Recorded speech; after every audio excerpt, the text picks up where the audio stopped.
There was ever a good time that I could just roll the streets and never hold a beef. If there was ever a bad time, all these bitches stick together, people said about the tone on the streets. I never did these right on time. Ain't no masquerade till no never games to play. It be the new pastime.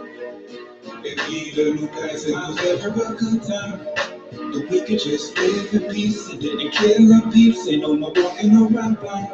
Ain't no stopping this, the consciousness, the driving, helping people to see if we could live in the sunshine without being a slave, free from our stress and hate. Would that be the last time? Saw Meta TV. Peace and Black Power, family. Welcome to another Sonetta TV House of Consciousness production. You know what it is. I got my brother Prince York will be in the building today. And I want to know, who the fuck is Prince York? Where did he come from? Out of nowhere, you know. So we're gonna get some good questions going on. We got brother Reggie that will be in the building. That's gonna be asking our brother these questions. And I see that my man had just entered into the cipher. So make no mistake about it. As you can see on the screen, we have Still Shopping Still. Sunday, December the 18th is going down. Family, if y'all didn't get your tickets, I don't know what to say, man. Y'all always wait to the last minute. You just paid more at the door. I understand you like to give your brother a little extra more money. I'm not mad at you. If you want to get that live stream, the live stream is, I'm going to put it in the chat. I'm going to put it in the chat if y'all want that live stream. www.saneter livestream.com. That's it. That's the live stream. If you, wherever you at in the world, you want to go into your living room, you want to watch it. That's the live stream. Family, that's the live stream. Make sure y'all go on there, get your tickets now to view this up and coming debate. Another week, not this week coming, but goddamn it, it's coming next week. And the talking, enough of the talking has stopped. Now you're gonna have to put your money where your mouth is. You know what I'm saying? Put your money where your mouth is. They go to live stream.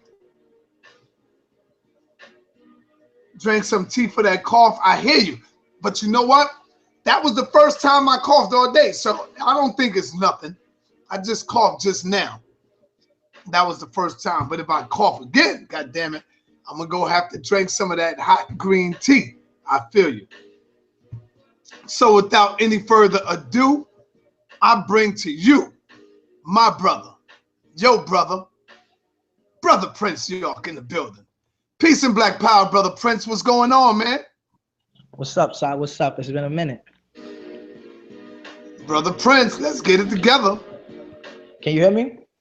I hear you loud and clear now, my brother. What's happening What's with up?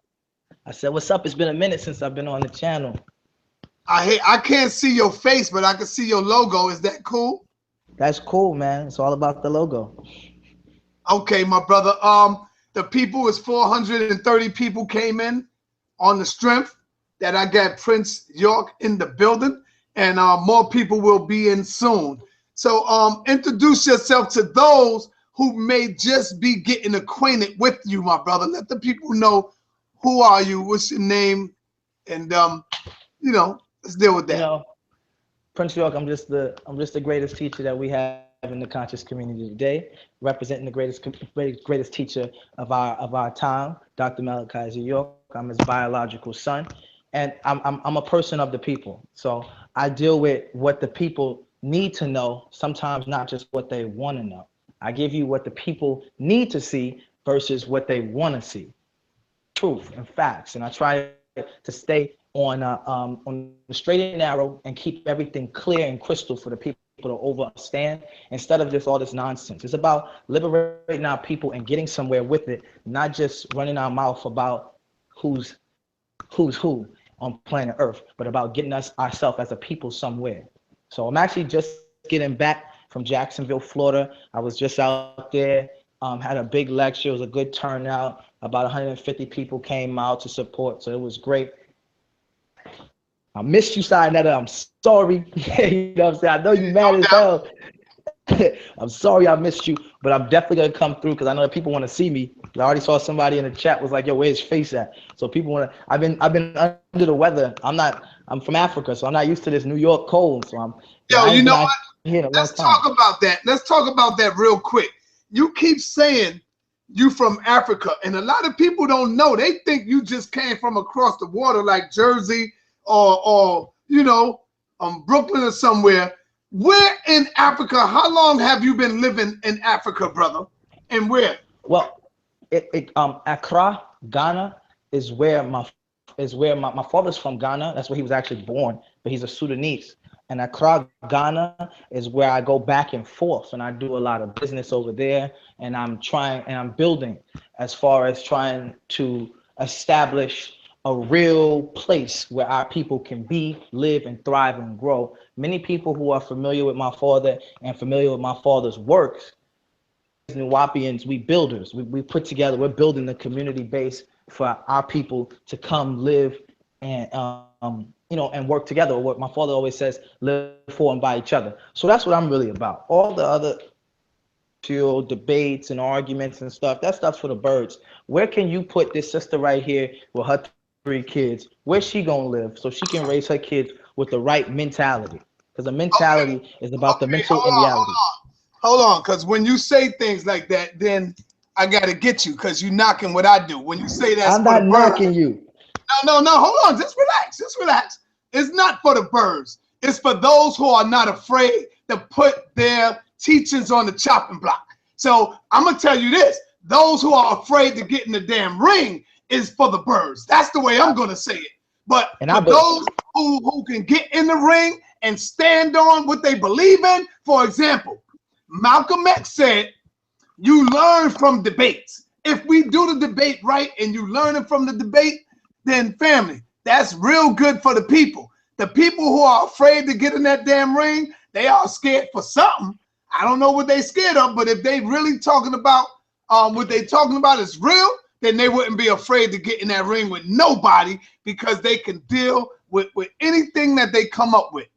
and Now, that right there, Sonetta, I will 100% support and I 100% agree with. My only point is, as myself, I agree. To me, there is no way that you can teach somebody anything and tell them that it's a fact without the proof. And the only way you can prove something, not just by records or Google, etc., but prove it. Can it can it take the test of time with other scholars of their information? Can they challenge it? And when they have the opportunity to challenge it, will your information, will your doctrine, your science, your creed, or your culture, will it stand as fact? So I'm 100% agreeing with that.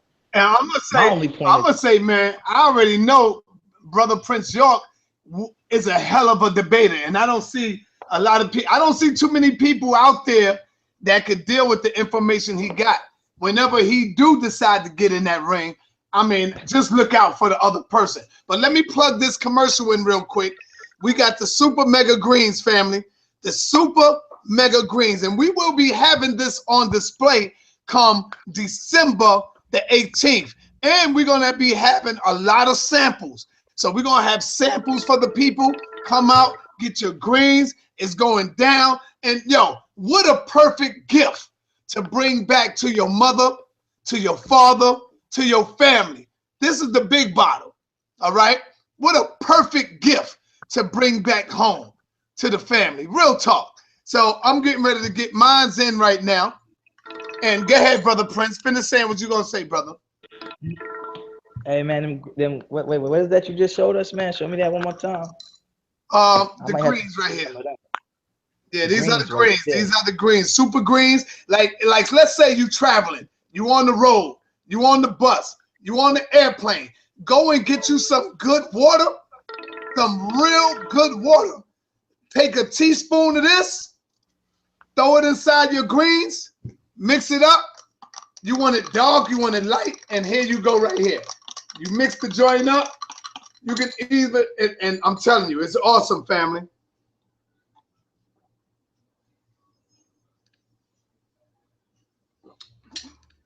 Awesome. Okay. So you get your greens, super mega food. And it's awesome. That's why I've been going crazy this week. I was missing a couple of days of my greens and shit. Real talk. I've been missing a couple of days of the greens. So I said, let me get back on my greens for life. You know? So Brother Prince, you still there? Okay, come on. We ain't gonna have this. We're not gonna start this.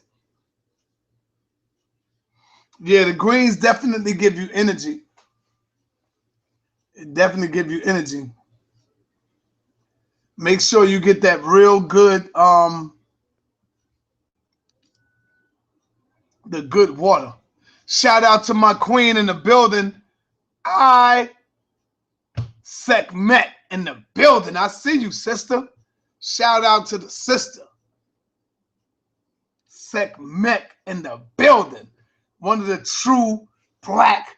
I gotta do a fucking show with my sister one day, the queen, you know, Sekhmet, man, so she could bring that damn fire. You know, real shit. Okay, peace and black power to my brother Reggie. What's up, Reg? Send me the link, sir. Okay, you want the link too? Oh, you don't want to talk on the phone? I'd rather send you the link. That is correct. Send me the link. All right, thanks. All right. All right. I see Prince gonna have a damn problem. He keep coming in and out. We're gonna have to get this right, Prince. With all this money you got to get a better live stream, my brother.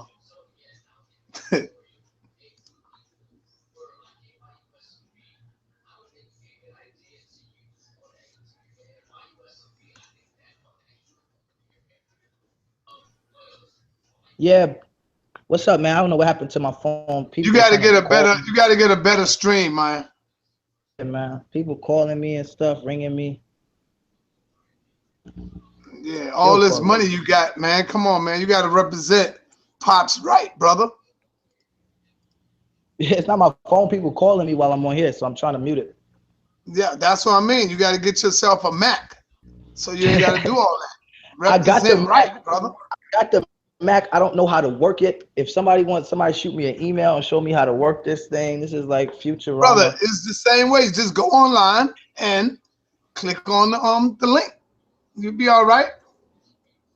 But go ahead, man. And there's another thing you could do to your phone too. You got to put your phone on do not disturb, and that way any calls coming in, it won't come in. It won't knock you off. Yeah, I said that. Huh? I just did that just now, actually. I just did that just now, actually. Okay, that's what it is. That's what it is, my brother. So let's get this in, man. Brother Reggie will be in the building. Damn, these greens are slamming. Whoa, them shits are slamming. I gotta go make me another one, man. Yeah, man. So what's good? What's been good? What's up? What's been up? What's on at the Okay, TV? I'm gonna say peace and black power, family. I got my brother, my right hand man in the building as well. He go by the name of Dr. Reggie. Dr. Reggie, I already got the brother Prince York in the building. Yes, sir. Yes, sir. Introduce yourself, Reggie, to those who may just be getting acquainted with you, brother. All they gotta know is go to www.sadnetalivestream.com. Be there December 18th. That's my name, right? My name has the meta nature been deciphered, right? All roads lead to what? All roads lead where, Reggie? The Alhambra Ballroom on December 18th, or www.sadnetalivestream.com. That's my name. My name is the meta nature has absolutely been deciphered, and Uncle Keck, leading the Amin Ra squad, is going to do steel versus cardboard right there on December 18th. Steel is going to cut cardboard, right? That's my name. So I think everybody else knows me. I got a lot of people that love me. I certainly got a lot of religious people who hate me. So that ain't going to change, right? Peace out to the Moors. Peace out to the Hebrews. Peace out to the Christians. And all right, hold on, everybody, hold on. Let me plug this commercial in real quick. While I got 600 people in, I already did a commercial on the Super Mega Greens and Brother Supernova. What I said was we're going to be giving out samples on December the 18th. The greens will be in the building, and this is a real excellent gift to bring back to your mother, your grandmother, your grandfather. I mean, you name it. Bring this back into your home. Give that item. What does these super greens does, Supernova? It increases the metabolism. It fortifies the immune system. It cleanses the lymphatic system. It helps to strengthen the bones. It helps to detoxify the bloodstream, and it helps to build the plant protein in the body through amino acids. It's an overall superfood that can be used to burn fat and retain muscle, and it's good for fighting off addictions such as processed white sugar and fried foods and salty foods. It's a great investment into your health, family. All battles and wars must be fortified by soldiers being well and fortified in themselves first. So we want to inspire you all. Come out to the 18th, come out to the debate so we can charge our family to be well and bring in the new year whole, healthy, and the power of our region. Wellness salute. www.supermegagreens.com. SUPANGEA greens.com. Say that one more time, brother. Say that again, brother. That's www.super, SUPA, mega, NGA, greens, GREENS.com /SciNetta. If you put /SciNetta, they're giving the family a 10 to 15% discount. It's only if you put /SciNetta. Again, www.supermegagreens.com /SciNetta. 45 your life, family. All right, now, my brother, I need to get a show with you. Can me and you set up a show where we can do this? Yes. Would you like to come in? I come in this week, brother. Yeah, like it ain't got to be long, just an hour show, like tomorrow or Thursday, to let the people know that we're gonna be in the building with the greens and go in. We're gonna break down the greens. Tomorrow. Let's do it tomorrow. Okay, that's what it is. Let's break down the greens. What time should I come through? No, I'm talking about you ain't got to come over. You can do it live, like where we at. Like, okay, live. Like okay, come good, into my chat room. You know what I'm saying? Like you know how to do a yeah, like a Google Hangout. Google Hangout. Okay, yeah. Sounds great. What yeah. time we gonna do Google Hangout? About like 12 or 1 o'clock this afternoon. Sounds great. Sounds good, brother. Let's do it. Okay, that's what it is, my brother. Thank you for the Supernova, and peace to the family. There you have it. We had Supernova. Have to plug in that commercial real quick. And Brother Reggie, let's get into business. Do you have any questions that you would like to bring for our brother Prince York? Yes, I do. I'm a do this real nice and slow, real even, real And I'm gonna tell you respect. something, Reggie. I don't want you to sugarcoat no damn questions. All right? Okay, well, I want you to, let's go. all right. So let's start again. Prince York. What was your introduction? Sarnetta asked you for your introduction. How did you introduce yourself, good brother? Prince York, unmute yourself, bro. I introduced myself as the best because that's what I am. Okay. So the way that our community is in shambles, in looking for success, looking for solutions, looking for liberation and freedom, right? You introduce yourself as the best. So, what is your father? My father's beyond me. See, there is a best. You have the level of a best, and then you have a level of great, and you have a level of amazing, you have a level of outstanding, you have a level of untouchable. And I would say my father, in my opinion, my father's untouchable because he built the nation. About the science and talk about this and that, but who's actually saying let's put our hands in the dirt and build these houses, build these apartments, and build our own community? Fuck Trump.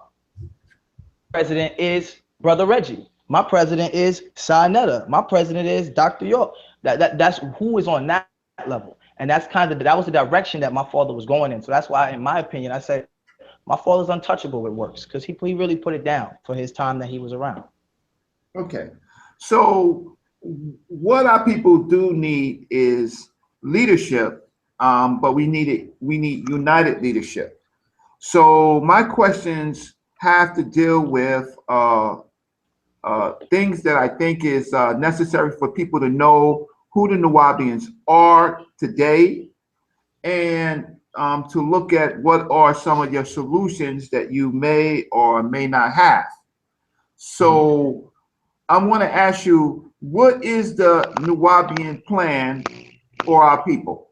There are a lot of new people who don't know your nation, and there are people who do know your nation, and then there are also people who have seen different changes in your nation.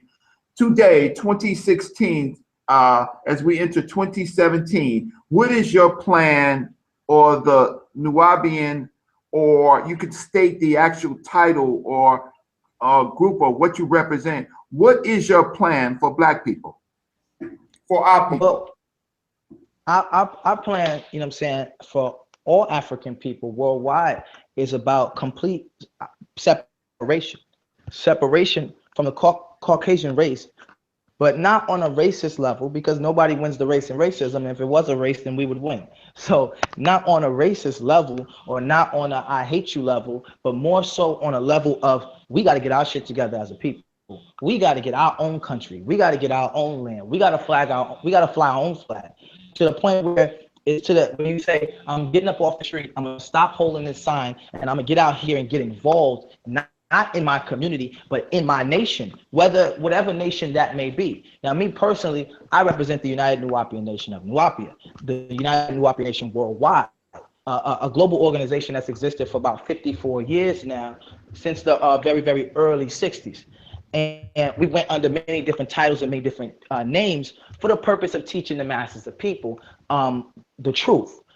People in the early 60s and 70s was deeply, deeply bred in Islam. So through that era, we taught Islam in its pristine purity, the Arabic. We went through the whole thing. We had the full community. We didn't just have like a church or a building where people came to learn. We had a place that we offered living quarters. We also offered food. We offered all these different things that people could come in. Long time since the Asaru law era, where we've expanded our community all the way to having 500 acres of land with pyramids and the whole nine. But because of the Caucasians' influence and because of the Caucasians' attack on us as a people, another act of genocide, which has been taking place for the last 6,000 years, continuous acts of genocide on the African race, that community that we built that lasted about another 15 years on our land with the pyramids, etc., that came to a halt. Well, now here again, the time has come. We're pushing 2017. And Nuwaupians are back with our back in the dirt again, and we're rebuilding. But this time we're in the mindset of separation completely from the United States of America, because we don't need them and they don't want us. And taking our resources, our knowledge, our sciences, the things that we've learned, and giving it back to our mother, Africa, giving it back to the countries who need it, or the countries that be most beneficial. If it's a sister and she just got her degree in nursing, take that degree of nursing over to Ghana or go over to Liberia, somewhere where they will it'd be appreciated more, and your work will be needed on a much higher level. You see what I'm saying? The American medical system is one of the most advanced in the world. Take it somewhere where they may be advanced, but not as advanced, or could use your expertise in different areas. So that's what we're about. Nuwaubian Nation at this time is about taking what we know, what we've learned, whether it's something as small as basic knowledge of a map, because there's tribes in Africa who don't even know where they are on the globe. Don't laugh at them. Go teach them. Don't talk about it. Go out there and educate those people. Look, this is the country. This is how the globe works. This is first grade information. These people know in certain areas of Africa, they know how to cook, clean, eat, live, and reproduce. But they don't know the extended knowledge to progress as a people. So why not we take our knowledge and we educate them, and we move there to Africa and bring Africa up to par. There's many internal organizations inside Africa that's about complete separation of global trade. Like, for example, ECOWAS. ECOWAS is for the West African countries, and they're working together to build their own economy for all those West Africa. I believe it's more than 10 countries that are in ECOWAS, and they're trying to come together so they can tax those who are outside. So any outsourced country, if you're buying gold from Africa, well, now when ECOWAS and different other entities come involved, now you have to pay more for it than you usually paid, because we're getting the short end of the stick, although the world is using all of our resources. China is one of the most powerful countries in the world. I'm almost finished. Because when it outsources and sends its products out, it's sending it out at high price, and they're making their value back. Africa is being robbed and raped. So we as Black Americans, Black Africans, what we have to do is we need to go back and restore that. So that's the direction that we're going in. So that is a good description of partially of things that our people need. I don't necessarily disagree. What I am trying to figure out is how the Nuwaubians are going to take us there politically, economically, culturally, and scientifically. That is what I'm concerned about, because there has been a movement going on before your father, before your nation, and before you. And so I have to ask you, in the Garvey movement, were there Nuwaubians in the Garvey movement? To my knowledge, what I acknowledge is Nuwaubians as being all African people. Okay. Because of the when we go into our story, or what they would call the history of Nuwaubians, not the name, but the actual what our genetics, it's a connection link with all Black people. So there would Marcus Garvey himself in that aspect would be a Nuwaubian, because to be a Nuwaubian takes you back to the ancient Patarites and the Pygmies, which is dealing with the race itself, deities. What were their race? Where's their lineage at? And when we go into their lineage, that's who Nuwaubians accept as our own, because we accept them as our beginning. So therefore, all people would be coming from this central point, which we go before ancient Egypt, before ancient Kamari, ancient Kemet. We go into the era of Pangea, which they have numerous of archaeological facts to prove the existence of Pangea and the existence of masses of African people and African civilizations there, which also back the claim of the 13,000 pyramids above land that every culture seems to have, and the numerous of Egyptian symbols that has been seen all over the world and influenced in every culture, meaning at some point, all these people were together. And the only point that we can acknowledge is when we're going into Pangea, when all the continents was together. I want to, because like you go so many different places, and so I wasn't going to go to Pangea at this particular moment, right? Can you cite the references on this well, I'll hold that for a minute because I want to get back to the original question. But when you get as you get moments, get ready to cite this stuff on Pangea and African people in Pangea or Black people in Pangea. I would like to see those references. I think that people would like to see them. But what is your political, economic, cultural, and scientific plan for our people? That is the question. What you basically described, good brother, is things that we all want. So I just want to hear for about 3-4 minutes how you are going to take us there. Them. Yes. Okay, that's great. Well, that's actually a great question. And before I go into that, I do want to thank you personally for this opportunity. I've actually been asking for a long time, begging Sa-Neter, please put me on with Dr. Reggie, because I look at you as one of the most intelligent in the House of Consciousness and in the conscious community, and one of those who actually have the right to call themselves a scholar. So I just want to thank you for the opportunity to even be speaking with somebody of your caliber of knowledge. But when you go into our economical, scientific, and cultural plan for our people, economically, the finance of the Black race, what we're not understanding as a people is things are not as expensive as they seem. Things look expensive, like when you look at, for example, you look at a skyscraper. A skyscraper looks like it can cost anywhere between $1 million, depending on the size itself, the square footage, the height, etc. When in actuality, when you go into the people who actually own it, they may have spent at maximum, each individual, maybe $100,000. So when it comes into the economics of it, developing economics is the easy part, because we as a people don't necessarily have to go to the Caucasian race for loans or banking or any of this stuff for the assistance in the building process. We develop the amount of money necessary to build us a sustainable living area or sustainable living place, in some people's cases, on an individual level. Let me show you. For example, in Ghana, that's where I go often. That's what I love. I love Ghana. Ghana's like home to me. In Ghana, you have the American dollar is worth 4. In that case, when you start doing the mathematics, like for example, my father's brother, shout out to Abi Obar from the African Islamic Mission back in the day, but he's a wu-nuwaupu today. That's my uncle. I love him to death. He's in his 80s. He lives in Ghana. He lives in a 5-bedroom, almost like a high rise, in the East Legon, which is one of the nicest sides of Accra, which is the capital of Ghana. He pays $400 a month, and he's basically living in a penthouse. Money that we have acquired here in America is worth more in Africa. We come together, $100 here is $400 there. So if it costs $1 million to organize or build something, for example, the property my father owned in Edenton, Georgia, cost him almost, I think it was $900-something thousand. That was 500 acres.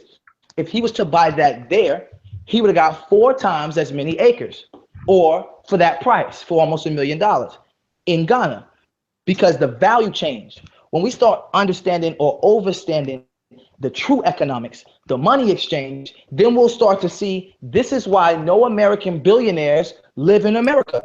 Majority of American billionaires leave the country to live and come back only to do business. And I explained this previously.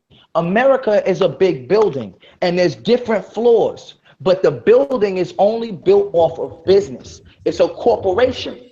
The people, the movers and the shakers in this world are the people who've learned how to play the game. This is why when you go to jail, you got to go through court. Same thing when you're playing basketball. You're on a court playing tennis. It's all a game or monopoly. And when you start moving these chess pieces the right way and start looking at things through a clearer mind, you, as the average consumer, making $500 a week, $2,000 a month, in Ghana will be making 4 times 2, meaning you'll be making $8,000 a month or more. Plus, foreigners coming into the United States of America are making more money than us, such as Hispanics. When Hispanics come in, with their citizenship into areas like I used to live in Houston, come into areas like Houston. They have first dibs on a job over me. Reason being is because they're bilingual. They speak both English and Spanish. Well, when you're going over to a foreign country, you're now looked at as almost bilingual, even if you only speak English, because now you as an individual who can't find a job in America can now find a job in Africa working at a hotel as a hotel manager. Why? Because you speak perfected English, and majority of their tourists are coming from Europe and from America. So the economic plan is really in your hands. As my father always says, the helping hand you're looking for is really at the end of your own wrist. And when he says risk, he's not just talking about risk as in where your hand is at. He's talking about risk as in a risk. You have to take the risk and use the hand at the end of your wrist, and you'll find that the world is not as complicated as it seems. That's economically growing is polygamy. Polygamy, when a man has more than one wife, you're generating more money. So now let's go back to that original consumer. That original consumer who's making $2,000 a month, if it's a man and he has two other wives, that's 2,000 times 2,000 a month. He's making $6,000 a month. American money in Ghana. And so I would have questions about that because that means we're American using American dollars in Ghana. I've been to Ghana. I've been to Senegal. I've been to Ivory Coast. Ghana is a very interesting place, but we don't have rights there. We have what they call the right of abode, which is like a right of return, but we don't have judges, lawyers. We don't have a nation of ourselves in Ghana, nor at this point really are they interested in having us have power in Ghana. They just want us to come there and be merchants and to spend money, but they're not offering us anything as far as power is concerned. So okay, Reggie, can I explain that? Can I explain why? Okay, the reason why they're not offering this to us, and this is the biggest issue with the Black community that we can't seem to fathom. No one's gonna give an individual anything. The world, the way the international world looks in an international law situation is they're looking at what's your name. And you say, well, my name is Dr. Reggie, or my name is Prince York. Well, you're an individual. You're not of any value to us because an individual is gonna live 60, 70, 80 years and die. This country that we've established is immortal. No matter how many people die, it's going to still be there. So they're looking for you to come as a nation. When you get in communication with a government of any type and you say, look, we are a reserved sovereign people of America. We come from both the Native Americans and the freed slaves of the United States of America. We would like to bring our intellect. We would like to bring our businesses. We would like to bring our finances as a people to your country. They look at you as an economical investment. Now, the right of abode, which was given in the year 2000, was mainly for African people to come back for this purpose, for the growth of their country. Most conscious people say they don't want to join the military for the purpose of they don't want to fight or die for the United States of America, a country who has abused them.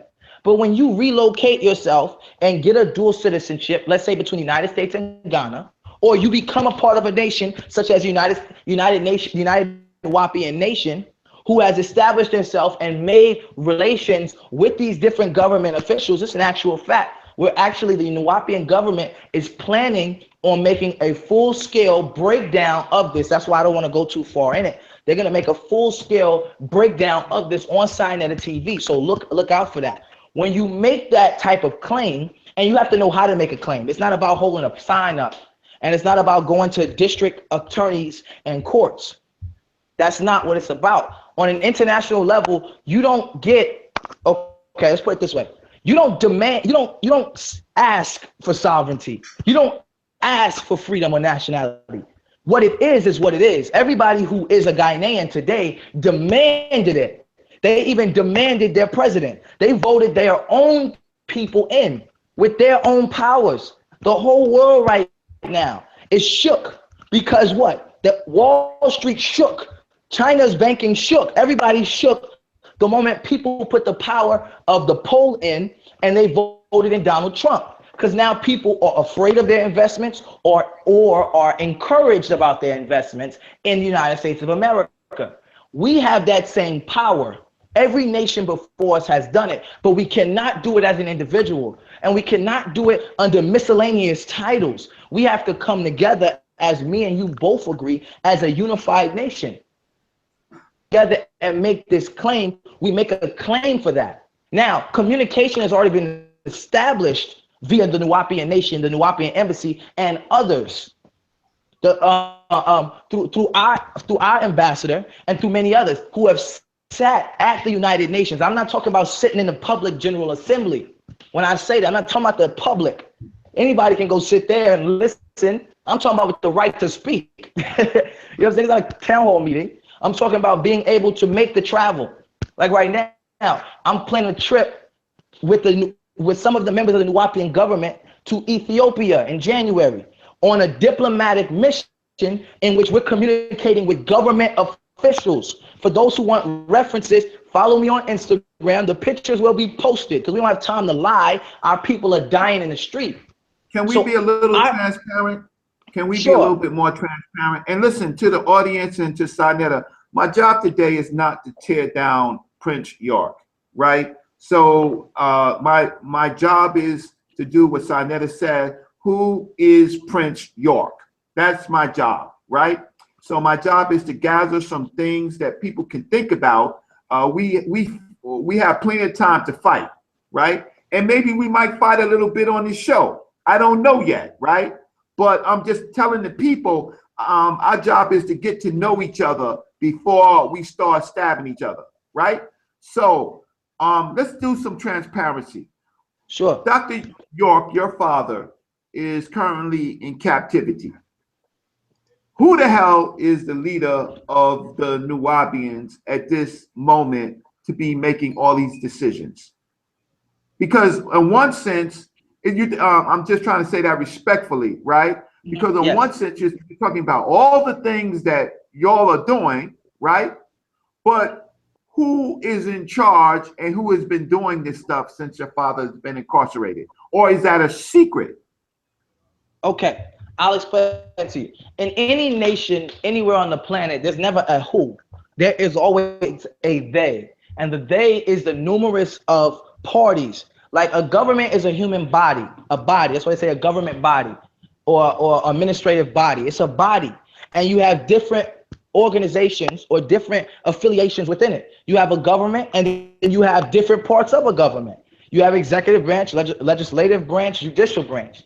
Then you have a legal party. You got it's so many different branches. So it's individuals who are in the Nuwaupuan Nation who have been put in this position or have studied for numerous of years. Some people my father sent to school and paid for their college way back in '93 who have graduated scholars in this, dedicated just for this purpose. So we have people with resumes extending 10 years of study and research before they open their mouth and even start speaking. Who are they? See, here's the thing. When transparency says that you have a government, so obviously the masses of black folks are not part of this. So this is, so I want you to be able to articulate yourself and not make it sound like it's a secret government. I know that you personally understand it. Yes. But I'm trying to make sure that everybody that's listening are on the same frequency. Me and you, we're both ascended teachers in this area. But others that's listening, they may say, okay, government, and not understand what a government is. So first, I have to explain how governments work with multitudes of people. So, and then I have to go down a list of each individual person and all their secretaries and all their subordinates, and that becomes a unlimited list of people who have dedicated their lives to this. So this is how I choose to answer your question when you say who are there. Yes. There is a video that is supposed to be coming up on Sarnetta TV where they will reveal themselves. It's not a secret. It's not a secret. It's nothing mystic. Ain't no spooky shit. It's just that I don't know if I didn't come on here today to talk about this. And this isn't necessarily my 100% expertise in this area. My expertise is teaching. I am one of the members of the United wu-nuwaupu Nation government. My position is minister counselor, so I deal with the people. I deal with what the people need, such as IDs and birth certificates and marriage. I deal with that area of work. As far as the full explanation, that would be a decision and a position of our nation's ambassador, because an ambassador who does what? They speak on behalf of the nation. So I want to leave. I don't want to give the video that's about to be made. I don't want to sum it up before it comes out. That's what I'm saying. So okay, so I understand that. I just want our people who is listening to know that we should know you and what Black people are doing before white folks do. So if you've had conversations with white folks or other nations and we don't know, well, the rest of us, we're on the catch up. So do you understand? Like, well, let me explain that. I get that, but the thing about it is, in some certain situations, and wu-nuwaupians or any organization has to work in what is called amun, or hidden, or not all out there. Because the moment I tell you, I've told everybody, including the Caucasian, because there are Caucasian listeners. I'm willing to bet there's more than 100 Caucasian listeners out of the 700 that's on right now.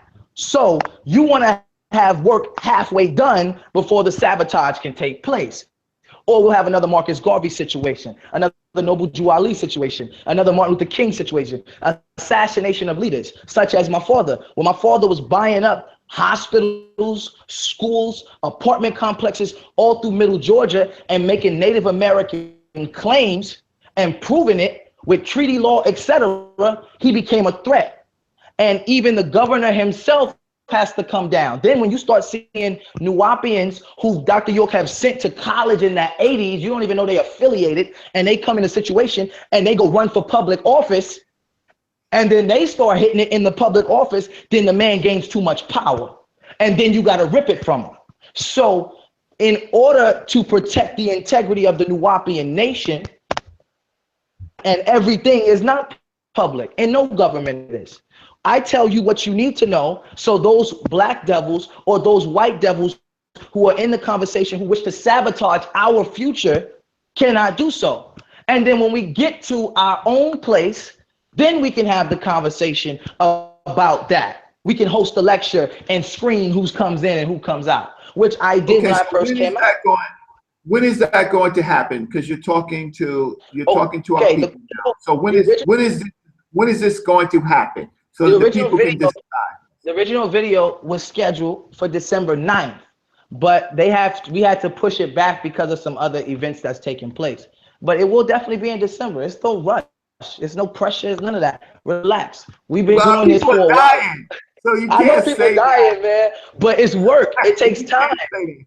I feel you, yo. I don't want anybody to see people in the chat saying negative stuff. Reggie is my man's. Like, that's my man. Me and him.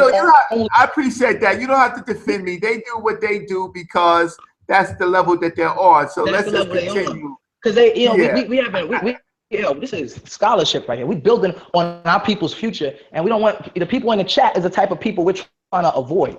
See, when I say unity, I don't mean unity of all Africans. I mean unity of the intellectual.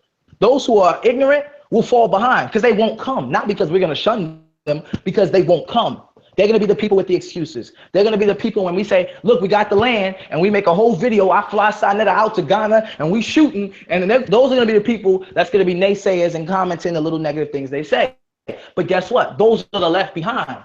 And then when Donald Trump starts that nuclear war, like China and Russia just enhanced their nuclear warfare by $500 billion. Obama in 2015 added an additional $200 billion to his advancement, updating nuclear warfare. And then when you start to study the treaties that are supposed to end in the year 2020, a lot of different treaties with the United Nations over nuclear warfare and chemical warfare, then you'll see. Then when you find out that North Korea, who've already declared war on the United States of America, has just been seconded or big brothered by China, then you'll say, oh shit. When I remember Prince York was saying we got to get the hell out of here, but nobody was listening. So this is for the intellectual and those who's on that level. This is not about the Moors known as Mortarinas or Morenos, which actually, and they claim to be Moabites who are actually, you know what I'm saying, who, where you go into the word Moabah, which means of my father, which is a sign of incest.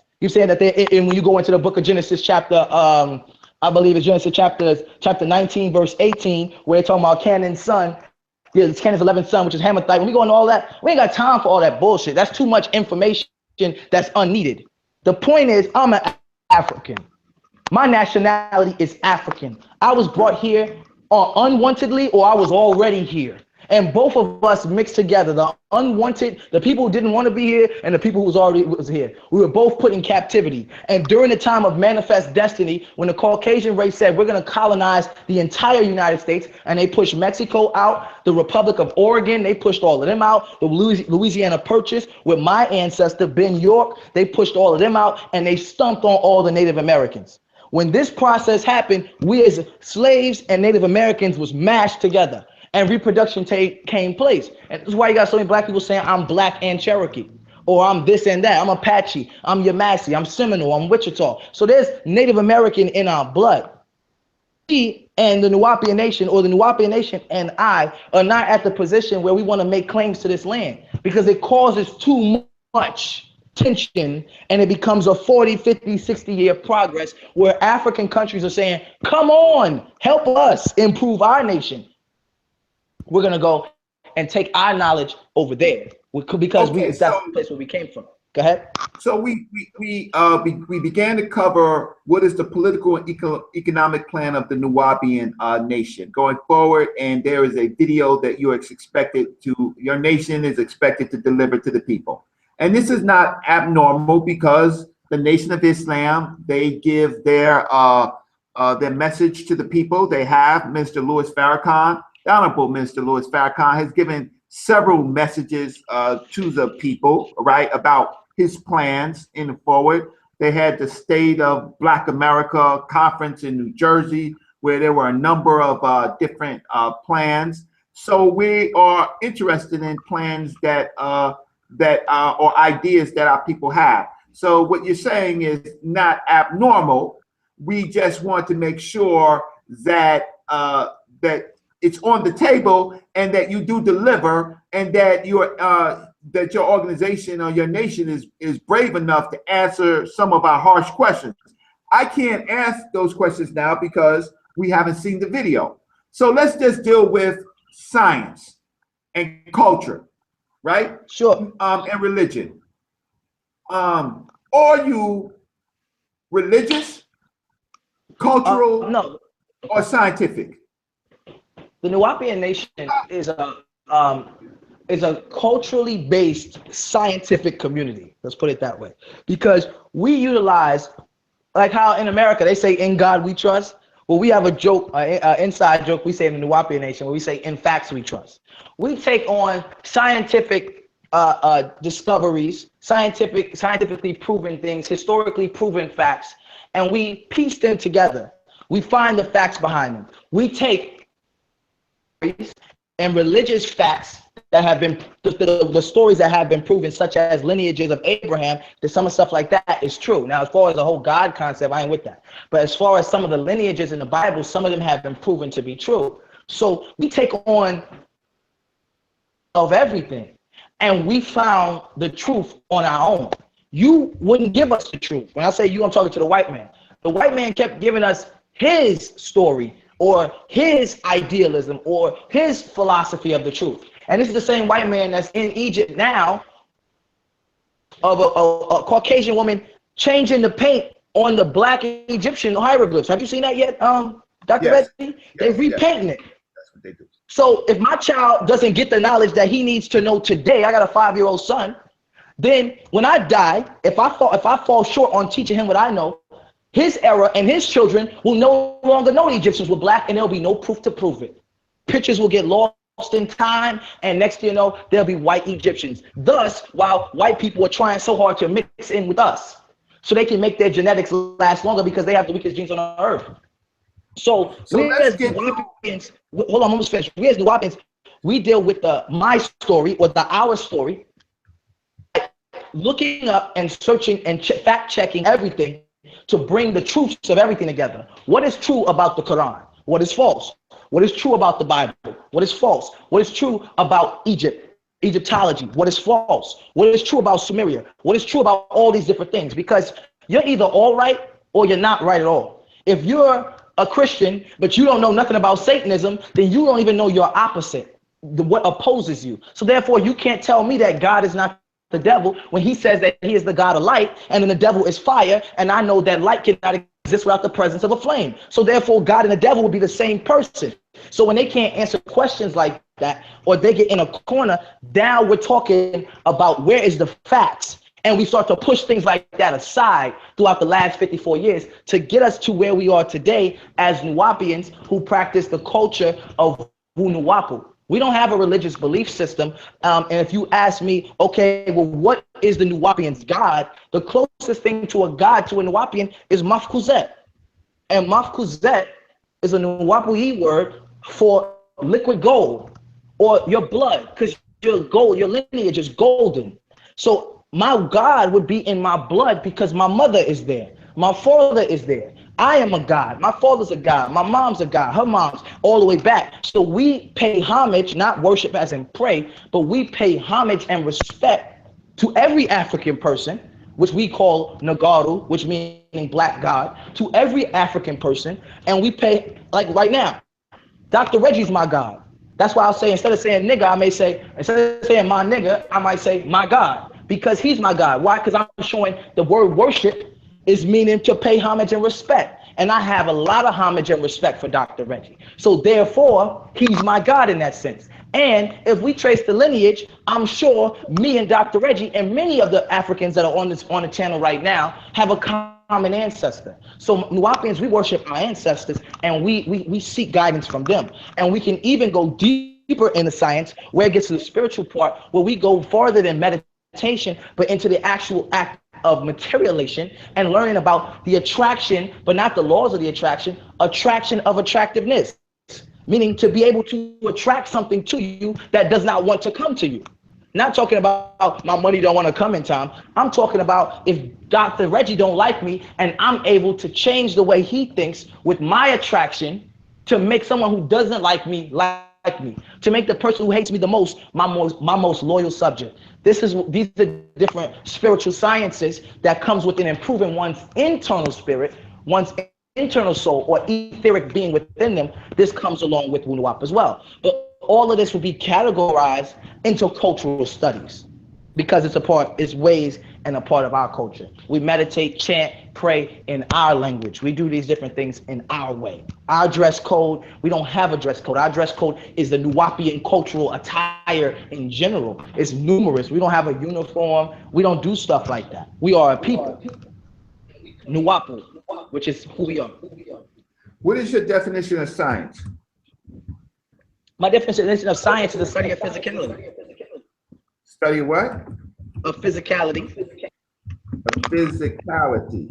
The study of physical, because majority of sciences are only covering the physical. Science is very difficult. Science finds a difficulty going into the spiritual realm. So this is why when you ask me, well, what may be a definition of wu-nuwaupu?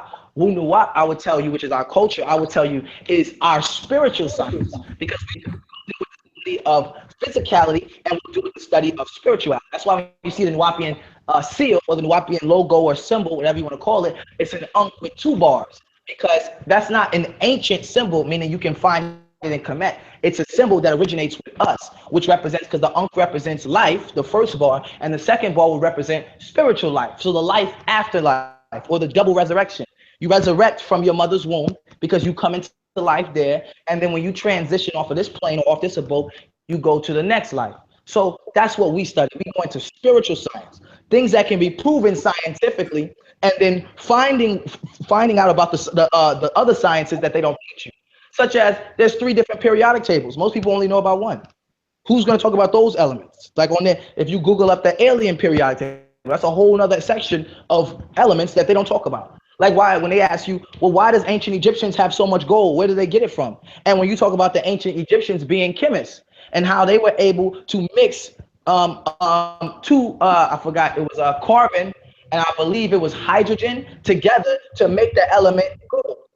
I think that's correct. I'm not sure. I actually just got that jewel a couple weeks ago, so I believe it's hydrogen, but it might be something different. So fact check me on that, family, and definitely let me know. But I was studying that. They were talking about how the Egyptians were chemists, and they were able to bring two elements together to create gold. And this is why they had such an abundance, as well as Ethiopia and Nubia, other places where they had mines at as well.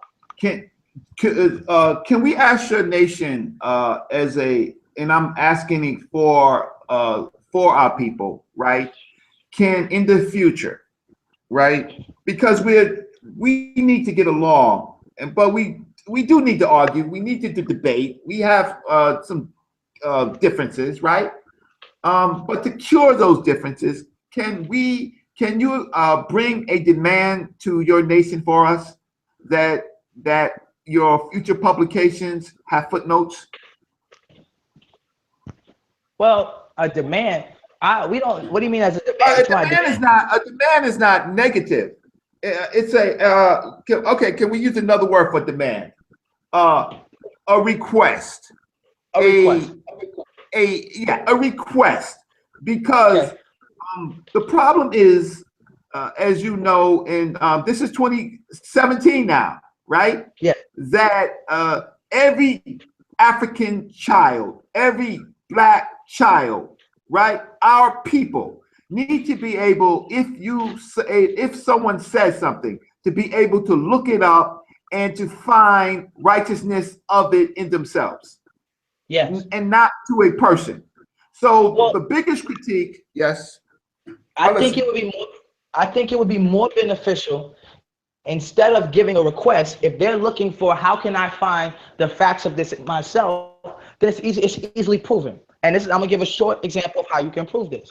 For any woman that's ever been pregnant, or anybody who's been born into this world. Time out real quick.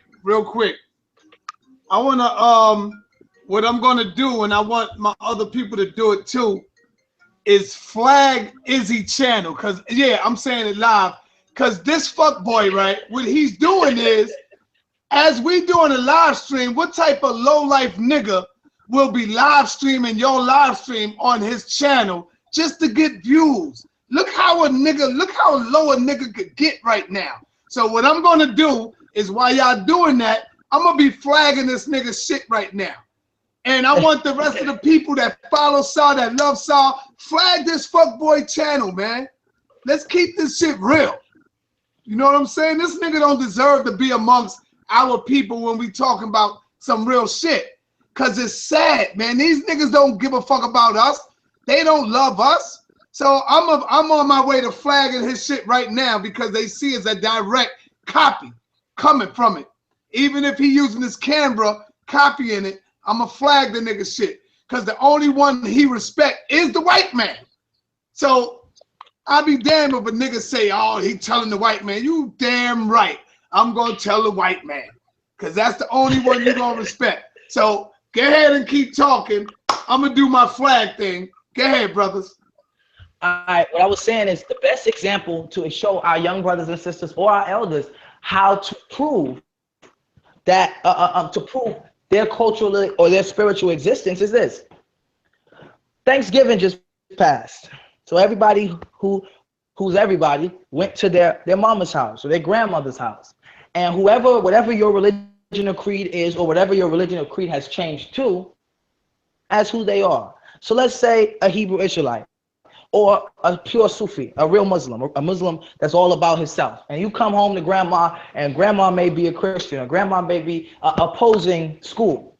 If you were a Hebrew Israelite, and you came home to dinner, and this full garb, this full costume, and your grandma say, you know what, take that shit off at my dinner table. You're gonna take it off out of respect for your mother or your grandmother. About Yahweh, you don't forgot about Allah. All you know is grandmama just said take this shit off, and now if you Captain Zoriak, you unbuttoning all this stuff. Now no shot at you, man. It's just an example. You know you're my brother, but it's now you unbuttoning, taking all this leather stuff off. Or if you're a Muslim, you gotta go in the room and you gotta pull the whole jalab over your head because grandmama said take that shit off. So she's stepping over Yahweh or stepping over Allah. I don't care what you about. James, or whatever your first name may be, Theodore. She said, take that shit off. And that's a real example showing you the respect factor of your mothers or your ancestors. They will sit there in front of you and tell you whatever thing. I could be a wu-nuwaupu, come in there, black and gold, full garb, and let's say my grandmother is a Christian. And I come sit at her table in a full wu-nuwaupu garb, and I start doing my wu-nuwaupu preparation before I eat. Some people may meditate, some people may pray over their food. You know what I mean? I may do whatever I do. And my grandma said, "Now, hell no, we gonna hold hands like we always do, Prince." And out of respect, I'm not gonna think about nothing, none of the sciences that I know. I'm taking all that stuff off in respect for my mother. And that's what we as wu-nuwaupians teach. We teach the respect factor or the worship factor for your ancestors. And you see it every day. Or when a baby is born, the first person it looks up to is its mother. Yahweh didn't put the breast in its mouth for it to drink milk. Yahweh didn't feed you. Your mother did. And this is how the pre-dynastic and ancient Egyptians and all ancient cultures lived, in respects to their ancestors and even their deities. If you say, well, they're gods, these ancient cultures don't look at their gods as something spooky. They look at their gods as something that truly exists, that lived and walks amongst them.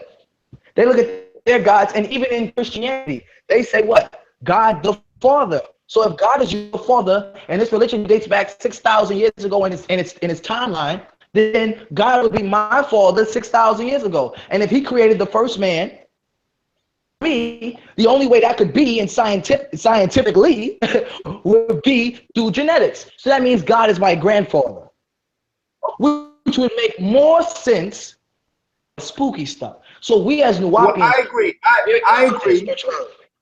I agree. Yeah.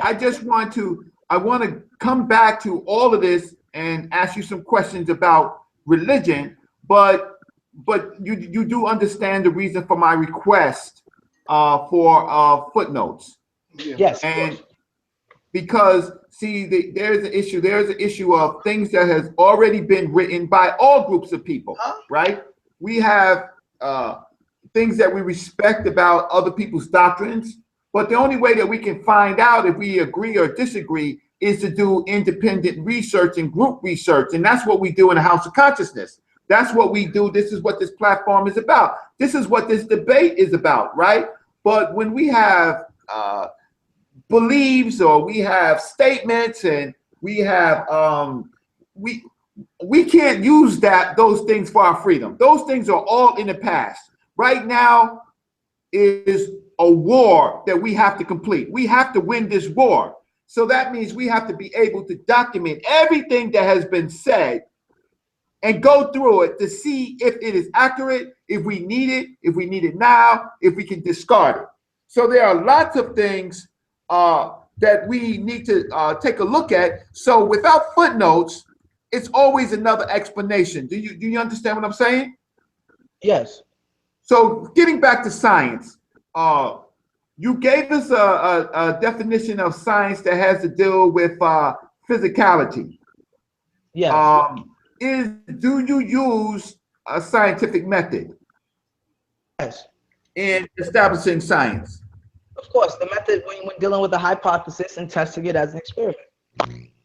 So you do observations, you do experiments, you debunk other how can I say, anti-theses. You create a thesis, you debunk antitheses, right? But do you even change your own doctrines that was incorrect, or you believe that everything that your father and the wu-nuwaupian nation has written so far is true and not needed to be changed? The only thing constant in the universe is change. The only thing constant in life is change. The only thing constant in all natural nature is change. But by its definition, science is the intellectual and practical activity encompassing the systematic study of structure and behavior of the physical and natural world through observation and experiment. So by that definition, yes, we study science. Now, as far as my father and everything that he's taught, my father has taught many things, many religions, many cultures, many sciences. So I wouldn't necessarily say my father's wrong, because my father has taught the culture by what it states. So if you choose to say, well, I don't believe in Yahweh, and at one time Dr. York talked about Yahuwah, then you couldn't necessarily say Dr. York was wrong when he talked about Yahuwah, because he talked about it by the facts that are provided. So the facts to clarify and prove religion, according to religious scholars, are their holy books. So we have to go by that. When we were Muslims, everything that we taught by what was claimed that Allah had said, which would be in the Quran, the original, and it's prayer and pristine Arabic, not any dialects, but in Quraysh or Fusa Arabic. When you're going in that direction with it, then it's a whole nother realm of information. So I wouldn't say everything he says is right or everything he says is wrong. I say everything he says is correct based off the intellectual basis of its research. Captain Zoriak is very much so correct in his aspect, or his sect, ISUPK's version or information that they have on the Hebrew Israelite school. But if I'm looking at it from a straight on what does the Bible say, then many people would be wrong. So we, as the wu-nuwaupians, when we were known under, because we didn't leave religion until really 2003. We did many preparations like Holy Tabernacle Ministries, where we attacked religion and we came at it, but it was still coming on a religious basis. When we got down to the 2003 era, we completely said, okay, no, we went into spiritual science and what the Caucasian calls in this day and time animism, which is dealing with the study of energy forces and spiritual forces, which are many things. So I'm not going to say my father was ever wrong, because according to the holy books that he taught, he was correct by that book. He incorrect in terminology by within his purpose for teaching religion was to grasp and bring the people out of every walk of life. See, like you said when you first came in, Dr. Reggie, the first thing you said that you're loved by many and hated by many religious people. Well, how do you, as a well-known scholarship Egyptologist, and I would even say a scientist on some levels, biologist and chemist, how do you save the souls of religious people who say they choose not to believe what you're teaching? Well, what the intelligent person would do is spoon feed the child. I'm ready for 5th grade Egyptology. So let's give you 1st grade. When you say amen, you're saying amun. If you're talking to a Muslim, when you say amen, you're saying amin. Let's start there. And when you spoon feed them throughout the years, you come with a following of people who can now overstand. You left nobody behind. And that's what my father was doing. That aspect, I would say he's always been correct in that aspect. But our doctrine has been updated.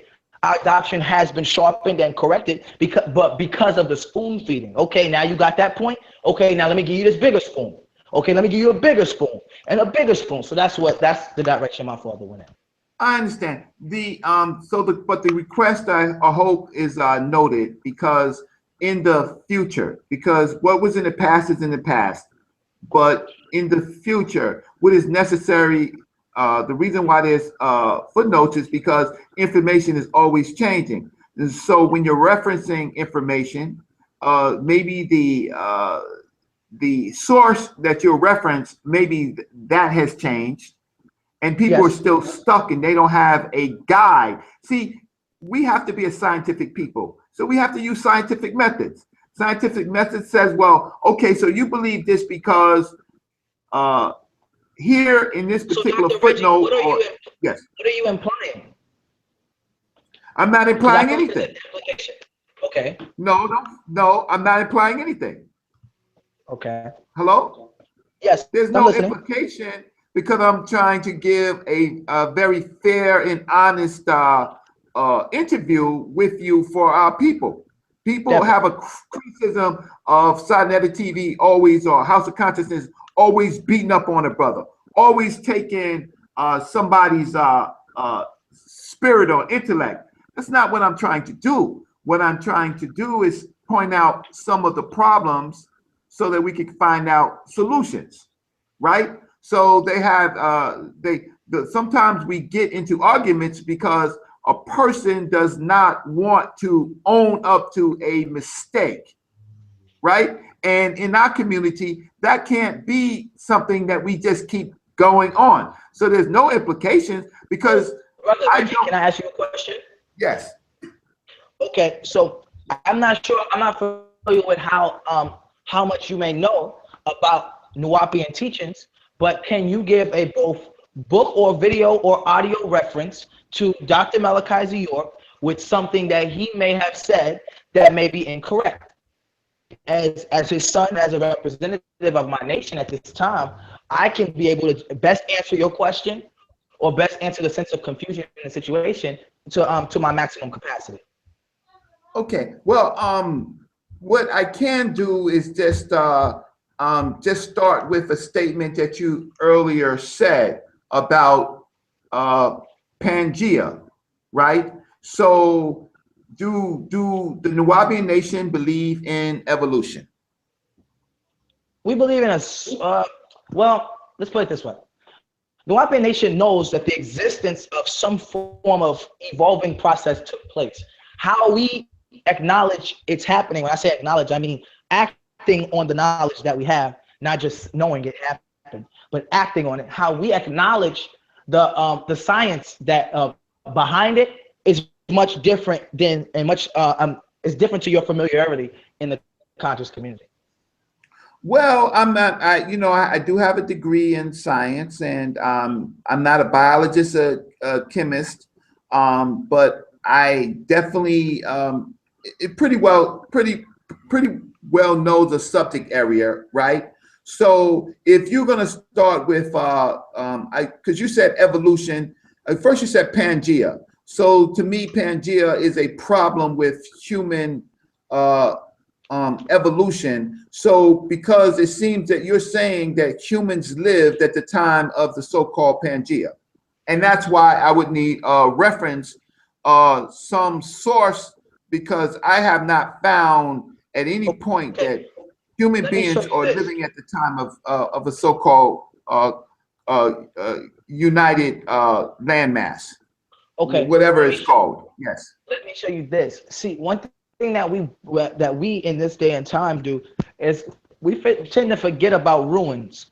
We look at the things that are mainly still standing and we forget about ruins. Not saying that there's things that the facts are found in the ruins.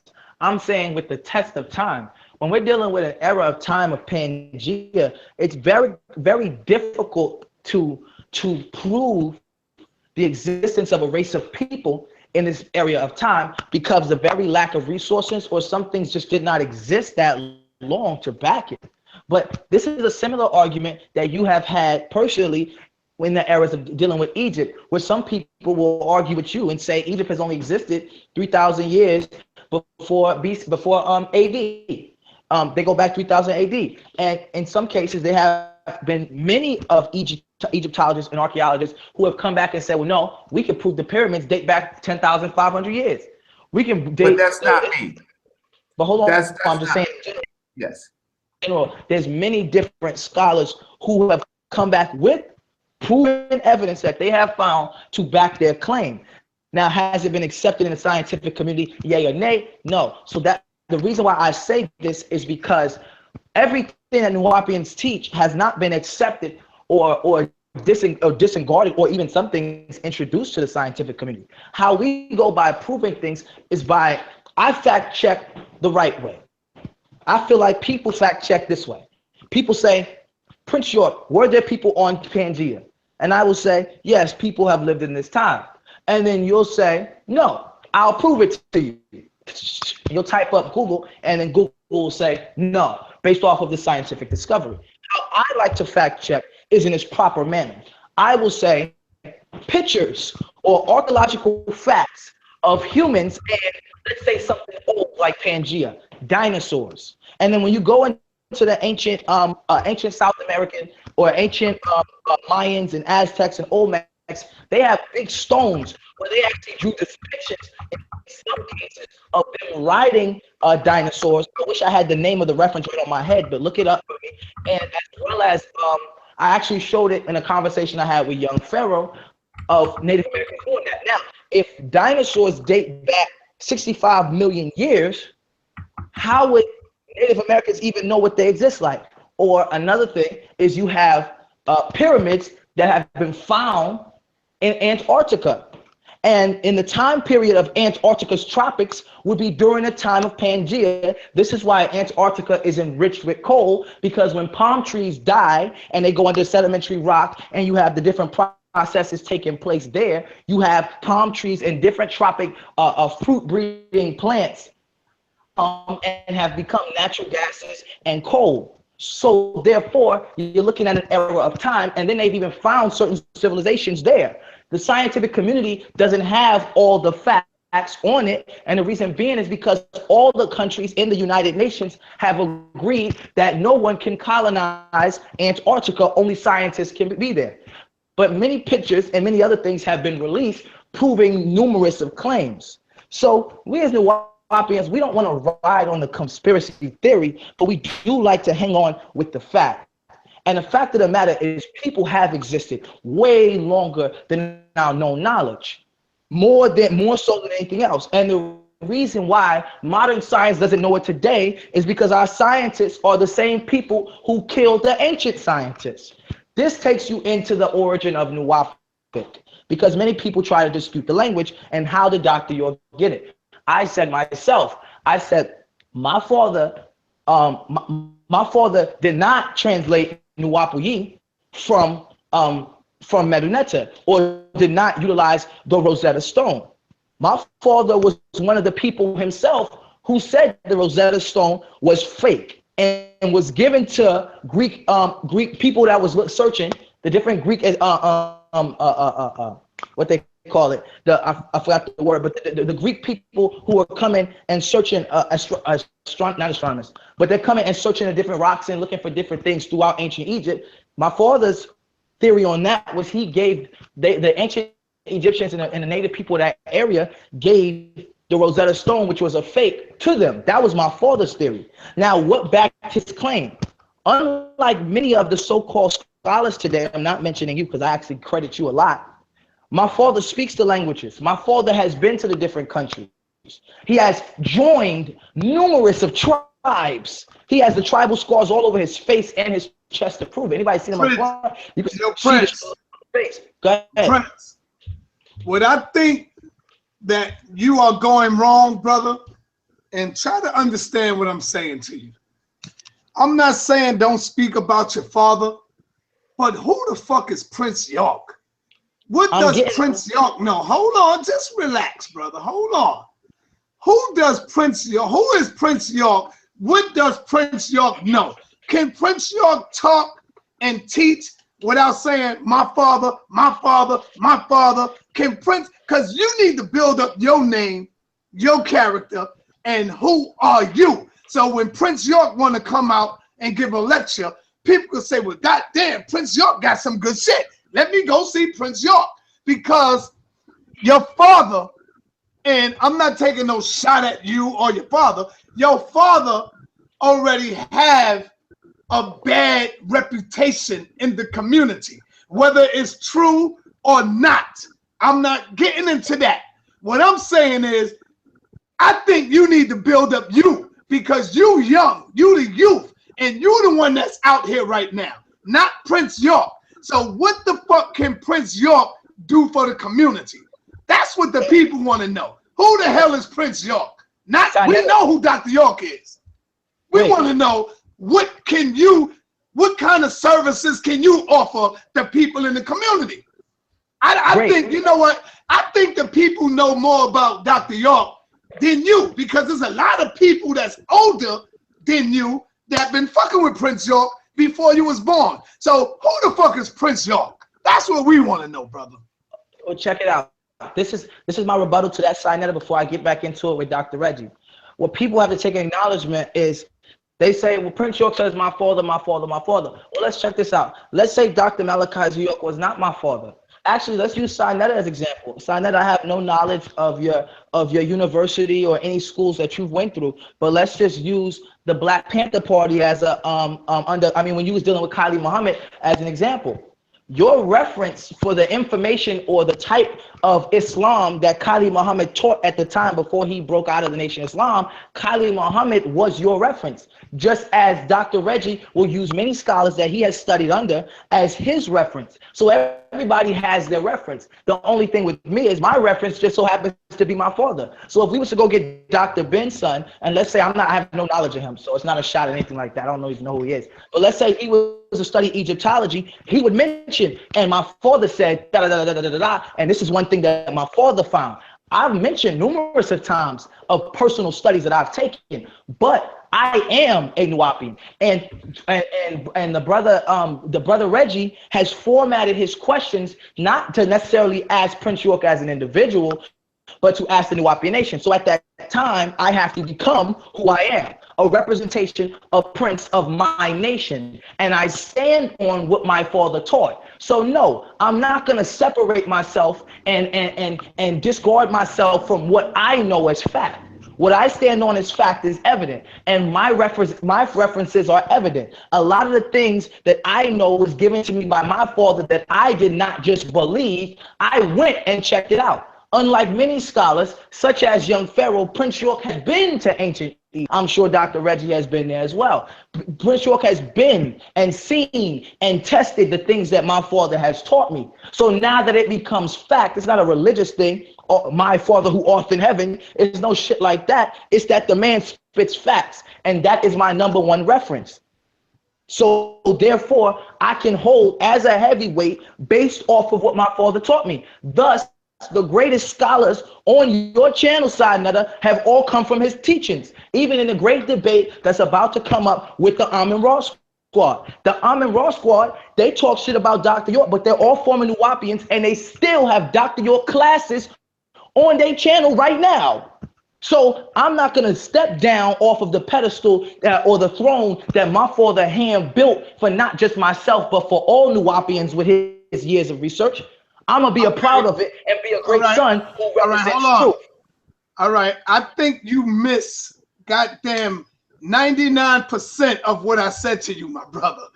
I think you missed 99% of what I said to you. I'm saying to you is, see, yes, Dr. Khalid is my teacher, but I don't go out and whenever I talk Khalid this, Khalid that, Khalid this. No, I built myself up off of his shoulders because that's what he would want us to do. He wants us to take the teachings further. You got to add on to Dr. York teachings. So what I'm saying to you, my brother, is I'm not saying, oh, throw your father in the garbage. No, I would never say that. I'm saying, what can you bring us from the lessons of Dr. York and take it further? That's all. I have a question. I don't want to hear you. Hold on.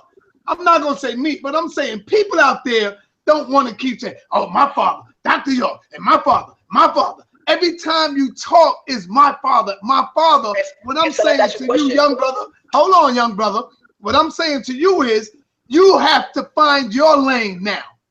I'm quite sure Dr. York learned from somebody. Dr. York can say, yeah, so-and-so, and he said, and this said, and he said. Just like, come on, brother. Everybody learned from somebody, but you got to find your lane. That's all I'm saying, brother. Dr. York, brother, relax. I'm going to let you get it in. What I'm saying to you is Dr. York is your foundation. Yes, and I would never tell you to get rid of that. What I'm saying is stand on them huge shoulders of Dr. York and add on to where he was going. That's all I'm saying to you. Words of wisdom.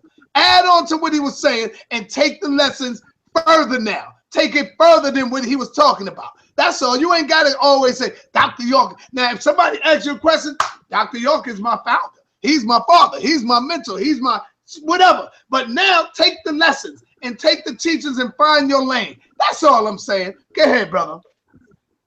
Malachi York is living. He's not dead like the rest of these teachers. Dr. Malachi York is still teaching. So how can I, as his son, stand in a position to correct someone who hasn't finished talking? I'm not polite. I never said correct, brother. I never said correct. I never said correct. I'm not in a position information to correct, add on, or build off of a man who hasn't finished talking. Like when you speak, I let you finish. I'm not gonna sit here, I have to finish listening. I am a student myself. And first and foremost, I am a wu-nuwaupu before I am my father's son. So therefore, I'm gonna stand off of what he taught. Now, if you're saying, well, you need to build a resume of your own, how can a student build a resume as a teacher when they're still a student? It's a respect factor. If you in a dojo, Bruce Lee can't say he's the master until Ip Man has transitioned or Ip Man has given him the charter to say you are this. I've never been handed a successorship poster. Plus, half the people who may say what they say don't know shit about Dr. York. They don't know nothing. They know about the scrolls. They know about Dr. York. Even Dr. Reggie don't know about nothing Dr. York is teaching right now, what he just said yesterday. Videos and books just dropped out yesterday. The man that wrote 700 books in jail. You got to get that information before you get to what Prince York got to say. Now, if you ask him about the fact check, I can prove what I'm saying. But you say, well, did Dr. York have masters? Dr. York had many masters. Shaikh Dawood, which my father showed many much reference to, but that was in religion. So when you heard my father teach, he said, Muhammad, talking about Rasulullah, the Prophet Muhammad. When we were Hebrew, he said Abraham. So we're in the school of wu-nuwaupu, and people are questioning both the teacher and the teachings. So I have to defend what I choose to acknowledge as my culture by the teacher who mentioned it. Just as people, when Captain Zoyak said to you, I have to attack the teacher. I'm not attacking the fact that he's in prison. I'm attacking the fact of what he taught. Well, in that case, I have to defend or respond to what the man taught.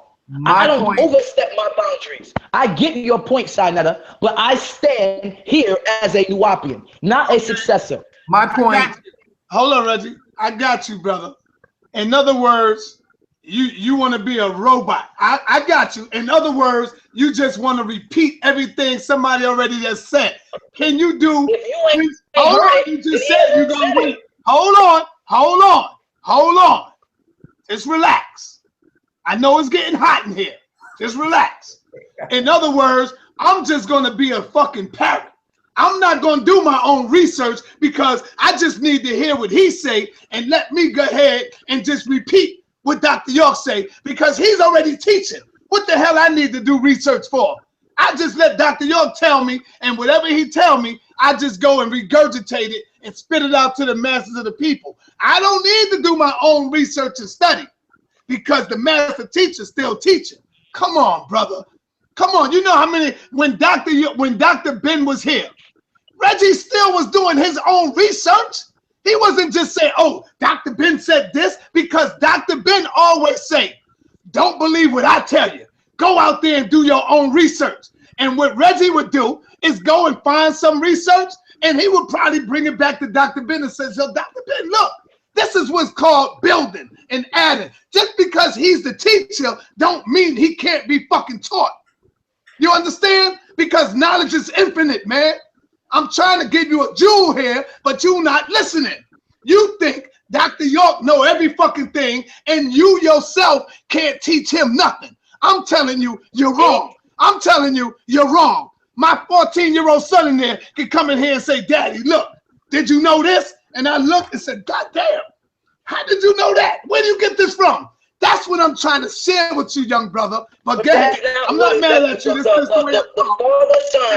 father-son, student-teacher relationship between me and my father is irrelevant when somebody is asking about what he teach. If you ask, see, the video is formatted, who is Prince York? These questions have not been asked to me. The questions that have been asked to me is about what he taught. So I'm going to answer it based on what the man taught. If you ask, what did the Honorable Elijah Muhammad come to teach? Then Farrakhan is going to have to sit there and say, well, the Honorable Elijah Muhammad said, the Honorable Elijah Muhammad said, the Honorable Elijah Muhammad said, reference the Honorable Elijah Muhammad's book, because it's what the Honorable Elijah Muhammad taught. You didn't ask me, well, what does Prince York think? Nobody said that yet. We'll get into that. Anything that you want, I got you, Dr. Reggie, because I want us to continue. But anything that you want to know, you got to ask, Sinetta. Like, for example, no one asked, well, Prince York, on this topic, what research has Prince York personally did? Which I said to Dr. Reggie not too long ago. I said, well, as far as the Egyptian studies, I have been to Kemet and I've seen things that my father has talked about, and I can go into that if necessary. But I'm still a student, and the people don't even know who the fuck Dr. York is. First and foremost, like there's still numerous of people, like you said on your own channel, that the kids that walked by where you was at and you had a picture of Marcus Garvey up did not know who he was. So if you don't even know who the elders are, then I got to teach you about them before I can teach you what I got to say, because they are the forefathers to me. Dr. Ben is the forefather to Reggie. These are the people that put us on game. It's not even about the father thing. I can be not related to the man, but I'm not gonna break off. Why you think the man's polite is falling apart? Because he broke off too damn soon, and now he's proving to the world that he's a fucking coon. All right, yo, listen. We're not talking about him. We dealing with them. Right, And you. We're not dealing with polite, man. Okay. Yeah, my bad. That was my fault. So go ahead, Doctor. You're an ambassador to the teachings of your father. And we have a community that studies hard. This community, the people that come on watch this show, go back and they fact check. So if you're saying something, well, it could be because of what you believe, or it could be what your father has taught you. We have a right to be able to fact check it. So when we talk about things like evolution and Pangea, we want to know where it is coming from. Now, you said something that is kind of problematic, right? I just want to let you know what you said. Your father is currently incarcerated. So being incarcerated, he has limited access to publications, scientific documents, but he may have access to some. But usually what happens in these penitentiaries is that you have limited amount of information. Now, he is still writing, he's still working, right? And he's bringing out stuff and he's giving it to his community. We have a right to know what those sources are, because we're out in this world and we are kicking the white folks' ass, as well as pseudos, as well as religious people, right? Who are making their assertions based on belief. So now, when these things come out, we want to know exactly who said it, what publication, so that we can research it and find a truth or false in our own righteous body. And what we want to do is we want to stand with each other as brothers and as sisters with the information and have you stand on your own. This show is in fact about who is Prince York. But at the end of the show, we're hoping not to find out that you are just, yes, you are Nuwaubian. Yes, you are one of your father's sons. But in this community, you're going to have to stand by yourself, because every time you bring up something revolving around your father, right, then the conversation goes somewhere else. So that statement right there, Dr. Reggie, is hypocritical. The reason why that statement is hypocritical, because the start of your sentence, you said Dr. York. So the moment you start with the word doc, see, people don't listen to themselves. They ask a question, they end it with, so what do you think, Prince York? After you done said Dr. York name 4 times. So now I'm in the position to have to remind you of what this man has taught. Now, if you just said about how he's in the penitentiary, and in your opinion, that he could be limited to amount of information. Now, instead of me getting an opportunity to answer or respond to what you just said about me, I have to first take it one step at a time. So now I gotta talk, and now when Sinetta gets tired of hearing me say Dr. York, stop fucking asking about him. Don't ask about him. Don't care about him. Stop. These people are making hundreds and hundreds of videos dedicated to this man, both positive and negative. No, if you don't want to hear about sources, brother, I really just care about the. I just care about the sources. So you can excuse. You can excuse that. If you want Dr. York's references, what is Dr. York's sources? Then this video should be called "Proof or Fiction." Dr. Malachi, fact or fiction? No, it shouldn't. It shouldn't be, because what we're doing is we're having conversation. We are asking conversation, and the conversation is based on his teachings. No, it's No, it's about Prince York. Prince York is an ambassador to About me. the No, just go ahead Nuwaubian. and ask me about me right now. Ask me a question right now about me. What is your It's gonna be education? What is your educational background? Have you went to college? Have you studied? Tell us about how you have studied. okay. How do you As know my the rise, stuff that you know? Dr. Ray, you did it again. Because, okay, well, maybe in No, my I situation. just asked you about you. I said, how do you know the stuff that you know? I don't know. I don't know. It's all good, man. It's all good. My rise to education is Prince York was I dropped out of high school in 10th grade. I was and I actually one of the kids who dropped out with A's and B's. I dropped out of because of all the many negative things at the time that I felt was pulling me down from my true potential. I felt that the knowledge they was teaching us was BS. When I was in school and they mentioned melanin, and I'm coming from a background of someone who knows much about that area, when they start mentioning melanin, they tell me how people migrated to the mountains and became lighter. And I asked certain questions they just couldn't answer. Like, for example, a question I remember that I asked when I was in 10th grade is I said, do Caucasians have skin? And the teacher was confused. And I said, does Caucasians have skin? Because if I cut myself and I rinse away the blood, I see white meat.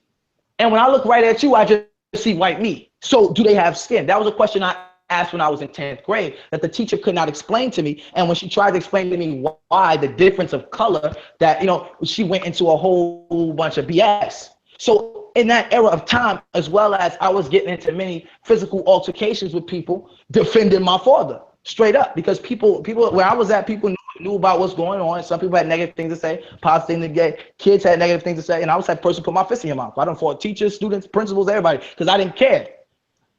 10th grade, I said, I'm separating myself from this, and I'm going to take myself into a different level of study. My mother at the time was going back. She had went back to school for business finance, a master's degree. So she had all these textbooks in the house about business. So when I dropped out of high school, where the average person may sit on their ass and play video games all day, I was in books. I was reading college level books on business finance, accounting, and marketing. And what I personally did is I went into the business of promotion. I went into being a promoter for small businesses and a promoter for celebrity events in Houston, Texas. While I was doing this, also being firsthand accounts with different celebrities that I saw in the industry, and I got a chance to, and this was when I was right after 10th grade. I was getting in clubs and the whole nine, I had no issue with none of that. I was involved at like 16. I was already a club promoter, making about 5 G's a week, realistically. And we was when I was seeing firsthand accounts with celebrities, different things, rituals, and different things they would do before and after concerts, at clubs, etc. And I was really big on the Illuminati theories at that time. So my father, I'm sorry, had a book called Luciferian Conspiracy about that had dropped old. It was an old book, had dropped in like the 90s, and he had a book called Secret Societies Unmasked that he had dropped in the 60s. My mother gave me those to read when I went to her with questions. Those books, I was so blown away by things I had seen on firsthand accounts. At that moment, I said I wanted to be a teacher. I wrote my father a letter and I told him, I said, yo, Pop, I want to be a teacher. I want to be a teacher like you. I want to learn this, da, da, da. My father told me to study. He was like, great, study, do this, do that. And at that time, he named me Rimus Zohutwi Saw Atumre. That time I was studying a lot, dealing with my name. This grasped my interest. When I was coming up in the earlier stages, like middle school, that's after a catastrophe happened with our land and stuff. I'm coming up in middle school. What I was always drawn to ancient culture, Greek and Egyptian, but not necessarily the people. I was more so interested in the architecture, such as the building projects, the fact that Egyptians had toilets, the fact that I was trying to understand the concept of how such primitive people, and which had been taught to us as children growing up in these schools, was so advanced, but yet they make them seem like they're so stupid. I was one of those kids that was stuck to the television, watching the History Channel, National Geographic, etc., as well as cross-referencing or fact-checking the things that the scientists were saying, what my father was saying. And I was finding that they match. This was my DNA or RNA explosion. Now, I was born and raised in Nuwaupu, but every Nuwaupian is not a teacher. Some people are just a Nuwaupian. So for talking, I love to talk. I like the way I look and I like the way I sound. So I had such a love for it that I would go in the mirror and I'd be moving my hands. I wouldn't even be saying nothing. I'd be moving my hands and stuff and gestures like my father because I wanted to be just like him. He was my Iron Man, my Superman. He was who I looked up to, and he was taken from me. I went through a lot of mental things that condemned me growing up behind having AK-47s and 300 white FBI agents kick in the doors and knock down your fucking pyramid. I felt stumped on. I felt less of a man. I went through a lot of psychological issues dealing with that catastrophe. But it wasn't a scar of being fucked up. It was a scar of dedication. And I took that dedication and that zeal and it became zealous. And when it became zealous, I got in my books. I stopped doing music. I was producing a lot of artists at the time, big and little. And I was and I got out of that. And I was like, screw this is corny. I want to get into real estate. I got into real estate around the age of 17, 18. I was working with multiple companies in Houston, small companies owned by other black, young, successful people like myself in Houston, and as well as Atlanta. In New Jersey, that there were some brothers up here who was doing construction. To New Jersey, built with them, and I learned a lot, as well as Atlanta. Many Nuwaupians who helped build our land put me on game on building, as well as the art of real estate. My mother actually ordered me a $500 pack of these real estate books and gave me a big box of books my father had in his house on business. One of the #1 authors that was in my father's stuff was Zig Ziglar on business. Reading all of this stuff. And I applied it to what I wanted to do. And I always had the gift of the gab. I was always the type of person who could talk a rich man into investing in me. So I had a 40-year-old man to play for the Dallas Cowboys, won a ring with him in 1992, got hurt, who had a lot of money from a settlement that he had got from his engineering job, who believed in me. A lot of people might see him in old pictures. He's very, very light-skinned brother. Who believed in the stuff that I was talking about, not necessarily on a doctrine point of view, but from a business point of view. He invested thousands upon thousands of dollars in me. And when he did, it was my rise to stardom, because then I actually applied the money he gave me into what I wanted to do. And I did that both here in America, and then I took it over to Ghana. And with my uncle, my father's older brother, he already lived in Ghana. He put me on game. The Nuwaupians, shout out to the Nuwaupians in UK, there's a sister out there by the name of Mame, who she put me on game because she's from Ghana. So I had real estate plugs everywhere. I was the man. And money seemed to roll in. I met my wife, and she seemed like a female version of me. The day I met her, she was on some gangster shit. I mean, I'm in love with the woman. The day I met her, she put 2 G's on the table first date and said, whatever you talking about, I'm investing, I'm down. 4 months later, had a ring on her finger, and we moved in together. All of that was Prince York's business stardom. In that process, I was consistently studying.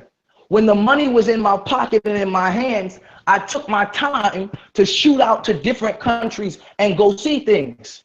I became affiliated with the Nuwaupian government and their officials. One individual, the ambassador of the Nuwaupian Nation, personally took me under his wing, like I was his little brother. He knew my late older brother, and they were very close.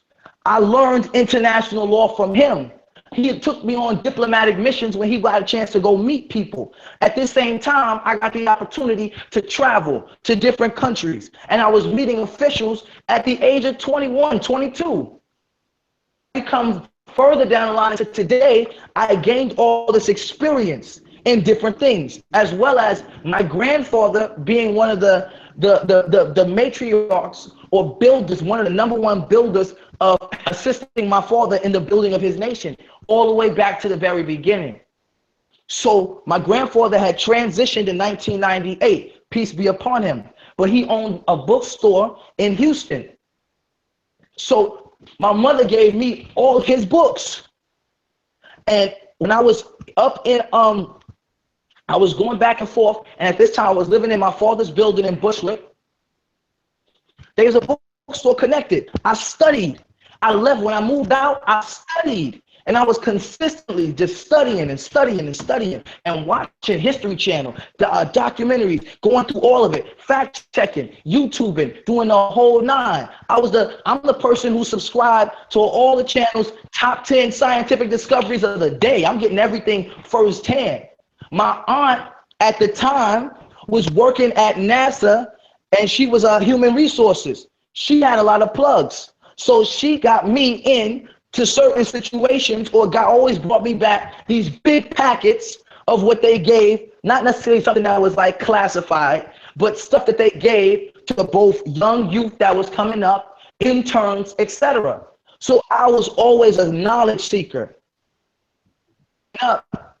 I became really, really deep engulfed in culture, and anger presence that's inside of me began to grow.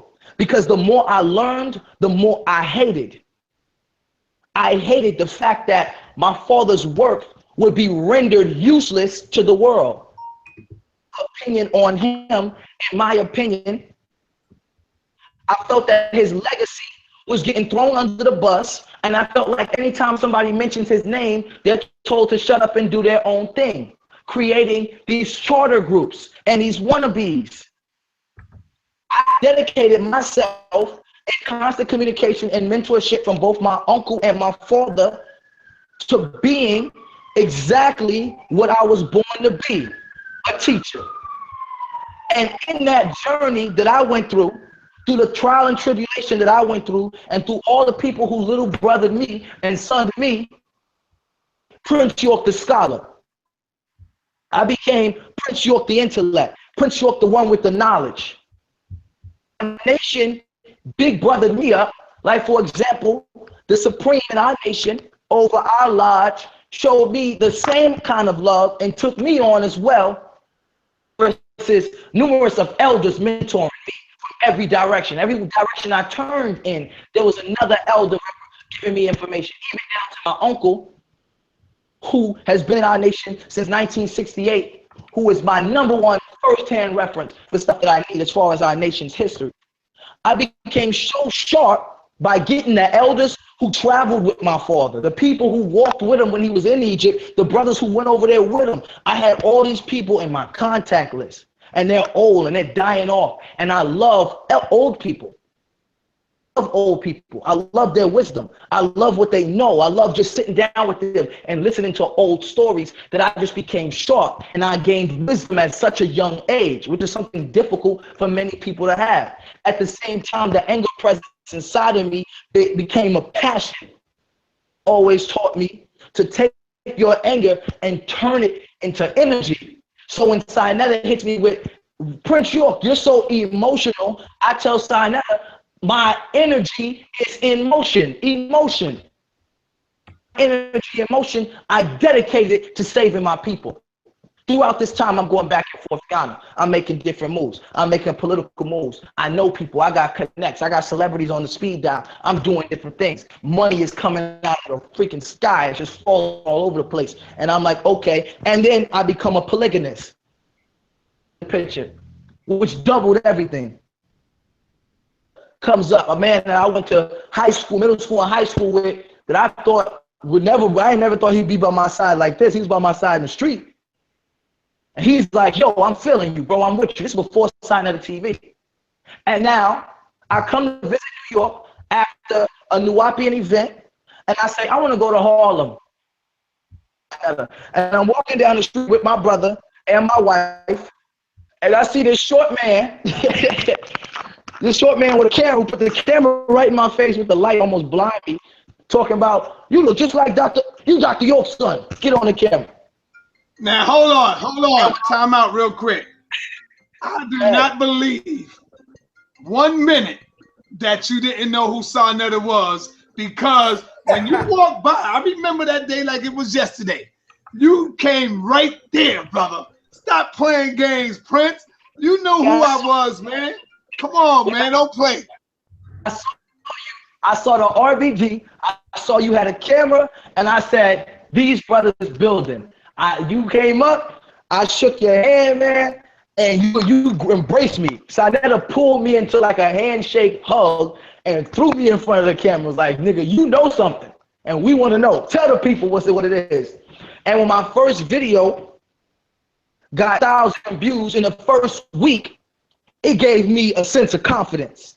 It gave me a sense of fire. When people said, I never heard so many people say I look just like my father. I hear it in our nation, but not like that. I guess people used to my father. So when I heard it from so many people and so much love from the people who love, and then I heard from the people that hated, and the hate came harder than the love, then I felt that anger presence come back. And my second video, I came up there and I said, yo, I'm coming to defend. So I got on there and I started defending my father. And then the brother Malik ran his mouth, and then I shut him down. And then after that, Sa Neter was my man. He was with me the whole way. He was like, yo, calling me. He was like, I'm Mayweather, and he's the coach. He's Mayweather Senior. He's in there, and he's massaging my shoulder and helping me throw the jabs and showing me what. So that's another elder who took me under their wing, because I'm still young. I'm not a kid. I got a wife and kids and shit, but I'm still a young man who's still seeking guidance. I never put myself on a position as a master. I call myself an ascendant student. My title is AS. I'm an ascendant student, but I will never call myself a master because there's so much still to learn. So Sa Neter little big brothers me. Well, little big brothers me. It took me on, and now here I am, and I'm teaching these people. Okay, so Prince York, so thank you so much. So because our community is small and is wide at the same time, right? We didn't ask you about your relationships with the rest of your family, as far as your brothers and sisters, right? I got an email from someone that knows one of your other brothers. His name is Ali. And Ali had asked to call in, but we're not going to let him call in or anything unless we ask your permission. And so, because this show really is about you, but before we even discuss that, can you just give us have a conversation about you and the rest of your family, or how you build with them, your uncles, and just your family situation? Okay, well, I'm gonna say this first. I'm not really interested in any members of my family taking this call, because I want to kind of stay on the topic of what it is. Maybe I'll contact my brother personally, and if he wants to do something together, we can set it up. But my connection with my family is decent. You know what I mean? I'm a little different than how everybody else is. I feel like I'm different than everybody, because in my opinion, I feel like fuck everything.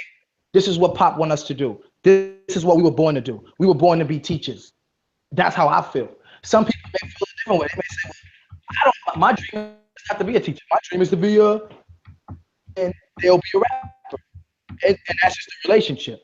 So the relationship, we hang out or associate ourselves with each other when there is something neutral. But person that everybody sees around all the time, because if everybody wants to get together and do something, there may be something that they choose to do with their own lives that I don't want to do, or that I feel that I don't need to do, or that they possibly, because I'm not one of the oldest. I'm like I'm one of the oldest out of the youngest.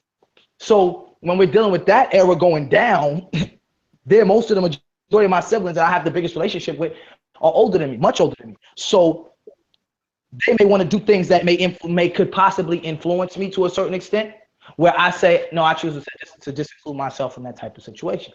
Oh, I choose, nah, I'm not going to come up to this. You can call me, hit me up, but my focus is so dedicated to the freedom of my father that I'm not one of the people that's really into it like that. That really just be like, yo. If they my siblings, I kick it with them. They call me Ali, that you just mentioning.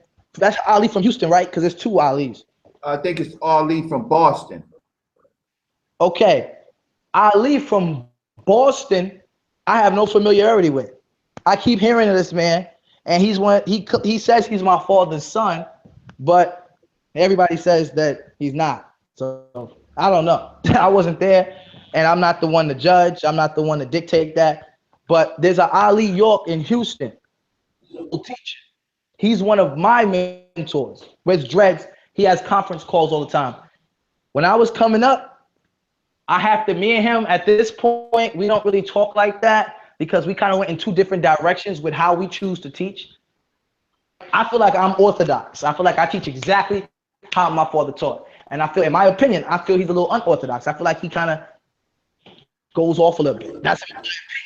Okay, so there's a brother named Ali that is from Boston that is, I believe, is older than you. And you said that you have not met him. No, I've never met him. We have to work this out. If he says that he's your brother and this is true, then the two of you should meet. See, one of the things in this community. Hold on. Yes. Because that stuff is great, fine, and dandy, but my family business, this ain't a first date. My family business is nobody's business. My job here to do is teach. Tell people about myself. As far as consciousness, two people like that ain't what I'm here to do. I ain't got time for the drama and the TV part of it. I'm here to educate the people. So as far as the brother Ali, that's great. I have social media. Hit me up, we'll link. But as far as today being the day we go, I ain't here for that shit. Okay. So for our community, see, there's a personal feeling that you have. Let me say this real quick, yes. Reggie. I'm sorry to cut you off. But I do agree with Prince York, with my brother Prince, because it'll turn into a circus, and the brother never met him, and so I want to ask Prince, what is it like having so many brothers and sisters around the globe that you have never met personally, brother? What is that feeling like? I don't have that feeling. I'm not sure about what niggas are saying about that. But don't you say, well, damn, I wonder how my brother is here, or how my brother, because you got an army or team on your own. My father has a large group of children, but it's not nothing that's like out of this world. And at the end of the day, you know what I'm saying? All my siblings, I know. So this one right here, I've heard of, but I never met. I've heard of him. But my siblings. What if you meet a fine ass sister and you find out after boning her that that's your sister? Well, so that's what I'm saying. Prince got a lot. Dr. York have a lot of children around in and out of the city. So you meet a woman and she know who you are, but you don't know who she is. And you fuck around and end up boning her. And then you find out later on, like, oh shit, this is my motherfucking sister. So that's why I'm asking you, brother, what is it like having children, having siblings around and don't even know that that's your sister or that's your brother? That's some real shit right there, brother. But me personally, I've never experienced anything like that because all my siblings, we grew up in a community together amongst each other. Even if they were so much older than me that I was a baby or not even born yet, we've all connected at events that we have amongst each other. So shit like that, I don't even know what that is. Like, I ain't never heard no shit like that before. But man, I think all right, okay, I hear you. I'm gonna let that go. Shit, but we know Dr. York got a lot of children out here. And like, for example, you don't even know who Ali is, the brother that's trying to get in. You don't even know who he is. But I'm quite sure he know who you are because he's seen you. And he's seen you on the video. I'll tell you this. One thing I do know is I know that if we say my father got so many kids, which he really doesn't, it's not that many. It's a lot because he's a polygamist. It's nothing abnormal. But he does have a larger number of kids. One thing I've noticed is my father's never named two kids the same thing, ever. He's always individualized and named his children exactly what he wanted them to be. And the Ali that I know from Houston, Texas, the one that's a teacher on YouTube, he's older. So I don't think my father's stupid in one situation. So I don't even believe that. I choose not to believe that. Now, as far as my brothers and sisters, I know my brothers and sisters very well. I know my family very well. I'm very familiar from the oldest to the youngest. I know pretty much all of them. They're pretty familiar with me. As far as personal level, I haven't met all of them. But it's not, the number is not that great. You're making it look like it's out of this world. And the reason why I didn't say it is because really what's going on, the creation of Dr. York's children, is nobody's business. See how we've swung off of Prince York and now we're back on Dr. York. So I don't like that conversation. I'm going to become defensive about it because I was talking about you. I said, what is it like having siblings all over the globe? That's what I was asking you. Well, Because I know for me, I would be curious of my sisters. I go, oh shit, I got sisters over there. I want to know her. I want to know them. I want to get to meet them. I want to talk to them. I want to see how we can build shit like that. You know, that's for me. Well, I would have been doing that type of shit. You're making an assumption that I don't know my siblings. I know all my siblings. We grew up in a community together. We played together. We ate together. We did everything together. So you know all of your brothers and sisters, you said. Yeah, I don't believe. I mean, I got this. Dr. York is a great man. So there's many people who want to say, "Oh, I'm Dr. York kid" and all this other shit. I hear that all the time, but I throw shit like that over my shoulder because the ones that I've met, it's just wannabes. So it's like, you know what I'm saying? It's always, you always gonna have that. I'm sure somebody somewhere say they Kylie's son, or somebody somewhere they say they Elijah Muhammad's son. So I ain't got time for shit like that. The ones I grew up with, all my father's wives was polygamous, so they was all together. So I know everybody who was together. I know them. Whether they agree with my father, like Jacob York, disagree with my father, or agree with my father, like myself, I know them. So I know everybody. Well, this brother, what I know of this brother, and we'll move on. This brother is very fluent in Arabic. I'm sure he goes back and forth to, I think, to Sudan. You disrespected me, and I'm a hand. Because I don't want to hear about some random dude. Like, bro, I just told you I don't know this man. I just told you I'm familiar with my siblings. So let's move off of this, right? Are you writing any works yourself? I have, yeah, I've written 3 books, but have they been published and out yet? No, because they're not finished. My first book tell us about the books that you're writing. Yes, tell us about the books. My first book I ever wrote, what I know the best, which is business. So I wrote a business book, and it was formatted for the people in my nation who manage. Well, not even necessarily in my nation. Let me not say it like that. It's formatted for Black business owners. Let's put it that way, because it's good for anybody. I formatted it for people who are coming up or recreating things, and people who's coming with an original product. Like, for example, the sister over there, random. Let's say in California, who just made her own hair grease or beard balm. I formatted how to manage your business and how to, it's even down to how to schedule your daily works on it. When you have it's basically for people who have a job and running a business at the same time. So I'm working my day job, trying to get this small business off the ground, this hustle, something that I created. So that's what my first book was on. My other 2 books was more so formatted in a teaching manner, but it's more so for teachers. It's like a teacher's study guide kind of book, and it's built to but the first one is not out yet. It's the first. None of these have been finished. They're finished, but they haven't been published. The second one is like a study guide. So is the third for question and answer format. It's a book of questions, and then it challenges the person to go answer these questions, and then in the back of the book it has all the answers to the questions. So if the first question would be, did the Egyptians practice, because this is in there, did the Egyptians practice ontology, and how can you prove it? And I have lines for people to be able to fill that in. So it's an area, and I formatted that for people like me who was coming up and were such seekers of knowledge and wanted to become young scholars. Even down to brothers younger than young Pharaoh, brothers young like young Marcus. They might want to test what they know. Because some people, when you get to knowing as much as people like myself know about the world and stuff, where you don't know what you don't know until the person asks you the right question. With that question, you're like, oh shit, I don't know. Like, for example, I was running it. This was back when I was young, with a young brother named Tariq L.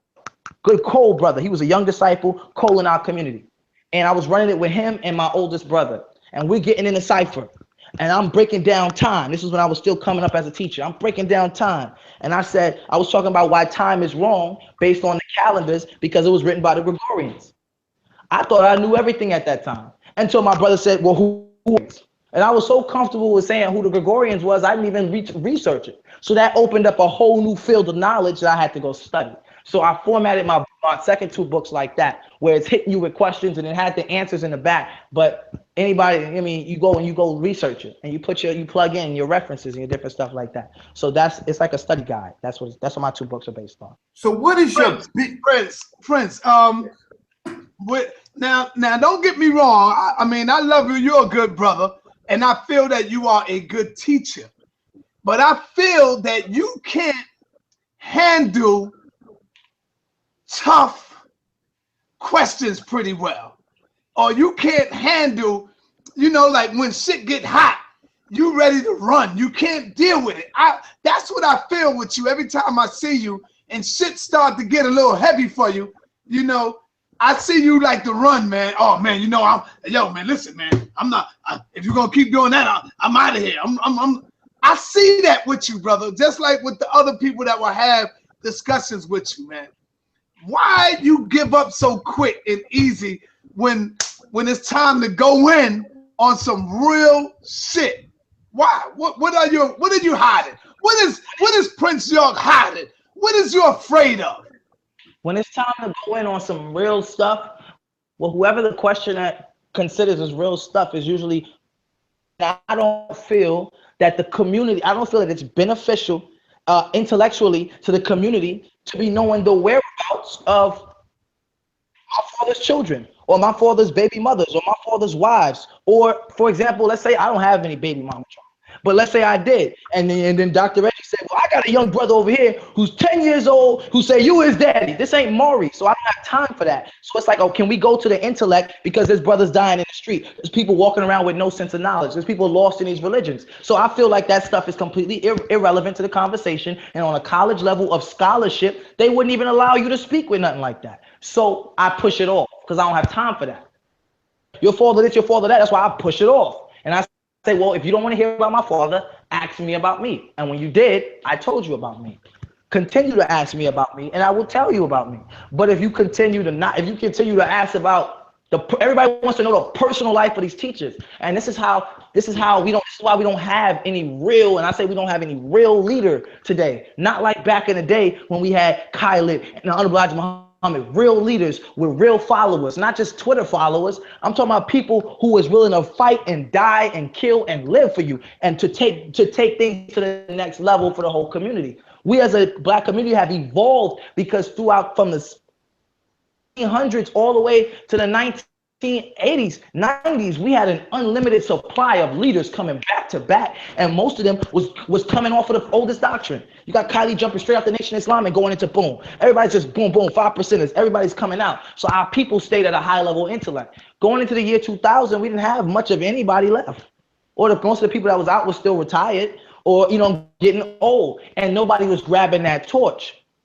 Looking at where are the leaders? Where are the scholars of the Black community? Brother Prince York. To their personal business and shit. Like that's Brother Prince York. I'm a 51, and me and Sanetta is over 50 years old. Being over 50 years old, we have had the privilege of meeting some of our best leaders. Been around, seeing our leaders work together, our families struggle together. Both me and Sanetta knew Dr. Khalid Muhammad. He was very transparent. Even the good things that was going on in his life and the bad things that was going on in his life, right? He let his people know what was going on in his life. Dr. Yosef Ben Jochanan was a very transparent elder, right? My elders, Dr. Leonard Jeffries, Professor James Small, these are all transparent people, right? Dr. John Henry Clark, who I knew was a very transparent person. We, in order to win this struggle, we have to know exactly who the person is, right? Because we have an enemy, and our enemy preys on the things that we fear the most. So we have to be a part of being a leader. Is being able to be brave and to be able to handle multiple situations at the same time, whether they're comfortable to you or not. Because the people, what we work on is a certain amount of trust and love between us, right? So we can't have people that we do not know. So you can, I hope you can appreciate what I'm saying. I want to add on to what my brother Dr. Reggie is saying, and I concur. When you have a people that supposed to be the people's leader, and you know, we bigging him up, and he's known all over the world, people tend to want to see, is he a good father? What kind of role model was he in the house? Now, look at Malcolm X, for example. Malcolm X never ran away from talking about his family, from talking about his daughters. Minister Louis Farrakhan, all of that came up. What are we trying to hide?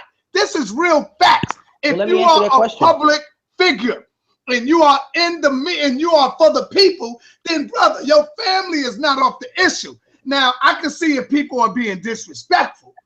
Then I can see, okay, that's cool. But if people just asking regular random questions about who is this or what about your daughter, what about, and then you get, oh man, you don't need to know about this and that. It's like, damn, what are you trying to hide? Because listen, you know, Dr. York is a big figure, but it's all right, brother. You don't have to talk about it if you don't want to. I just wanted to make that point. So that's all. Don't even answer that. Listen, Prince, don't even answer it because it's going to make us want to come back to it. So let's move forward. I'm not going to answer that. I had a comment. I did a side comment. I hear it, and I actually get what you're saying. I would like to be familiar with the people that I'm getting my knowledge from as well. But at the same time, I just don't see it being valuable to the progression of our people at the moment. And if people want to know about Dr. York's personal life, you know what I'm saying? He gives full introduction on who he is, and that's his place to talk about. It's not my place because I can only speak. Now, the question that Dr. Reggie Hassan asked me is, what is the relationship? What is the conversation on the normal basis between Prince York and Dr. York? That's a good question that I want to know. What is Prince York's relationship with his mother? Who is Prince York's mother? That's different. You asking me about me. And we're going into my siblings. Brother Prince, where's your mother at? Where is she? Is she somewhere in the city here? No. My mother, she comes back and forth. She's headed to she's coming up to New York because we're having a big wu-nuwaupu ball. But my mother, no, she's not in New York City. She comes back and forth. I would love to interview her, brother. Can you set that up? I'm not setting that up because I'm not going to allow people are evil in this community, and I'm not going to allow. Man. Okay, see, this is what I'm talking about, bro. Set up an interview with your mother, so all the people who call you an agent, that got hits out for you. Could well, my mother, look, now listen to you. Now you saying set up an interview with your mother. You the one that's telling us how big your daddy is. You the one that's telling us your daddy did this and he wrote all these books. Interview Dr. York. What are you afraid of? I'm not afraid of shit. It's my mom. Yo, what the fuck is this the interview about, yo? That's my mom. If I say my mother is not coming on the channel, she not coming on the fucking channel. That's what it is. It's all right. It's all right. But what I'm saying, all I did was ask the question. And I said no. And you said, what is it to hide? Ain't shit to hide. It's my mom. But listen, your mother goes to the she went to the fucking the big joint where y'all got in Brooklyn. It's something big over there. So I'm just saying it ain't like she's hiding nowhere. She's out in the public. That's all I'm saying. My mom is not out in the public. My mom is a wu-nuwaupu. My mom is a sweet woman. And I don't want my mom involved with the both positive or negative people in the community. Because my mother's not a teacher. She's not an activist. She's my mother. And I choose not to have her involved with the community. She's involved with the wu-nuwaupu community. She holds her position there. She's well known there for who she is and the work she's done through the years that she's done it. My mother likes, if you want to know about my mother enjoys sewing. When she met my father, she was all right, but hold on. I'm trying to tell you. Let me say something to the Negroes in the chat. All I did was ask the fucking question, niggas. What the fuck is Saul wrong about? Either he say yes or no, and that's what he did. Ain't nobody fucking tripping. I don't know who his mother is. His mother could be a fucking activist, like for example, Betty Shabazz. So what's wrong with me saying, well, damn, Is it possible if I can interview your mother? Simple. Ain't nothing wrong with that. Y'all some stupid ass fucking Negroes. Sarnetta has interviewed other people's What the fuck wrong with our people? No, because they sick. So sick motherfuckers. Like we don't look. For example, you don't think people will ask that question? Let's change. A lot of people that will ask that question. But go ahead. What is your best subject, Prince? I mean, you are new in this community, right? And you said that you're the absolute best. So being the best, right? And coming from your father, who is the greater, there is a whole group of people who really want to. Yeah, but hold on, Reggie, real quick, man. Real fucking quick for these stupid ass niggas that don't know what real journalism is. When look at what happened to Malcolm. When Malcolm moved forward and he went somewhere, who did they interview? They had to interview Betty Shabazz so she could give the story of who this man is, what he represented, what he meant to him. It ain't no disrespectful shit to ask my brother. I said it respectful. I would like to interview her. The brother said no. Nah, I don't want to do that. So cool. It's all good. Y'all the one that's pumping the motherfucking shit up. Sarnetta, we move forward from there now. That's all. Sarnetta, let's not let the people in the chat room change the vibe that we got, or this building vibe. But I will tell y'all, I don't mind telling people, because a lot of people ask that in the question and the thing about my mother. So I don't mind telling people about my mother, but I'm not bringing my mother on the channel because my mother's not a public person, neither am I. I mean, neither is my most of my family. But as far as my mother, when my mother met my father, my mother was going to fashion school in New York City, and she was going. It's actually a funny story. She was going to fashion school in New York City, and she was working at Bloomingdale's up on, I think that's what, 34th Street, 33rd, something like that. Bloomingdale's and Foley's. That's where she was working, and she was living in the Bronx. She used to see all these brothers on the street in the all white, propagating with their tables, selling books, oils. That was the Ansars. It was covering the whole New York City back in the 70s. And when my mother met the brother at the table, her 3 books.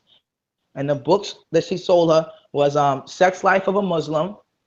Because my mom was raised up in the Nation of Islam. My grandfather was formerly FOI for the Honorable Elijah Muhammad. So my family goes way back into the conscious movement. So when my mother's buying different books from the brother on Islam, because that's what she's familiar with at the time. And when she decides to come to the masjid, she's standing outside the masjid. Well, actually, we had a restaurant across the street that we also own. So she's standing outside there trying to call her father. So she's putting her coins in here. And she see this big, dark green, military camo looking Jeep. Big lights on the top, no roof on it. And it's this dude with his hands on the top. And he ain't driving. He just riding off the top. And he swings the car around, almost pulls up on the sidewalk. My mom thought he was going to hit her. He jumps off the top of the car. He's like full black attire with these gold buttons and stuff on it, real militant kind of looking. Big, long beard, sharp, you know what I'm saying? My mom told me her response with the shades on. And my mom told me her response was, "This nigga fine." And that wasn't Dr. York. That wasn't Imam Isa, the Muslim teacher. That was, my father was a teacher and was a music producer at the same time. So she saw him when he wasn't dressed in his full teaching attire. She met him when he was dressed as a singer, producer. So when she met him, you know what I'm saying, they met cordially and he left, took off. No numbers passed, no flirtatious or nothing. She comes into the masjid and she begins to pray and study. And the imam comes to the stage, and Imam Isa al-Hadi al-Mahdi is up there teaching. And she says, "Wait a minute, that's the same guy who was the producer I met on the street. That's Isa." All right, yo, let me ask you this, Prince. Let me ask you this one now. Hopefully this won't be too bad. Is there a way, brother? Because I would love to. I would love to. That's how much I respect him. I would love to get an interview set up with Dr. York, because I interview people from the penitentiary. Is Dr. York allowed to make phone calls? Let's first ask that. Yes, he is. Is that do you speak to Dr. York from the penitentiary? Do you speak to him? I have spoken to him, not very recently. I'm not on the phone, not very recently, but I Is have there spoken a possibility? Don't just say no right out.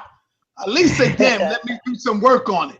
Is there a possibility that I could set up an interview online where we interview Dr. York from the the phone? You could pass my number on, put in a good word for your brother Sarnetta. You said you love your brother. So here's the big test. Can you pass my number to Dr. York so the people can hear Dr. York himself?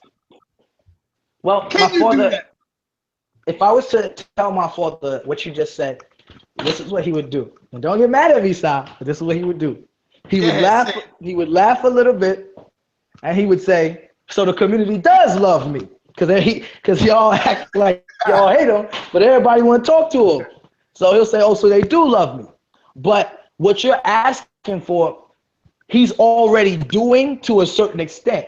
He does it through his legal team, Victoria Broussard.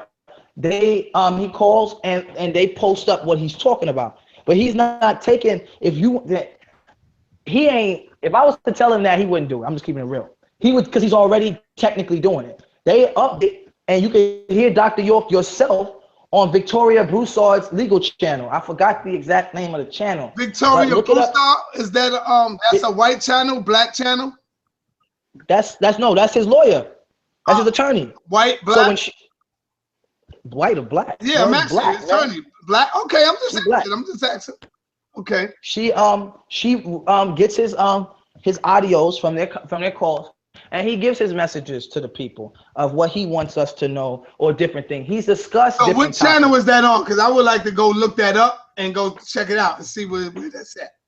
Look up her name on YouTube, but I don't necessarily remember the channel name because I don't remember. You can go. Give her A name channel you again. can Give go her to. name again.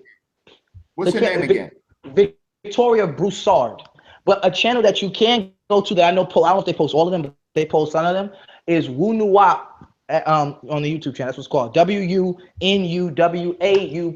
Wu-nuwaupu Say it again. on W-U. N-U-W-A-U-P.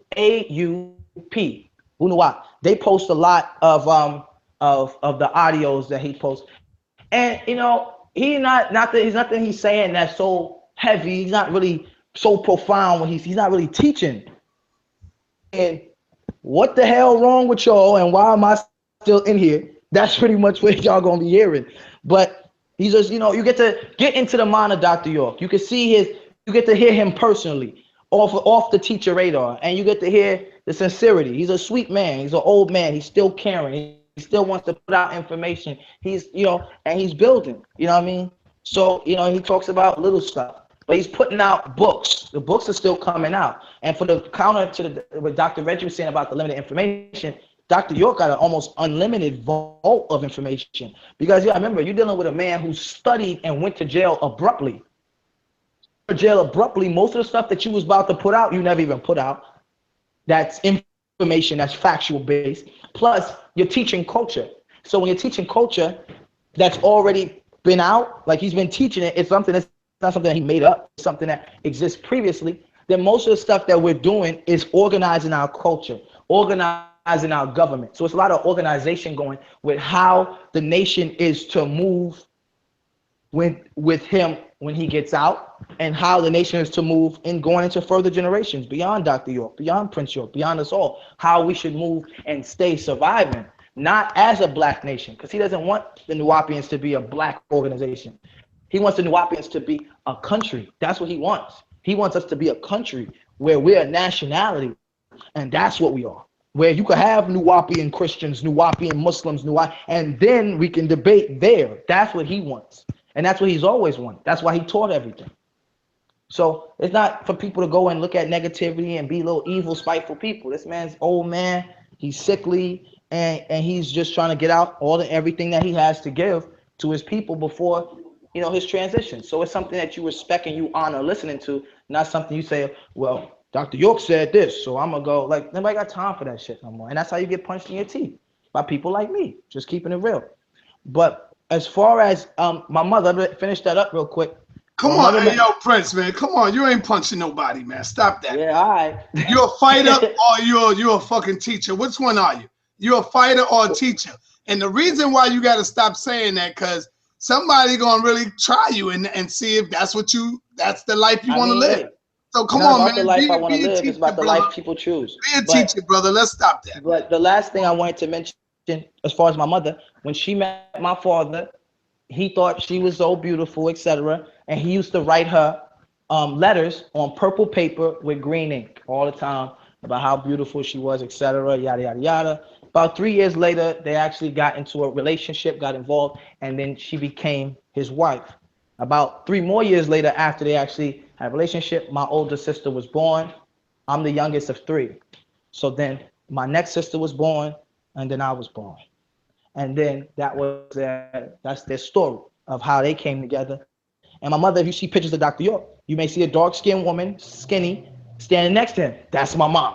She's always, almost every picture of him, she's always standing right there, got his back. She was the person who made his clothes because she was going to school for fashion. So she was one of the sisters who made his clothes. When you see Dr. York with his hair braided, she used to braid his hair. She was the wife who cooked and cooked, because he had different wives who did different things. Some wives helped work on the books, research, pictures, all that different stuff. But she was the more so housewife in the house. So she cooked and cleaned and did his hair and really, really got to know my father on a personal level.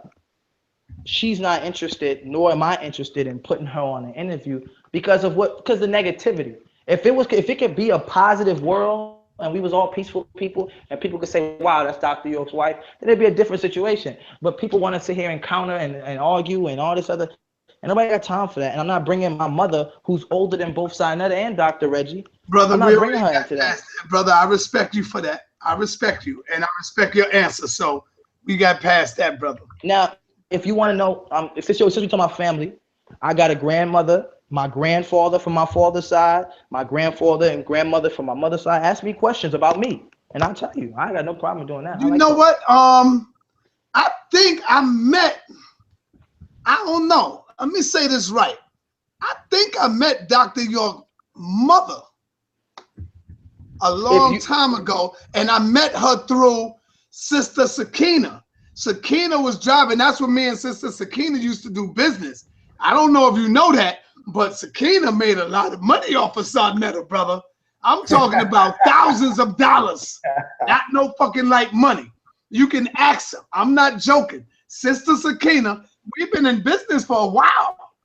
For I would say about for like damn near 8 years. And me and that sister was going in. We blew it up. She was in Brooklyn. That's when I did the debate with her and the Hebrew brother Zabak. You know, I did a debate with them. They the first ones I did the debate with. But me and her was in business. And one day she was driving around Dr. York's mother. And she said, this is Pop's mother to me. You know, that was a while ago, brother. But yeah, man. Yeah. She my grandmother has long, but you know, peace be upon her, she's long but transitioned since then. But yeah, my grandmother, very, very sweet woman. I love my grandmother, and I'm upset at myself because I didn't take the time to build a relationship that I should have. The way I have a really close relationship with my mom's mother, but I didn't build the necessary relationship with my dad's mom. My dad's mom was the nicest woman on the planet. She's the type of woman that would tell you to shut up in the nicest way. She was strong-handed and she was aggressive, but she was so nice and sweet with it. She could tell you to shut the fuck up, but she would say it so nicely in the way her word choosing that you would literally shut up and then realize, did you just tell me to shut up? She was a sweet, very sweet woman. But my personal relationship, we wasn't close because I didn't know her that well. But peace be upon her soul. I believe she transitioned in 2008, I believe. Shout out to my man. Shout out to my man Doggy Diamonds in the building, y'all.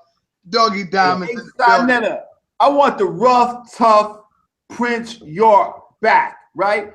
Prince York, what is your best subject? You got a line of people trying to take your intellectual head. What are you an expert on? Let's get this going. They want to see you on the stage, on a big screen. right? And they coming to take your head. So what's good? I don't think nobody messing with Prince York when it comes to that Bible. That's just me. I could be wrong, but from what I see and what I been hearing from the brother, I don't think nobody is fucking sitting in front of him saying that when it comes to dealing with that Bible, brother. You saying that he's better? What happened to the ISUPK thing? No, something else happened with that. It wasn't either of the parties, but it was something else that was going on that needed to be done. So I'm just saying, I don't see nobody standing in his way when it comes to that Bible. And if you think I'm lying, we could set up something tomorrow or later on tonight. I could get a Hebrew on the phone. And we can have these brothers intellectually talk about the Bible and build. But Prince got to be up for that. I don't know if he's up for that. You know, Prince York up for whatever. I mean, there's a lot of them. There's when it comes to religious studies of any, I can say I have reached a level of mastery, and I'm sure I got a lot of jewels that you could have, brother Dr. Reggie. I got a lot of jewels. Like I got like the Hebrew. The fact that debate's not taking place is actually sad because, and it was technicalities. It had nothing to do with like anybody being afraid or anything like that. It was technicalities with scheduling and stuff like that. But the jewels to run on them, man. I got Egypt. Go ahead. Do you know Brother Hashard? Do you know Brother Hashard? No, I'm not familiar with them. Do you know Prince Daniela? I'm not familiar with them. Divine Prospect? I'm not familiar with any of really the conscious community. I don't think he want to know Prince Daniela because Prince Daniela is a beast when it comes to listen to me. No. When it comes to wu-nuwaupu, Prince Daniela is a goddamn monster when it comes to what you teach, brother. Is he he's a wu-nuwaupu himself or he's a opposer? He's a Hebrew. He's a Hebrew. Oh, he would fall, man. I'd put him on his knees. I'd put him on his knees and slay him. That'd be over with. Put him on his knees, man. I put him on his knees. I got so many books. I got so many books to reign in the defense. Like I should have been on Kemet on trial because I got so many books to reign from the Bible to reign on the Egyptians. I mean, to reign on the Hebrews about their connection to the Egyptians. It's ridiculous. It's not even fun no more. Called the degree of Abrahamism, where he literally verse by verse dissects the entire Torah and just rips it to like. It's not even fun for me. It's just like, yo, Prince, come out and talk to this man real quick because he done lost his fucking mind. And I'm like, all right, you know what I mean? But you know what I mean? It's cool. I mean, I'm not tripping. Y'all know how I am. I'm about it. But at the end of the day, I don't really want to.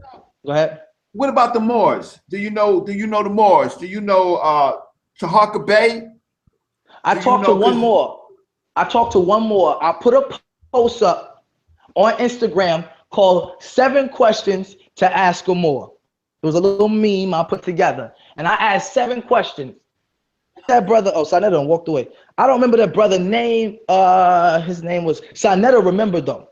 His name was Lord Alba. Lord Alba, man, I worked that ass so bad on Instagram. It was ridiculous. He called him back up. I was just taking him rain by rain.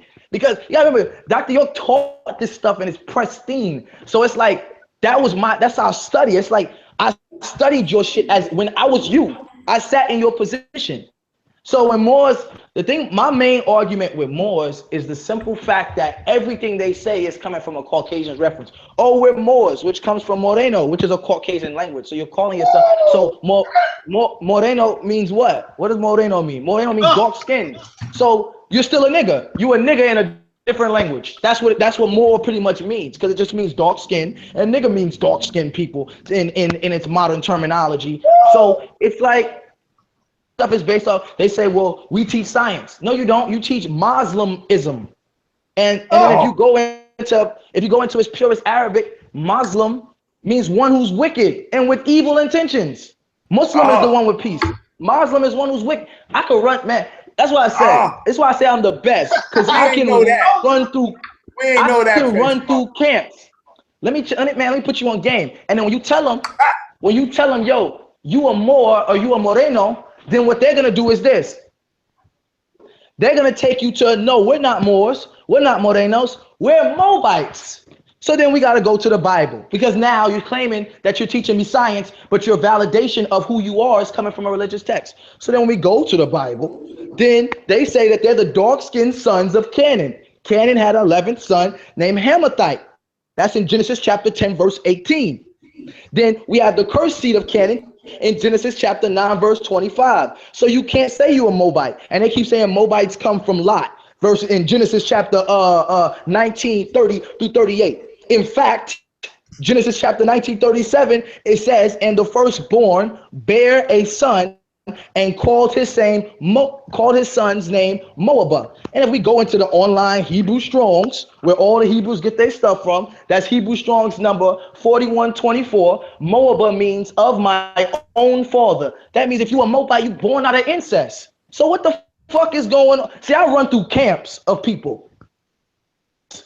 I'm coming at your chief. Y'all better leave this motherfucker alone when it comes to these doctors, brother. Leave him alone. Yeah, well, we got to get him on stage, Sarnetta. See, the thing is, somebody's gonna have to take the bet, and they're gonna have to prevail or get whipped up. So they're not gonna fuck with him. Trust me, they ain't gonna take the bet. No, they lining up. You mean Hashard's gonna back down from him? No, I don't think I'm talking about the Moors. Get to Huckabee. He don't want that. He don't want that work. No. Let me ask you. Yeah, let's brother Red, let's do this. Let's do this. Yeah. This is the biggest thing. My biggest question for Moors. Why are you claiming the flag of Morocco as your sovereign nation?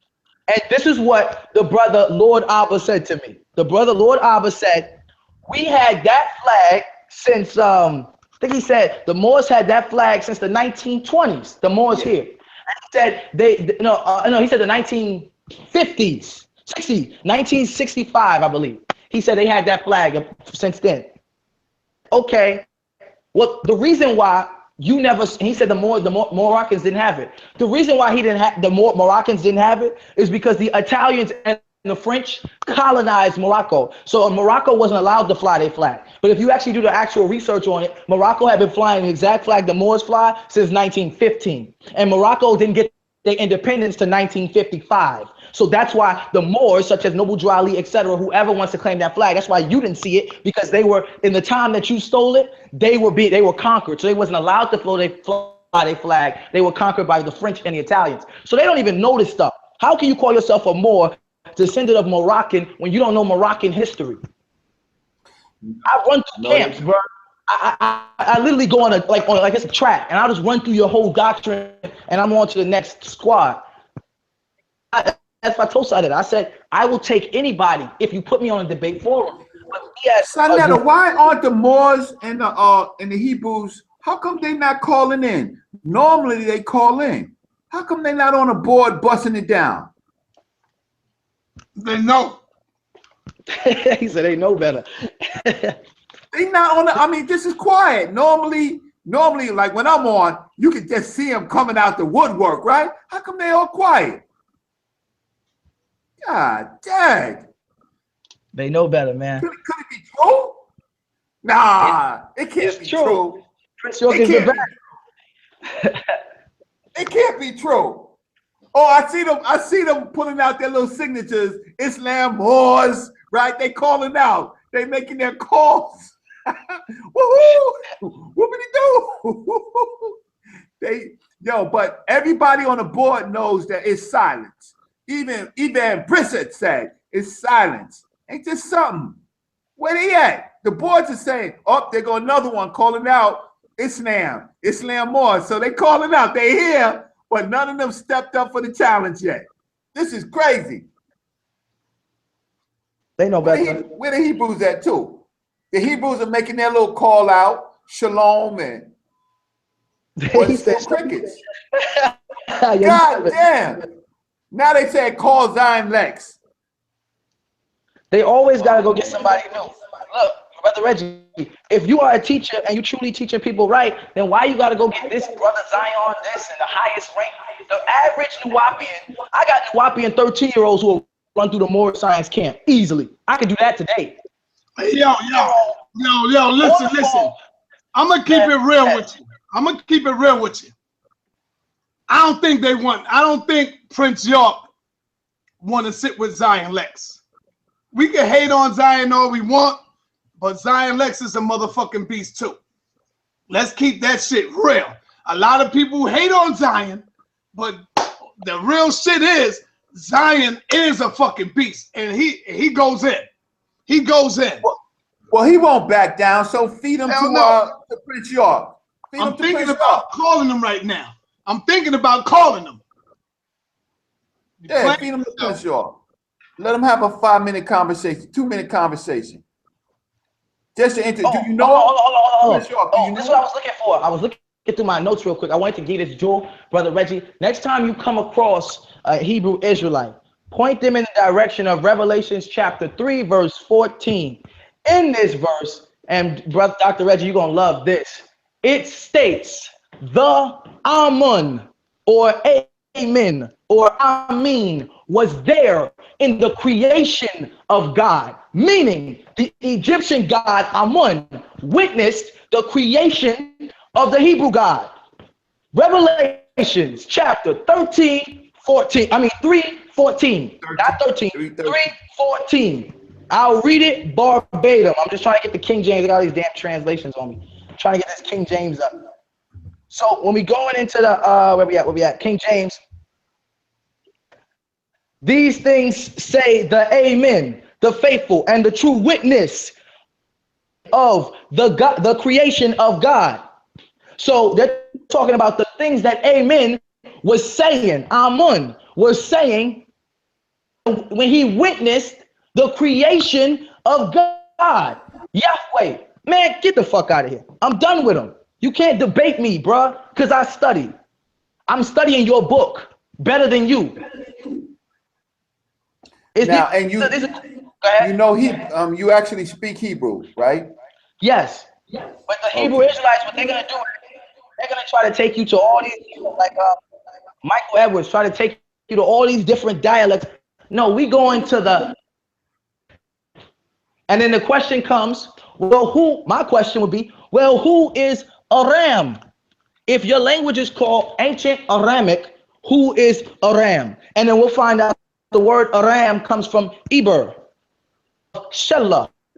You see what I'm saying? These are dark-skinned people. These are black people. But was he a linguist? Why was the language? These are questions you got to ask them. Why was this language named after Aram? Why did they name it Aramic? What is the true origin of Arabic? What is the connection between both the Hebrew and the Arabic? Because I say Shalom Alek, and then you have a Muslim saying Shalom Lek, Shalom Alekum. So what is the difference? Is Arabic a dialect of Hebrew, or is Hebrew a dialect of Arabic? What is your God's language? That I was going to reign at this debate. It's 3 Hebrews that I can mention that Prince will have problems with. 1, Captain Tazoriak. Why did I say Captain Tazoriak? Because Captain Tazoriak is a professional debater. You can say anything you want. You will not unravel him. He will stay on his square. He ain't going to ask you, yo, don't say nothing about this. Don't say nothing about that. You can say what you want. Captain knows how to rebuttal. Another one, my man Hashar. Hashar is an absolute beast. He will probably have Prince York crying on the side because he goes hard. And the third one is motherfucking Zion Lex. That's keeping it real 100. Zion Lex is a goddamn beast when it comes to this study. I know a lot of people don't like me saying that, but when I'm talking about his Hebrew, I'm talking about Zion, and you stay in that lane, Zion is an absolute motherfucking killer. That's real talk. I know, Sonetta, you're gonna hate me for saying this, right? But what about Divine Prospect? What about Lex Vortex? What about Israel Doctrine? What about all these other people? Hold up. Don't you dare say them fucking names on my channel, Reggie. What's wrong with you? Divine Prospect? Come on, not Divine, the other two fucking imbecile. Don't say them dudes. No, but Sonetta, you had clowns, man. Wait, no, they not real. Hold on. They are not real Hebrews, brother. Don't do that. They not real. What about Pit Boss? Come on, brother. Please, man. Them niggas not real. Don't even mention their name, man. All right. Show me a video where you see them in the street doing work. Show me where you see them teaching our people outside. Show it to me, Reggie. I met through you, Sonetta. All right, then. So come on, man. Them niggas don't come outside, man. Come on, man. Don't mention them fucking clowns, man. Them niggas are clowns. All right, so all I know is you could name all the sharpest Hebrews in the world, but none of them is going to take up the book of Hosea, where God himself says that he's from Egypt. And that is numerous of verses where God is paying homage and respect to Egypt. The man sent his only son. If these people are wicked and paganist and all of this other crazy shit, then why is God sending his only begotten son to be there? And don't say he sent them to teach him, because when Jesus left, the Egyptians were still Egyptians. They can't answer questions. I don't care who you get. I'm interested in seeing how this works. So, Sa, who you gonna call? Yeah, that's Hosea. Ghostbusters. You said who you gonna call? Yeah, who Ghostbusters. Right. Ghostbusters. Well, all I can just say is I just gotta see it happen, right? We know a little bit about Prince York, right? We know a little bit, so now we just gotta see it happen. Now we gotta see if it's just all wolf tickets.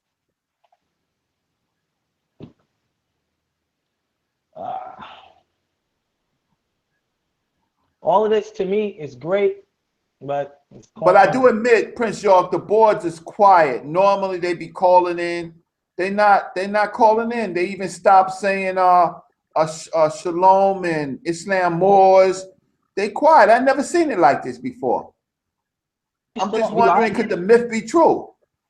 It's not a myth, man. Niggas been scared since Dr. York was free. For real. I mean, yo, listen. This is not nothing new, Reggie. I'm gonna tell you something. The wu-nuwaupians and the Hebrews, they've been going at it before I came on the scene. So this is nothing new. And the one who been getting the top, hold up, the one who been winning that battle, what I heard the wu-nuwaupians been putting them to bed.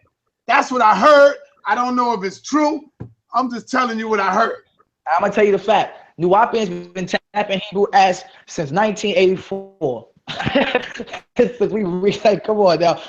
My father rewrote the Torah in its proper language, showed you it was wrong, put in there your language, showed you all the picture graphs, everything, all his references is right there that he rewrote. So they not holding a conversation with me. Sonetta, I think the community's right. I think that you should have gotten Shaka Amos on the line to interview Prince York. That's who I wanted to meet too. I wanted to meet Shaka. I like Shaka Amos. Nah, he don't want to meet Shaka. Out of the Egyptologists, who I seen come at the Hebrews. Hold on, everybody, hold on. Yo, Tahaka. I want you to know that I am live right now. I have 882 people watching and listening, and my guest is Prince York, and Prince York is going in on Islam. He telling you you don't know about Islam like you think you do.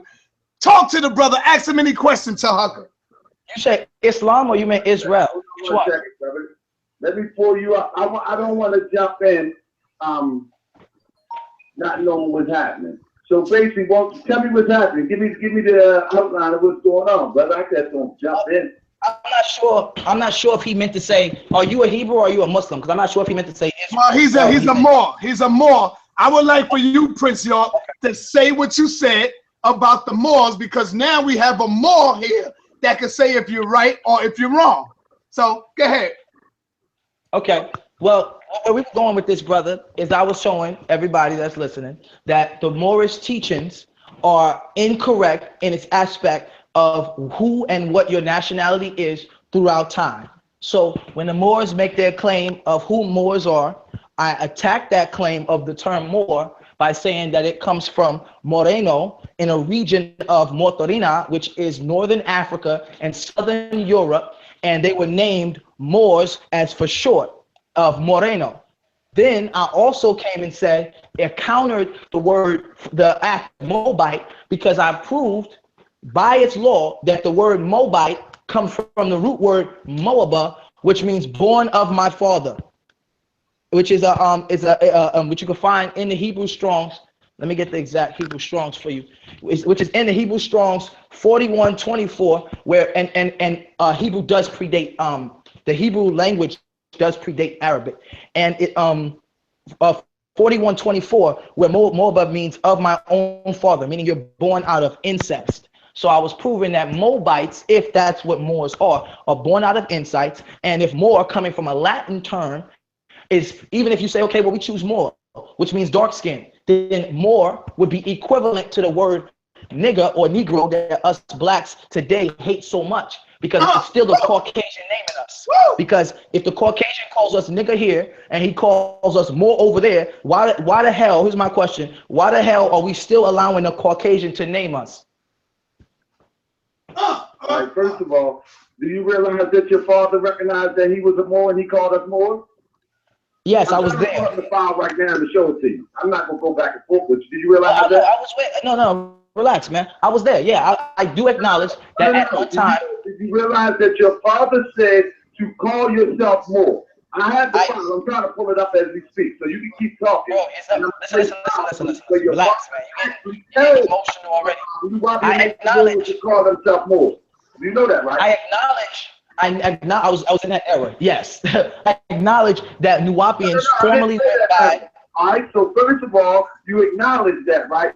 Why would your father, being the master teacher that he is, would try to tell us to call us something fictitious? Maybe you missed the mark. Okay, so is that a question? Or you don't talk over me while I'm in? He's asking the rhetoricals. He's at, hey, yo, Sinetta, he's asking the rhetoricals. Does he want me to respond? Hold on, yo, Prince. Are you smarter than your father, brother? Is he asking me a question? Because I don't know what the fuck your question, brother. Are you smarter than your father? I'm going to pull the file up. Oh, he said, am I smarter? Relax. Calm the hell down, yo. Relax, man. Check it, man. Hold on, bro. Hold on, man. Yo, relax, man. We got a nice vibe going on of intellectual building. We ain't got time for no goddamn screaming. Now, hold on, brother. This man, he came in the call. Don't try to tear down somebody else's lesson, saying that we not Moors when you haven't done the true history of where the word Moor comes from. The Europeans came to what is known as Mauritania, and that name was already in place. See, hold on. See, Prince, I told you when this shit get hot, I'm not gonna call nobody weak, brother. I ain't gonna call nobody weak. I'm gonna see if you can stand on them shoulders, brother. That name was already in place when the Moors, when the Europeans came to what was Mauritania, M-O-M-A-U-R. All they did was twist it. That's an original name. Did you know that? Come on, Prince, talk to us. Unmute yourself. Because they could only associate a pigmentation with the word, they did not know the origin of the word. And now you are giving the European more credit than he deserved. And then you taking the credit from your father. That's beautiful. I love that bill right there. But one thing you don't know is you don't know my father. So let me educate you, my brother. I'm going to play it for you. Because I allowed you to speak. You come in here, a conversation, raising your voice. So let me fact check that ass real quick. When you anytime in linguistics, when you're dealing with Old English, Greek, or Latin, they're the only language that uses the term IA. So if you just admitted that it was called Motorina or Motoria, that's still a Latin word created by Caucasians. Taught the Moorish school. Hold on, Tahaka, let him go.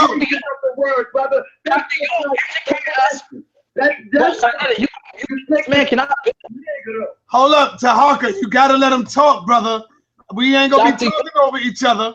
You gotta let them talk. Dr. York, Come on, York. Come on. educated us on the Moorish school for the purpose of us taking the first step to not understanding but overstanding what sovereignty means. The word sovereignty simply means to be a state of. Now, let me take you back the way I schooled Lord Abba using a call with Skynet on the phone. Back to the letters IA. The letters IA is a representation in the English, Greek, and Latin language for a state of mind. Thus, the 13 original colonies in America all in with IA, such as Georgia, and the state of mind that the people of Georgia was under the colonization of King George. So if you claim to be from Motarina, you're claiming a Latin word that has not of any Egyptian or any African origin. If you don't speak Latin, you don't speak Greek, you can't fuck with me because I speak language. That's why I'm a linguist first.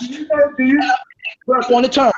I got a video. Okay, I got a video on my channel from a true professor, a real professor. He didn't answer my question. He's telling me about video. Answer my question.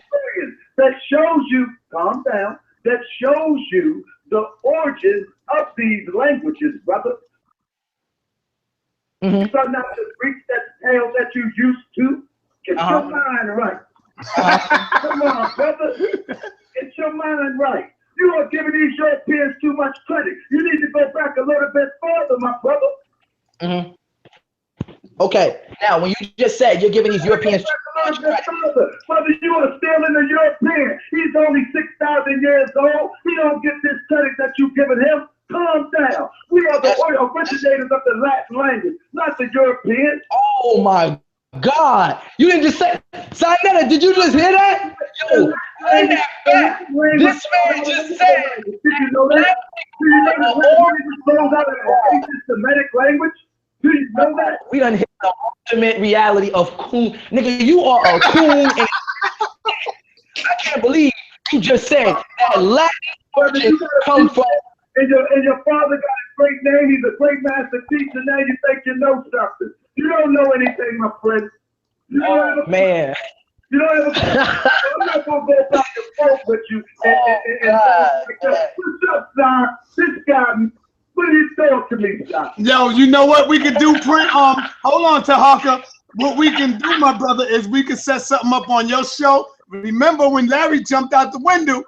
We can set something up on your show, and we can have the brother come through it, and you gotta let him teach, let him talk. Hey, son. Sinetta, can I ask you a question? Can I ask you a question? No problem with that. Hold on, he want to ask a question. I gotta ask Sinetta a question. He want to ask a question. Go ahead, Prince. Here we go, Sinetta. There's a question, yo. Here go the question. I can't even hold a straight face. Okay. Or is these the these are the same Moors? I'm just trying to get the clarity. These are the same Moors who assisted with putting black people in slavery are now claiming the European language out of all the African cultures. Such a rich history. Okay. Now you want to tell me that black people's origin language is coming from Latin? Because if you're saying that black people's original language, like you say black people are original Moors, you just stepped on Kemet. You just stepped on the Patak. You just stepped on everything. Because that's some bullshit. Hold on, Tahaka. Hold on, you gonna get it, Tahaka. You sitting in your house right now with your children. How can your wife respect you when you just told her that the Caucasian, that the African man is the first language of the Caucasian?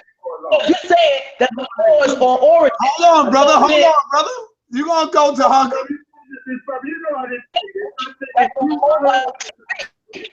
Why name yourself a Latin word if the Moabites had their own language? Answer me that, because I'm a linguist. I don't care who professor you bring. All right, I guarantee you gotta let him answer, Prince. You can't cut him off. Let him go answer. 2 more seconds. I just got 2 more seconds. I guarantee whatever professor you calling, if you fact check him, he does not speak Old English, he does not speak Greek, and he does not speak Latin or Spanish. I guarantee you. Go ahead. I'm listening. Let him talk. Proof. Gotta prove that shit. You can't just talk to me. First of all, Prince, let me ask you a question.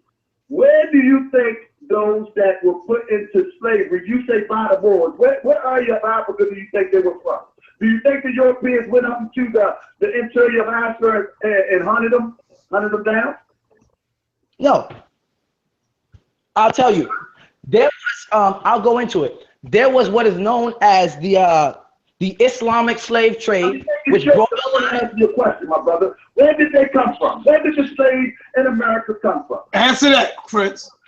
I have to answer it. The slaves in America came from multiple places. The slaves in America majority of the slaves in America were Native Americans, and the other half of them did come on slave trade ships. It's two parts of that shit. Do you know where the slave ports are at in Africa? Do you know where the slave ports are at in Africa?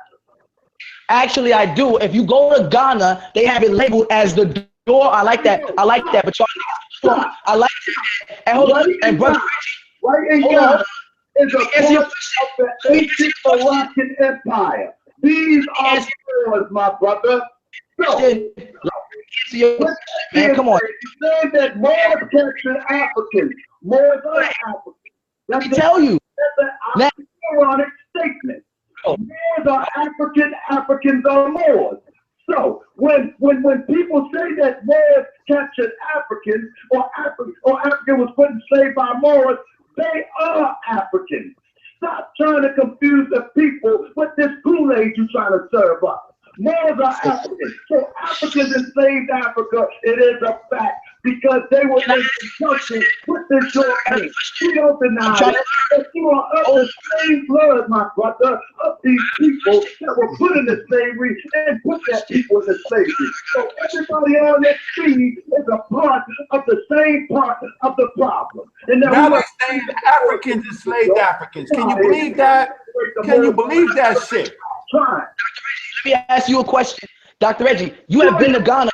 You're looking like a European. Moors are African. Now let me hear you say. They derive themselves from an invading population. So Reggie, back out, Reggie. This is Prince York dealing with. I want to see if Prince York can deal with him. Let me hear you say. Moors are African. And all this screaming and hollering, I'm about scholarship, nigga. If you gonna don't try to say that Moors are not African, because Moors are African. Okay. Moors are African. So why are they speaking Arabic? Bro, hold on, yo, Reggie, because this man think he gonna come on the channel and dictate who the fucking. So let me. Everybody, hold on. Reggie just said something that was fucking powerful, and I can't tell Reggie don't say nothing. Reggie said, so why are we speaking Arabic if Moors are African? Good fucking question, Dr. Reggie. Can I ask Dr. And the original people of the peninsula where Arabia is at was our people who migrated there. Man. No, Dr. Reggie. All right, hold on, Reggie. I wouldn't have said nothing if he didn't want to lie on Africa. See, I was on the sidelines, but he want to lie on Africa and say Africans enslaved Africans and not saying that they're invaders just to say who he thinks he is, right? Something that he converted to. So he wants to throw Africans under the bus for an Arab-based existence. Are you serious? Religion and Yep. Hey, brother. Hey, Reggie. Do the original people of Arabia look like who they look like, Reggie? They may have looked like us, but they admixed originally with the Neanderthal. You should know that from my debate. Here you go again. You already got, Reggie, you've been taking too many beatings. Sit on the couch and chill out, man. Bro, hey, come on, moderate. I'm just talking science, brother. I'm talking about admixture. I am saying that the African walked out of Africa into the Levant and admixed with the Neanderthal. I say, what did the original people of Arabia look like? Can I answer this fucking question? God damn, this nigga come here and run his fucking mouth. Can I answer this? Relax, Prince. No, watch the language. Watch the language. Go ahead, Prince. Go ahead. Hold on. Go ahead, Prince. Answer the question, Prince. And Dr. Reggie can co-sign this because he said he'd been to Ghana. Ghana, he asked about the slave ports, and Ghana slave port is at its castle, and you can Google it, called the Doors of No Return, where numerous of tribes. Cape Coast for the Bonzi, right? Those are the Reggie, let him talk, Reggie. Let Prince get it in.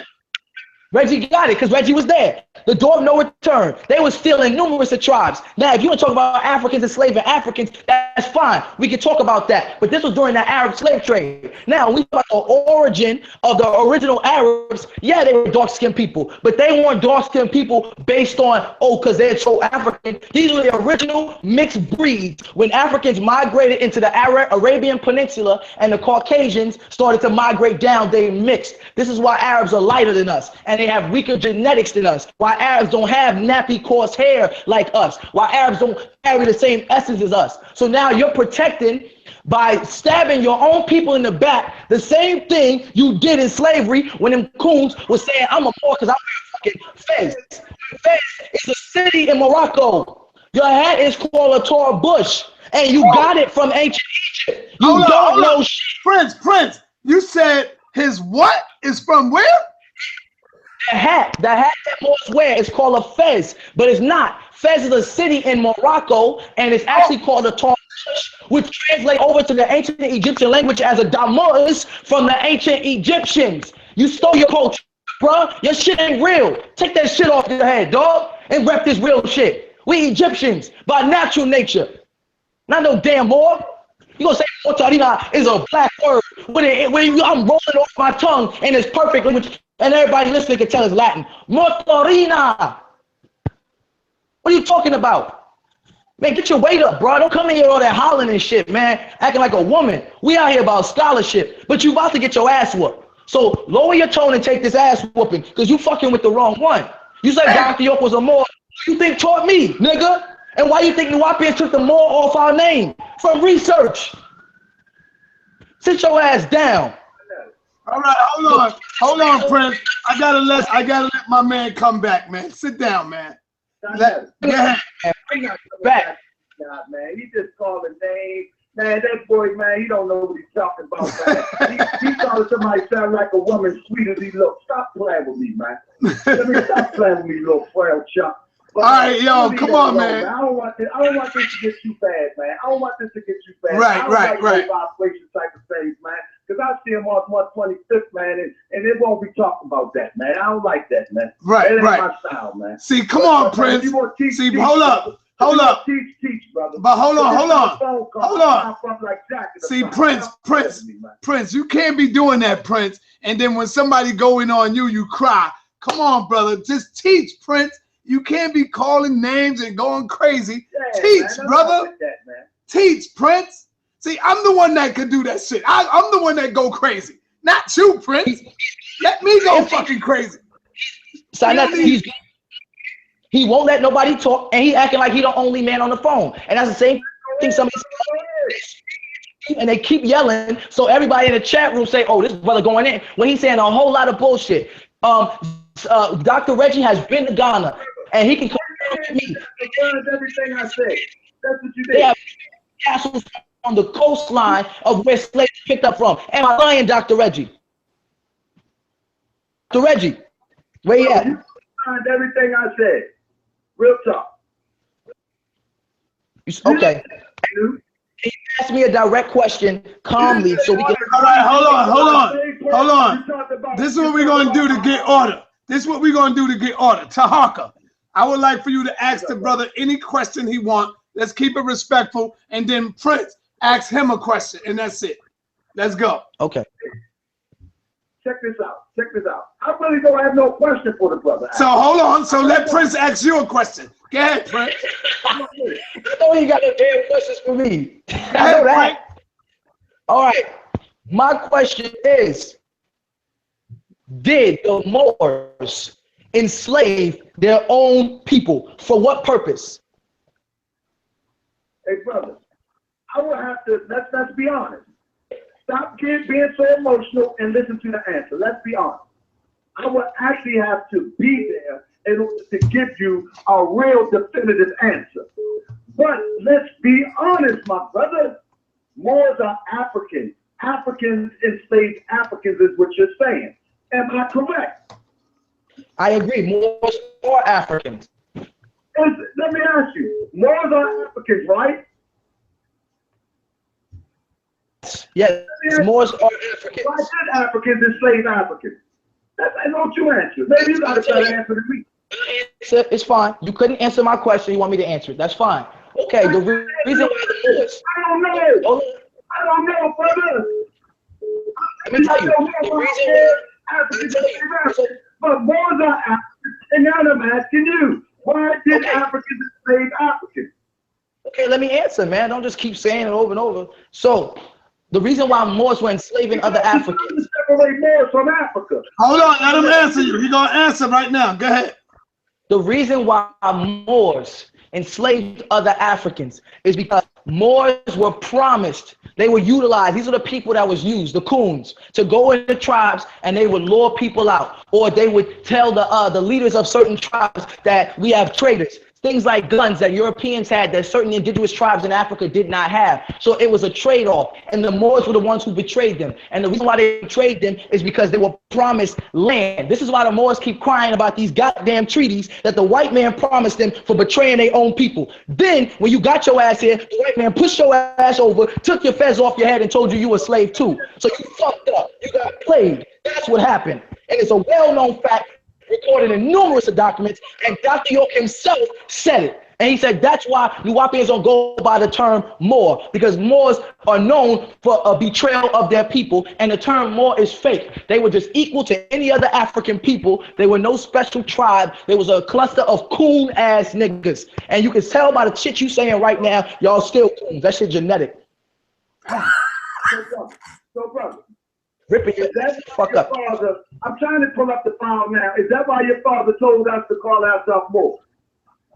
No, the reason why my father told us to call ourselves Moor is because the closest thing at the time to understanding that you had a nationality was that. So he went into the Noble Drew Ali teachings to correct and perfect them. Thus, he rewrote the Holy Quran, Circle 7. And if you go into the Holy Quran, chapter 48, I believe, verse 7, it states that Moors are Canaanites, which are the cursed seed, which are Caucasians in the Bible. So, in Noble Drew Ali's holy book, he's calling his own people Caucasians.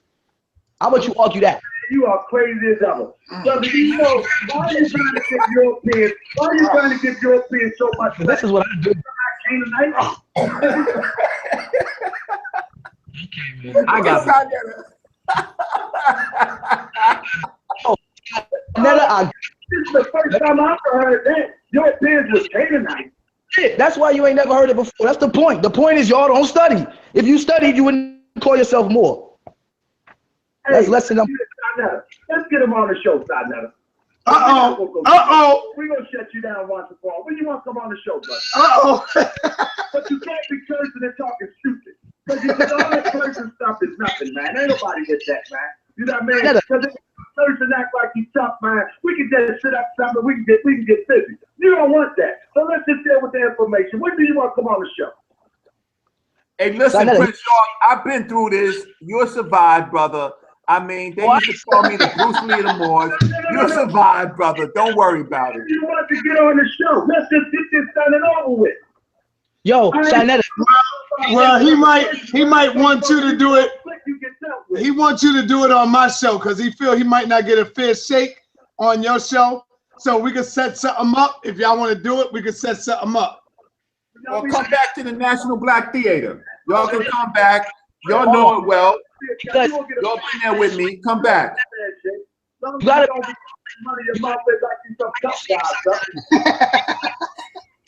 he want me to come because him as an individual can't. You're a tough guy. You're not a tough guy, Fred. All right, hold on. We ain't going there, y'all. Tahaka, in closing, do you have anything you want to say, Tahaka? Hey, brother, if this guy say that the Canaanites are Europeans and that the Moors enslaved Africans, but admit that Moors are Africans, man, this brother is truly crazy. You know what I mean? He admits that Moors are Africans, but then try to separate and say Moors enslaved Africans.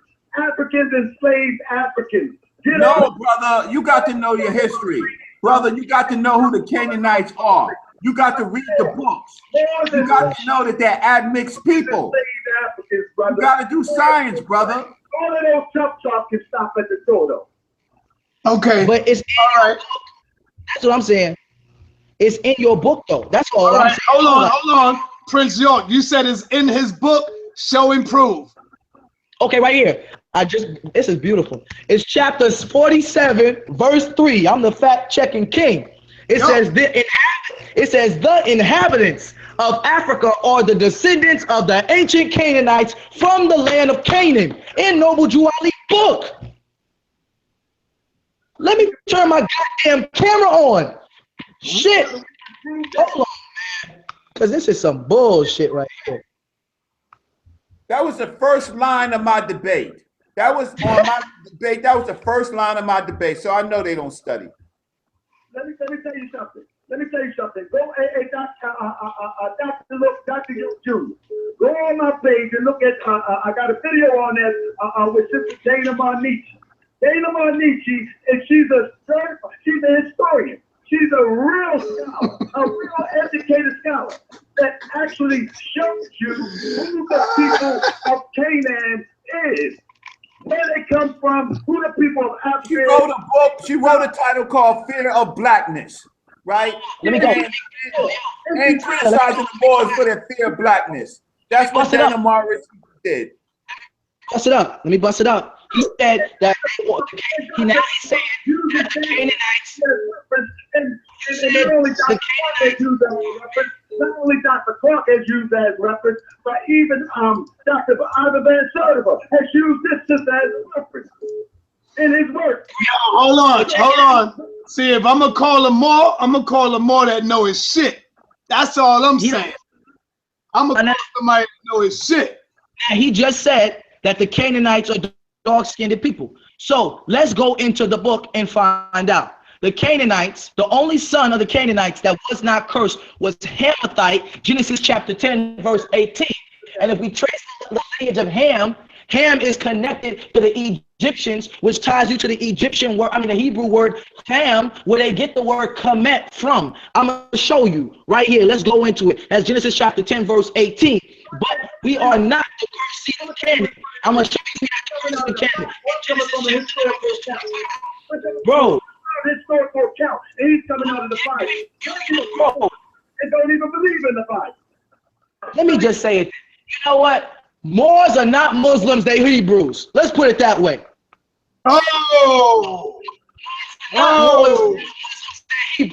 Muhammad, the prophet, Rasulullah is a Hebrew. You want to fuck with me?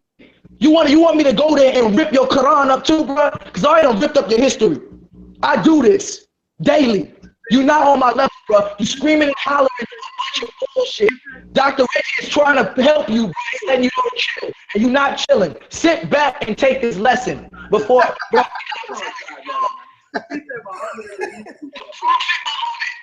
Rasulullah is a Hebrew. I can prove it with the Quran, with the Hadith, with the Holy Quran, Circle 7, with the Koran. Get your books. Come on, man. This man say Muhammad is a Hebrew, man. Come on, man. For real, we gonna have this conversation. Finish me, y'all. Why I gotta teach you like this, man? And let's move on, man. Goodness is great. Now he wanna move on. He wanna run from that shit. He said, yo, let's move on, yo. Hold on, man, because I'm about to trap. I'm about to show you the lineage of Ham. Because you just said you might have to hold it. This is getting real good. You may have to hold it because you may have to do about 4 or 5 of them at the same time. So Prince York, hold on to your weapons right now. Don't bust it because they're gonna do some quick study to get themselves out of this shit. Right? They're gonna have to pull a rabbit out the goddamn fence for this shit.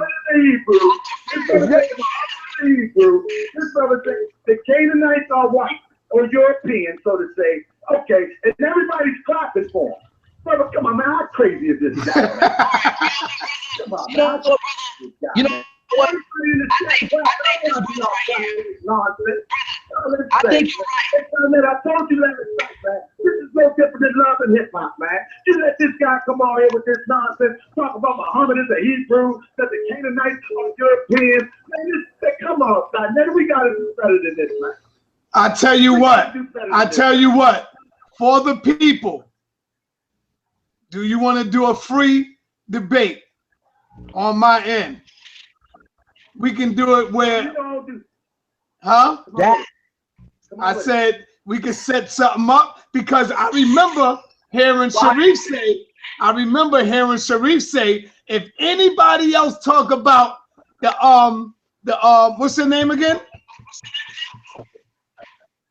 Ali's men, we ready to debate anybody. I heard him say that. But to be honest, Sonetta, this guy is really not qualified, man. This guy's really not qualified, Sonetta. I'm not going to yell back and forth and lose my voice, but this guy's really not qualified, man. I'm serious. I mean, we can do something on my channel, or you know what I mean, we can spit on the channel, and I'll knock him out the box, man. But all right, check it out. Let's set up a free debate on the channel. On the channel. Screen. I want to show that this guy really don't know what he's talking about. Oh, okay. I have no problem with that. Yelling back and forth ain't gonna do it. You can show and prove that I don't know what I'm talking about. Why can't you do it now? Why are you running from this conversation, taking me to a whole nother channel? Sonetta TV is my home channel. This is where my fans is. You don't have no home. Jump me on some bullshit. You got the facts all day. If you got the facts, win a shouting contest. Please. If you got the facts, all right, so, yo. All right, so Tahaka, we're gonna move forward. Tahaka, we're gonna move forward. And hit me up if you want to get in touch with Prince, and we could try to set something up. All right. So we're gonna move forward, and we're gonna leave this conversation alone. Once my brother get off the phone, we ain't going back to this. All right. So that's cool. All right, Tahaka, we out. You got any closing statements? Man, whenever he's ready, man, he can get it, man. But I don't want to get into a shouting match, man. Okay. I want to get into facts, man, some slides and all that, and we can get it. All right, peace, brother. There you go. There you have it. Prince, do you have any closing words for Tahaka? Respect. I do have respect. I do have a to me, and this is for anybody. If you have the true facts and you really got them, you don't have to reschedule. We could do this shit tonight. Because if you got facts in your brain, if you study, my facts walk with me 24/7. I am the book. I know this stuff verbatim. You don't. You trying to run me to your channel so you can go get all your Moorish brothers. Y'all can study together and try to gang. You got the power to me so you can run your mouth. That's it, bro. Get the new WAP, brother. It's all right. It's all right. If I go get a new job, I'm gonna go get my young brother who's 15 years old to bust you up. I got little bros, yo. My little homies is running through y'all camps, yo. I'm trying to tell y'all, and they vicious and they out. Shout out to Chicago, cause the wu-nuwaupians out there. I'll fly your brother in, cause really you're not up to par with me. I'll go through the whole religion, Islam, and tear the whole shit down just to demolish you. You can't even tell me the origin of the hat you wearing. Yeah, got origin. He said you're more respect. That's what he's talking about. You can't tell me the origin of it. Man, his father wore one. Whoa. Man, cut it out, man. I'm not getting into that, man. Your father, hey. All sorts of facts, all types of affairs. All of a sudden, I don't know, your father don't know, and you know. I mean, you get all this from up into the chat. I don't care about none of that, brother. I know that. I know what your father said. I know what your father demonstrated. Shit like that. Shit like that. Shit like that. Don DeMarco. Shit like that. Shit like that. Shit like that. I bet you don't know my father just put a book. DeMarco. I bet you don't know. I bet you didn't know this. That my father just put a book out called "Why Wu-nuwaupians Aren't Moors." I know that when my father went to court wearing the Moorish crown, all the Moorish Science Temple brothers, when the judge said, "All rise," all the Moors stood the fuck up. I know that. So y'all don't stand on shit like that. Yo, hold on. Everybody be quiet. Hold on. Shit like that. Shit like that. Shit like that. Don DeMarco.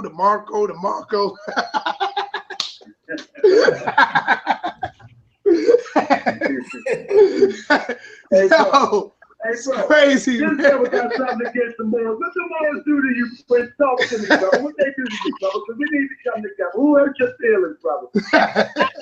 Language. How you speak? I'm gonna tell you the truth. The Moors have not done anything to me. I'm a person who's a defender of truth. If the Moors would like to unify with me, I'm about it. But the first thing you got to do is you got to look at the truth, bro. I unify with the intellectual, bro, and I'm dealing with the facts.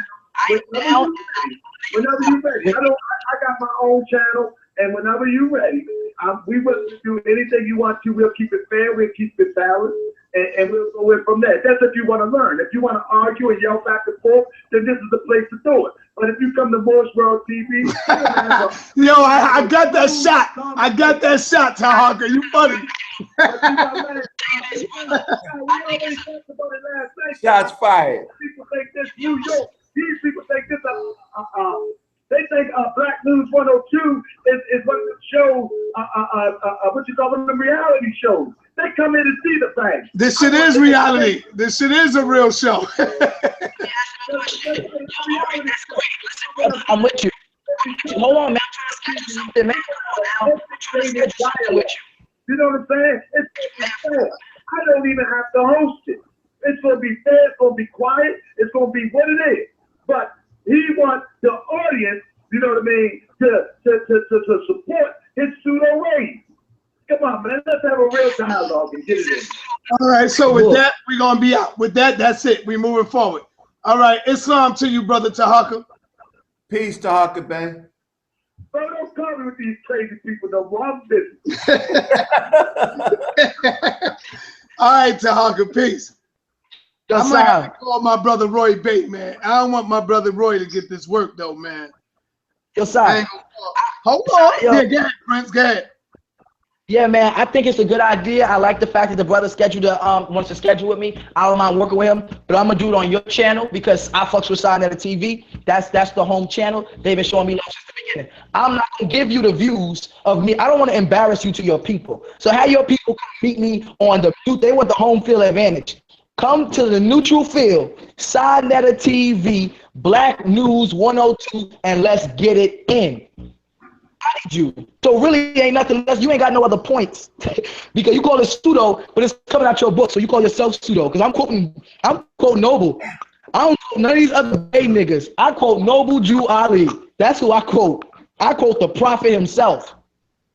Love and respect for Noble Jew Ali. But at the end of the day, I ain't just because you the one of the elder leaders doesn't mean you all right, bruh. And I want you to challenge my father. Don't say, well, no, we challenge it. My father did wear the fez. Nuwaupians did wear the fez. And now we're saying don't wear the fez. So now you got to see, oh, they already did that shit. Why should I not wear it? I can show you pictures of the Pharaoh Ramesses with the fez on. You'll see the kamish coming down, and you'll see the big red top hat. That's where they get it from. And they got it from the Egyptian Masons.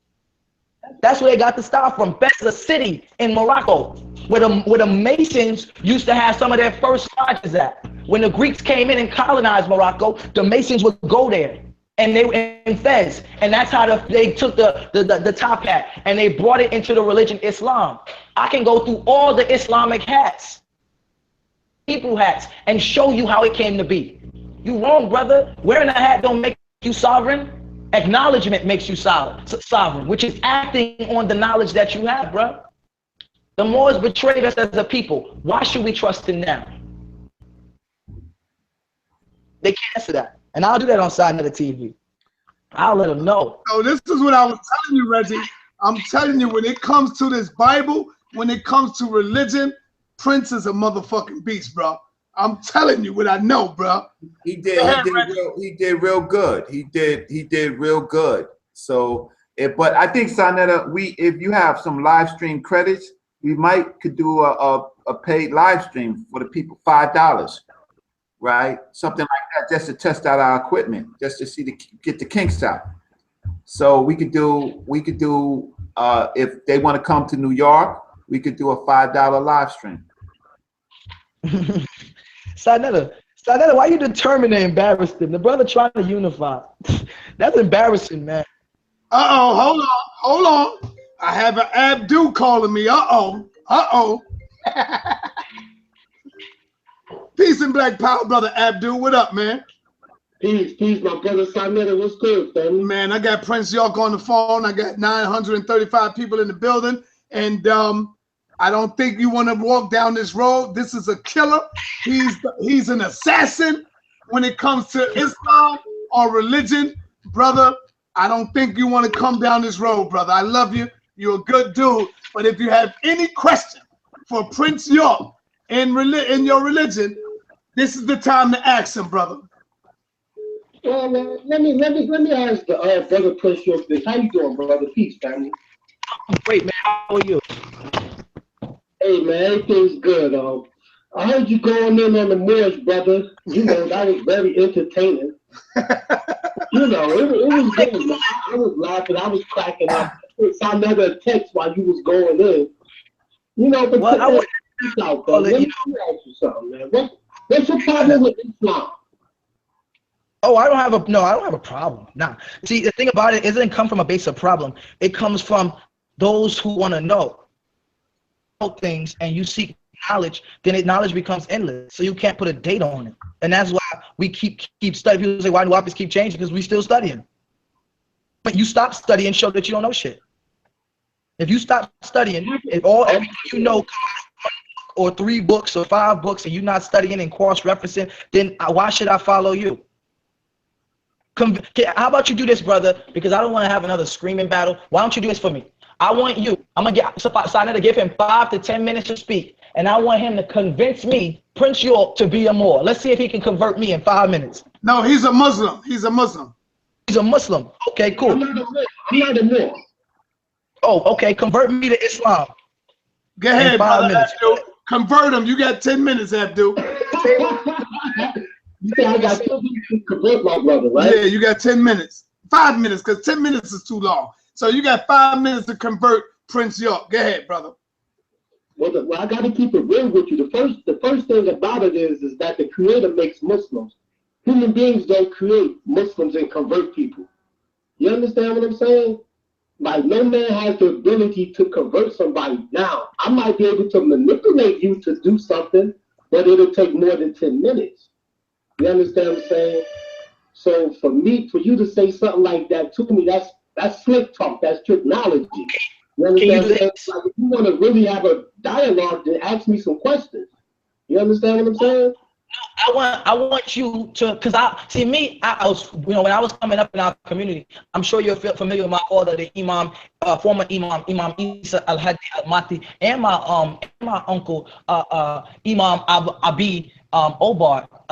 I'm sure you're familiar with them. So if you're familiar with these Islamic missions, as well as these are the successors of Sheikh Dawood, as well as taking on a lot of information also from the Honorable Elijah Muhammad, etc. When you go into that, I'm familiar with Islam. So I'm a person who's put the Quran down.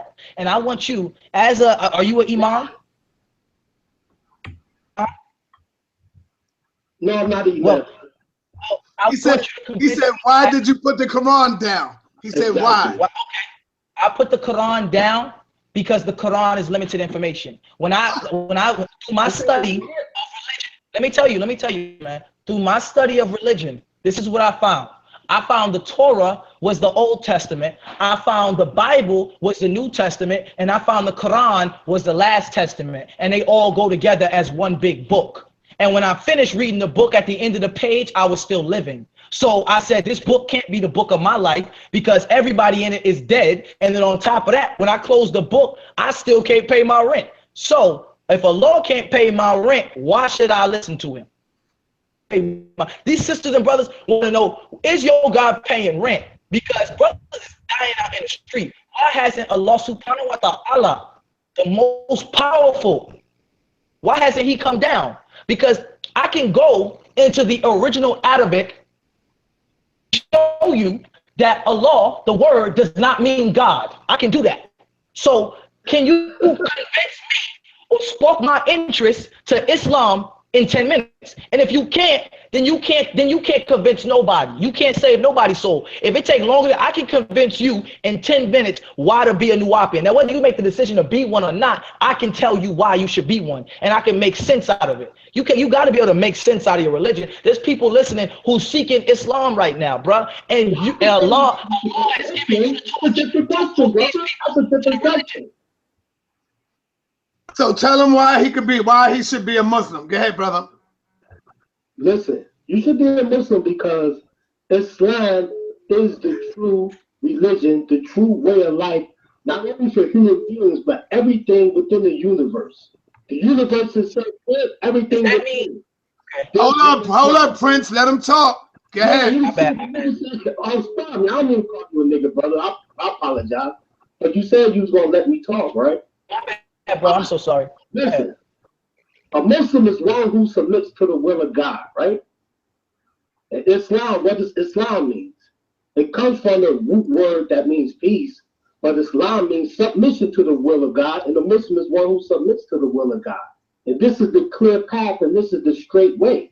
You understand what I'm saying? Just like Dr. Khalid Muhammad said, Brother Sarnetta, everything submits to the will of God. Everything, even the sunflower plant. You see it bending and twisting, submitting to the will of God in the whole 9 yards. This is just pure science. You understand what I'm saying? This goes back to our most ancient ancestors. You understand what I'm saying? Now, when you look at Islam and you study the Quran and you see the miraculous nature of the Quran, the revelation from God, and you see the truth within it, then there's no doubt about it. Even in the Quran, it tells you, I will show you my signs. You understand what I'm saying? So if you keep your eyes and your ears open and your heart sincere and you seek the truth, you understand what I'm saying? If you study Islam sincerely, you will see that it is the truth. It's the clear path, brother. You understand what I'm saying? A lot of things y'all talk about this Arab slavery and all this and that. Y'all talk about a lot of stuff, man. It's mixed with a lot of lies and BS that a lot of you Negroes be getting from Fox News and stuff like that. Like this is just pure nonsense. It's lie. I heard you say Muhammad sallallahu alaihi wasallam was a Hebrew. That's a bold-faced lie, brother. You understand? Like, come on, man. Talk to me, Prince. So I see you said a lot of controversial things, but what I wanted you to do is I wanted you to save my soul. Make me believe that I am going to Jannah, paradise, when I die. Prove to me that Allah subhanahu wa ta'ala is my God. And your entire bill, you haven't done that. You told me a lot of things. You said that the Islam and the Quran is the true way, but that's what you're telling me. This is why I can't believe that. Because you are a man, and you are a man representing a book written by a man who claimed he talked to a spirit. So, to me, that sounds like prove it. That's a lie. Did not write the Quran. Who wrote the Quran? Hell no. No. How could Prophet Muhammad write the Quran? Angel Gabriel, man. No, and check this out, Sarnetta. First of all, everybody knows Muhammad was illiterate. That's number one. So Prince York is lying on the prophet saying that he wrote the Quran. That's just falsehood. And Prince York, who does the Quran say is the author of the Quran? Who does the Quran as a state? That's why I'm asking you. Of course the Quran tells you who the author is. That's a lie. That's another lie. So you haven't read the Quran. So I have read the Quran. So in that case, who is the author of the Quran? Tell me, teach me, brother. I'm not trying to argue with you. I want you to teach me. Save my soul, bro. Allah is the author of the Quran. Allah is the author. Oh, hell no. Yo, son, get him off the phone. Yo, this nigga is... Elijah wrote the Quran. You can't have me, Sarnetta, so he won me off the phone. It's no, it's not that. My bad. You like to have lies. You can't lie. You don't know what to talk about. Your question, my brother. Let me ask you a question. Let's get into this. All right. What sect of Islam are you? Are you a Sunni? You a Shiite? What are you? I gotta know so I can know who I'm chilling with. I appreciate that. And I don't deal with any sects, but somebody that's on the outside will call me an Orthodox Muslim or a quote-unquote Sunni Muslim or something like that. Okay, that's perfect. That's perfect. Now I got a question for you. Muslims, Orthodox Muslims, go around the world terrorizing people in the name of your God. That's a lie. That's why. That's a bald-faced lie. Okay, can I ask you? Okay, so you sound like the Fox News reporter. You sound like the goddamn devil, brother. What are you talking about? Okay, I'm just asking a question, man. Relax. I just want to know: are they truly doing this in the name of Allah? Because to me, if you're killing somebody in the name of Allah, then what does that mean? God can't kill them himself? Because ISIS killed over 100,000 people and they tired of career being known. They cut throats on national television in the name of Allah subhanahu wa ta'ala. So I just want to know, bruh. That's all I want to know. Yeah, what that got to do with Islam? You talking about ISIS, who is a fucking government agency. Hold on for a minute. First of all, let's get some clarity on what's going on. First of all, Abdul, who and what is Allah? What is that? Who is it? Allah is God. Allah is the creator of the universe and everything in it. Have you ever seen him? Hold on, Prince. Have you ever seen him? Heard him? Have you ever seen him, heard him, or what? I've never seen Allah. You can't see God and live. You understand what I'm saying? Like God is above the creation. Okay, now another question. Does he has arms? Oh, I'm saying it because I don't know if it's a man or a woman, a female or what. So does it has arms, legs, eyes, head, feet? Describe it to me. What is it? How come you got to describe God to you when I never seen God? Well, because in the Bible, it always say God hears, God sees all things. Right. God walked into the garden. God spoke to so-and-so. So I'm asking you, do it have ears, eyes, a mouth? Listen, Sarnetta, when you talk about ears, eyes, and the mouth, the only reference you're going to be able to have is a human being. And so, God brother, is not a man. Listen, God is not a man. So why does it say, God hears all things, God sees all things, God smells, God speaks, God walks upon them. Why it says all that? Those are attributes of a human being, brother. I understand that, but that doesn't mean that God is a human being. Hold on, it's describing Allah. That's what I'm saying. Sonny, let me finish because the Bible is describing Allah. I don't go with the Bible. You know what I'm saying? But the Quran does too. The Quran says something similar to that too. Yes. Yes, some similar things. Yes, the Quran does. Can I ask you a question? Can I ask you a question, brother? You said that you practice the religion of Islam. And just start here because I'm a little off because I just finished coming at this demolishing the Moors. So I gotta completely turn over to Islam now. So what does the word Islam mean? Hold on, I can't hear y'all.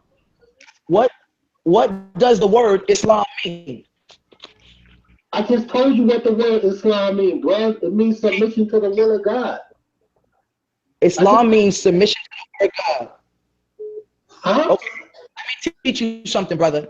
The word Islam. Let me teach you. See, I'm a linguist, bro, so I deal with the language. The word Islam is a derivative from where you say Assalamu. That comes from Islam. Assalamu, which means peaceful. It does not mean submission. You do not speak Fusa. You do not speak Quraysh. You do not know what your religion. You don't know the name. You don't know the definition of the name of your religion because you just said it means the submission. That's wrong. Hold on. Let me refute that real quick. First of all, Islam comes from the root word S-O-M, which means peace. And that's where you get the words like shalom or salam. It comes from the root, the trilateral root, S-O-M, which means peace. And Islam is a word that's created from the trilateral root, S-O-M, which means peace. You are correct. And that's why you submit to the will of God. So if you want to think about it, why is it like that? Because when you submit to the will of God, you bring peace into your life. That's okay, great. But I'm telling you, what I'm telling you is about, you just lie. I'm telling you. Okay, great. I can't hear you, Chris. She was correct. Of the word Islam is the peaceful, and you just proved it. I'm glad you did that. You just said it. You just broke it down for me. Islam is submission to the will of God. I said that the word Islam was created from the trilateral root SLM, which means peace. That's not true. What is it that you don't understand? You can't lie against Islam, man. It's not going to happen. My brother, you're right. When you said that, yes, Islam does come from peace. That's my point. And the word Islam itself means the peaceful, which comes. Bro, you gotta be able to you gotta be. Well, you can say that. You can go with that. I mean, Islam doesn't. All right, everybody, time out. Let me moderate. Right. Hold on, Prince. I want to welcome to the chat room a brother by the name of Tahaka Bey. Unmute yourself, Tahaka. And he's sharing his screen, Prince. So look at the screen, Prince. Brother by the name of Tahaka Bey. Unmute yourself, Tahaka. And he's sharing his screen, Prince. So look at the screen, Prince. Tahaka, unmute yourself. Unmute yourself, Tahaka. He's sharing his screen, Prince. So look at Tahaka, you hear me? Yeah, brother, I'm trying to get right. Okay. So I'm gonna come back to you when you're ready, all right? All right, what's up? Okay. All right, go ahead, brother. Prince, finish saying what you saying. Yeah, I said Islam means peaceful, and the brother is saying that, but now he's trying to take me to another definition of salamu, meaning and taking that there and trying to say that it means submission. It does not mean submission, bro. But you're lying. You can't use technology, brother. I was crystal clear on what I said, and the people heard me. I'm gonna see the because you're using that Dr. York technology on me, brother. Come on, man. Let's keep it real. No disrespect to you, but you know how y'all do. I know you love me, bro. I know you love me. It's no disrespect. People arguments. This is a satanic trick that y'all use all the time. Come on, man. I see the infinity that Dr. York says, man. I know he's a magician. You're a magician too. And I was a magician, so let's keep it real. I know how y'all get down. It means submission to the will of God. Everybody out there in the chat rooms and all that, go Google Islam right now. And see if it means the peaceful, like Prince York said. He's a liar. So everybody in the chat room, go ahead and Google the word Islam right now and prove Dr. York to be a liar. Let's do that shit right now. We gotta keep it real. You understand? I never said that the trilateral SLM means submission. You're a liar. I said the trilateral root SLM means peace. And that is where the word Islam was created from, just like salam, which means peace. And Prince, hold on. Prince, I do agree with Abdul when he said what Islam means, and it does mean the submission does mean submission. This is the problem. That's why I asked him. When he first got on the phone. I'm not talking about what Google said, because Google Translate ain't speaking Fusa. That's what I'm trying to tell you. There's different dialects of Arabic. Google Translate and Rosetta Stone, the thing for learning languages, they're not teaching you the type of Arabic dialect that's in the Quran. The Quran is written in Fusa. That's why you don't know the translation. That's my point. That's why when I asked you, do you speak Arabic, and you ignored that question. I don't know, brother. Do you speak Arabic? You speak a little. Okay, that's good. So, do you speak Fusa? What dialect of Arabic do you speak? Because then as I'm talking, if y'all hear rustling, what I'm doing right now is I just went in the bin and grabbed 360 questions to ask an Orthodox Sunni Muslim. Let's get the bullets flying. Because you see, I can run. I already ran the Hebrew with the 360 on them. Now I gotta run the Muslims too. You gonna make it where I can't go to Egypt no more. I might get killed. Hey, listen. Hey, Prince York, I respect Dr. York. He was a bad black man. I'm going to keep it real. But at the end of the day, a lot of the shit he taught was bullshit, brother. Let's keep it real. Y'all switch up. These niggas like you switching up. Can I add one thing? Y'all not all right, hold on. Let me bring in. Hold on. Let me bring in another person. Tahaka is ready. Let's get on over here to Tahaka. Go ahead. Can I add something? This is Brother Reggie. Oh, that's Brother Reggie. Go ahead, Reggie. So whatever the definition of Islam is, we look at the practicalities. After the Prophet Muhammad, peace be upon him, passed away, you have to explain to me why the Umayyads invaded Africa and invaded and destroyed the Berbers. Why did they attack the Berbers? The Berbers had done nothing to the people, the Arabic people. If it means peace, why did they do that to the Berbers? This is the beginning of the creation of Moors. After they did that to the Berbers, right, they eventually end up invading Kemet. They attacked and invaded Kemet. After they invaded Kemet, if they're so peaceful, why did they walk down there and then try to invade the Nubians where they got stopped at? They got stopped right in Nubia, and there was a peace treaty called the Bach. You tell me why, no matter what the book says, why did Africa become invaded? Good question, Dr. Reggie. Dr. Reggie. That ain't no good question, man. That ain't no good. They act like people was peaceful all throughout history. Stop that, Sonetta. People been wars since time immemorial. Let me I just said that is a good question. That ain't no good question. People warred from time immemorial. All right, hold on, Tahaka. Let the brother answer it, and then I'm coming to you, Tahaka. Why are they spreading a religion called peace, and they're actually invading peaceful people?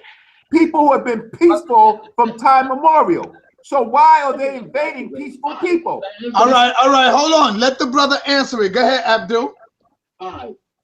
See, y'all got to pay attention to what's happening. Listen to the words of my brother, Dr. Reggie. He's talking about invasion. Why did they attack the Berbers? And see, this is technology 101. Y'all got to keep it gully, man, and stay on point. First of all, the Muslims didn't attack the Africans. You understand what I'm saying? When the Muslims went on their mission of spreading Islam, you understand what I'm saying?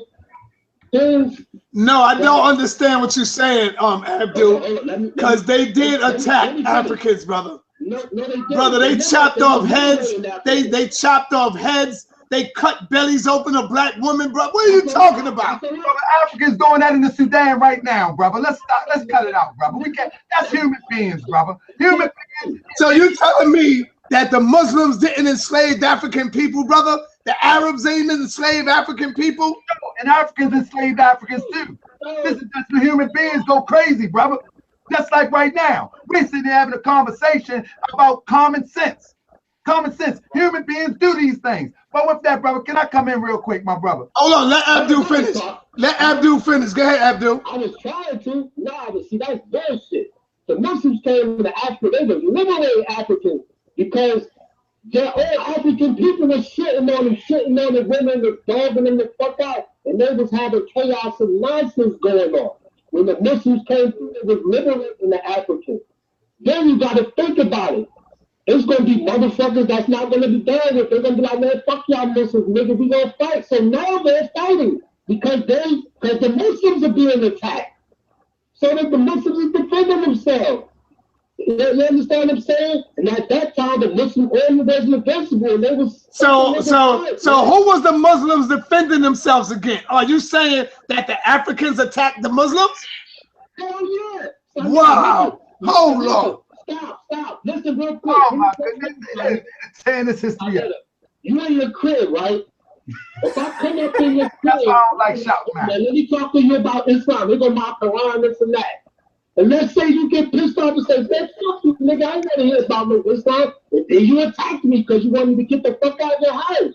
This is the same thing, son. This is what happened. Yo, let me move on over to my brother Tahaka, man. So look, when the Muslims went up into Africa, they met opposition. There was motherfuckers that was trying to kill them. Like, all that. We ain't trying to hear that. Hold on. Everybody time out. I'm moving on over to Tahaka. So you asked me, and then I got my brother got a question or got a statement too. So here we got Dr. York fighting for his life. He's fighting for his life. Everybody put this in perspective. He's fighting for his life. What does he have on his head fighting for his life?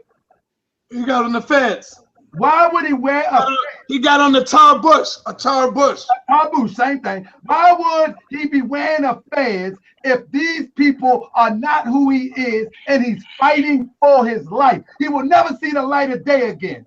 However, he's wearing this. Why? He was that gone that he's gonna wear something that he doesn't think that he is, and he's fighting for his life. My brother knows something, and you don't, Dr.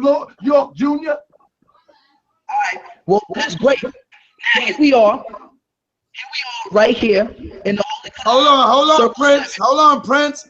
Let him finish. Go ahead, Tahaka. It's just a question. I want a quick answer, and then we're gonna move on, and then he can go. All right, go ahead. Why would he wear that fighting for his life? He will never see the light of day. He has the ability to never, ever be free. And he's wearing this. Why? Go ahead, Prince. Y'all unmute yourself. Why you see Dr. Malachi York wearing a fez is because at that time, wu-nuwaupians were known as wu-nuwaupian Moors. And we went and overstood and studied the Moorish school. We studied it to such an expertise that before the court case was over, I'm telling you, that day when the judge said, all rise and Moors claim to be sovereign, all the Moors who came to support my father all stood up after they teach not to stand up because they're not under the jurisdiction of the Caucasian government. At that day, Hold on, Tahaka. Let him go, Tahaka. Let him go. I said a quick answer, Si. Come on, Si, so we can move forward. Okay, you're right, brother. I said a quick answer. First of all, York Jr., the Moors don't believe what you're saying. Some Moors, some Christians do. But listen, the Moors believe Islam. I don't care what the Moors believe because Islam. What you're saying. Listen, brother. Muslims of today worship rocks. They go to something they call a they pray to a giant stone. No, we don't, brother. It's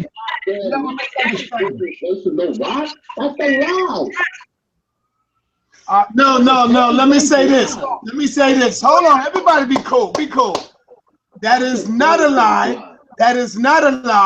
The Muslims do be worshiping rocks. Now, the reason I'm saying that, hold on, let me tell you. Hold on, brother. The reason why I'm saying that, because everybody like to talk about, oh, the Egyptians worship this, the Egyptians worship that.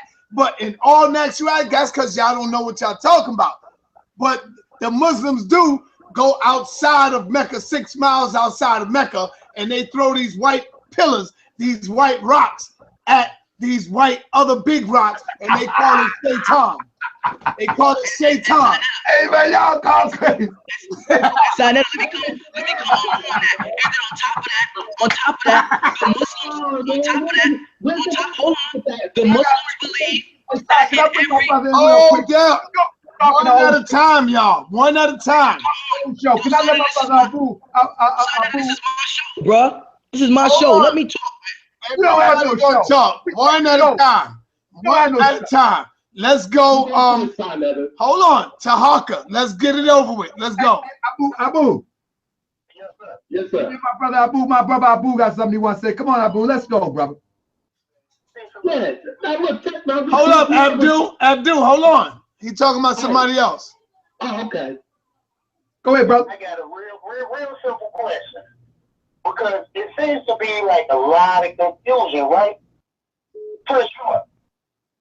You just said that Ham begat Timmy, right? Didn't you say the New Israelites said we were descendants of the Canaanites? And Ham was the only one that didn't get the curse? And Ham came out of Timmy, but his father is still Canaan, right? Come on, Prince York. If I bring Prince York in to talk, he gonna talk. Yo, go ahead. You got to repeat that because I didn't catch it. Yo, we can't hear your man that clear on the phone though, Tahaka. Okay. Go ahead. See if you get it now. Okay, this is what I said. I said, if hell comes from Canaan, and hell begot Kemet, Kemet comes out of Ham, wouldn't Canaan be Kemet's father also? No, let me tell you why. Because Ham isn't the father of Kemet. That's not what I was saying. I was saying Ham's lineage connects to Egyptian descendants. Ham is not the father of ancient Egypt. No, he is not. So you can go ahead and transfer your call back to because that's some bullshit. So You said show and prove. Okay, let me give you. If they are, that means that Egypt had to come out of Canaan too, if that's the case. If Ham is off of Canaan. Let me put the camera on. So then we can finish some Canaanites. He just took it back a little farther back than he took it. Yo, we can't hear him, man. We can't hear him. I got the camera open on the screen. Say it again. I said, can you explain what I'm saying to him? I'm saying if Ham come out of Canaan and the descendants of Egypt come out of Ham, are Hamites, right? Right. And then Canaan was the father of Egypt too? He's saying they come from the same father, basically. So how are you going to separate them? Okay, no, because the Canaanites were cursed. Go into your book of Genesis. The Canaanites were cursed in Genesis chapter 9, verse 25, with something that the Bible called leprosy. And when you look it up, it's a disease that causes your skin to turn white, or a sense of albinism. Hamathite, which was the 11th son of Canaan, was not cursed. And when you go to Ham's genealogy, you go into the Egyptian word Kemet, which comes from the Hebrew word Ham, which goes into the Arabic word Ham with 2 A's, to the English word Ham with 1 A. And now we go into the different sons. We got Cush, we got Mizra, we got Pafut, and we got Canaan. All of this is coming out of, this is the creation of Canaan himself. Now when you go into his different seeds, now you got his son Zidon, you got his son Hittite, you got Jebusite, you got the Amorites, you got the Gizerites, you got the Havites, you got the Archites, you got the Sinites, all the way down to Hamathite. Hamathite did not father the Egyptians.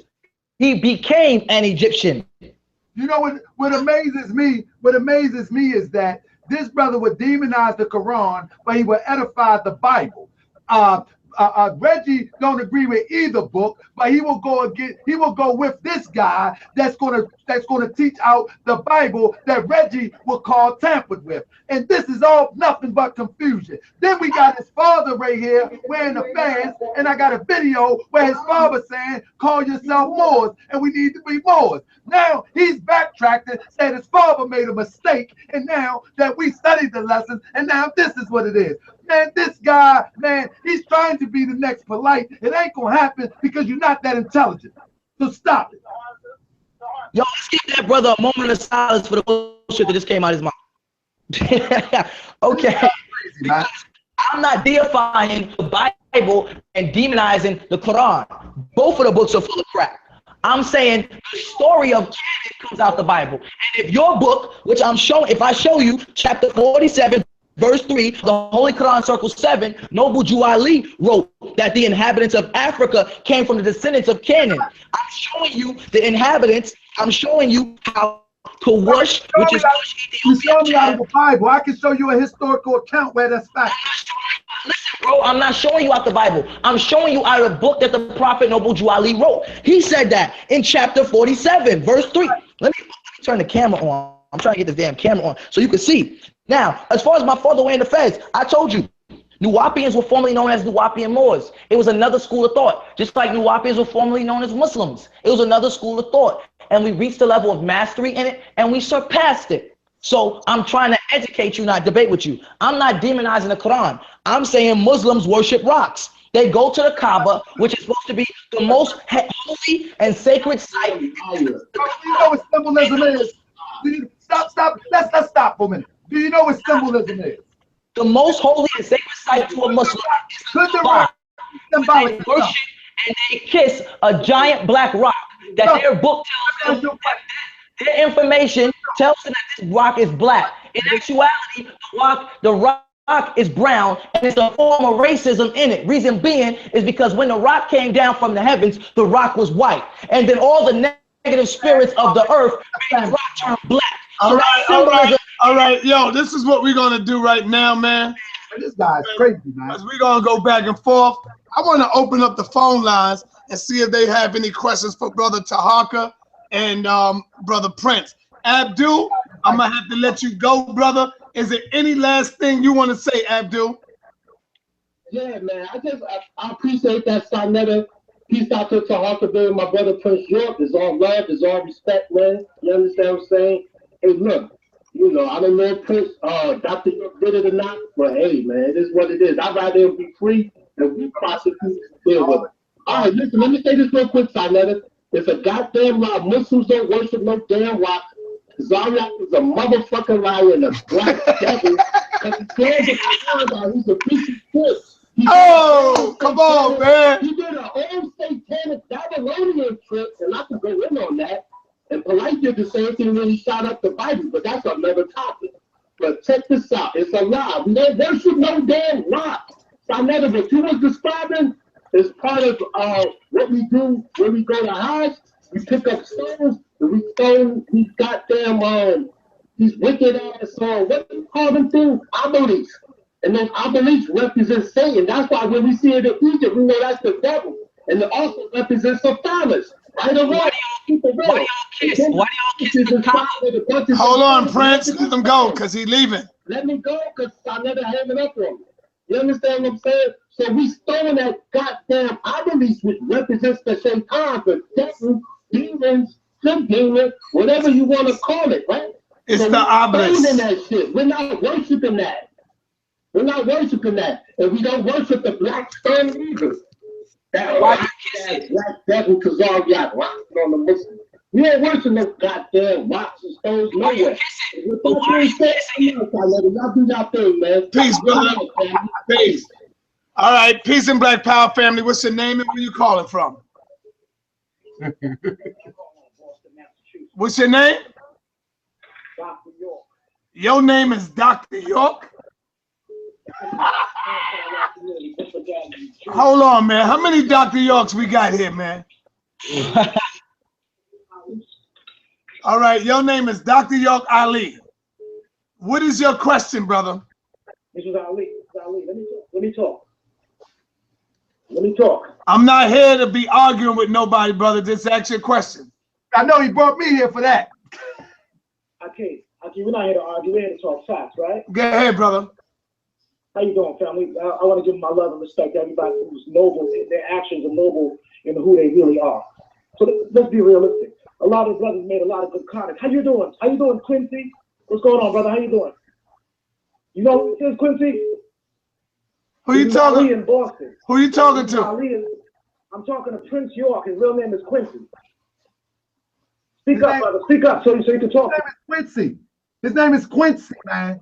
His real name is not. All right, yo. Check it out. We ain't gonna do that. But his name is Quincy, man. Another show.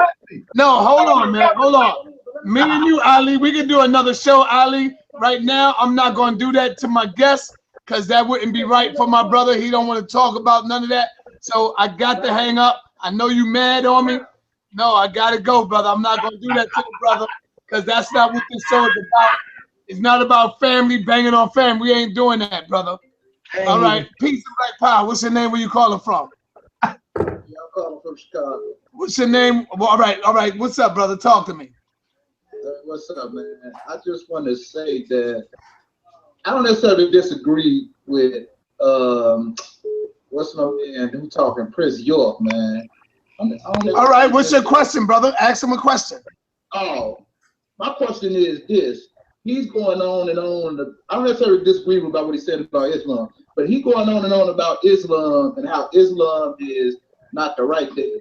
Now, I'm going to do one of the things that he just did. He just said, prove to me that Islam is, convince me that I should be a Muslim. Well, I need Prince York to convince me that I should be a wu-nuwaupu. That's great. But one second, because I feel your question, but give me 1 second.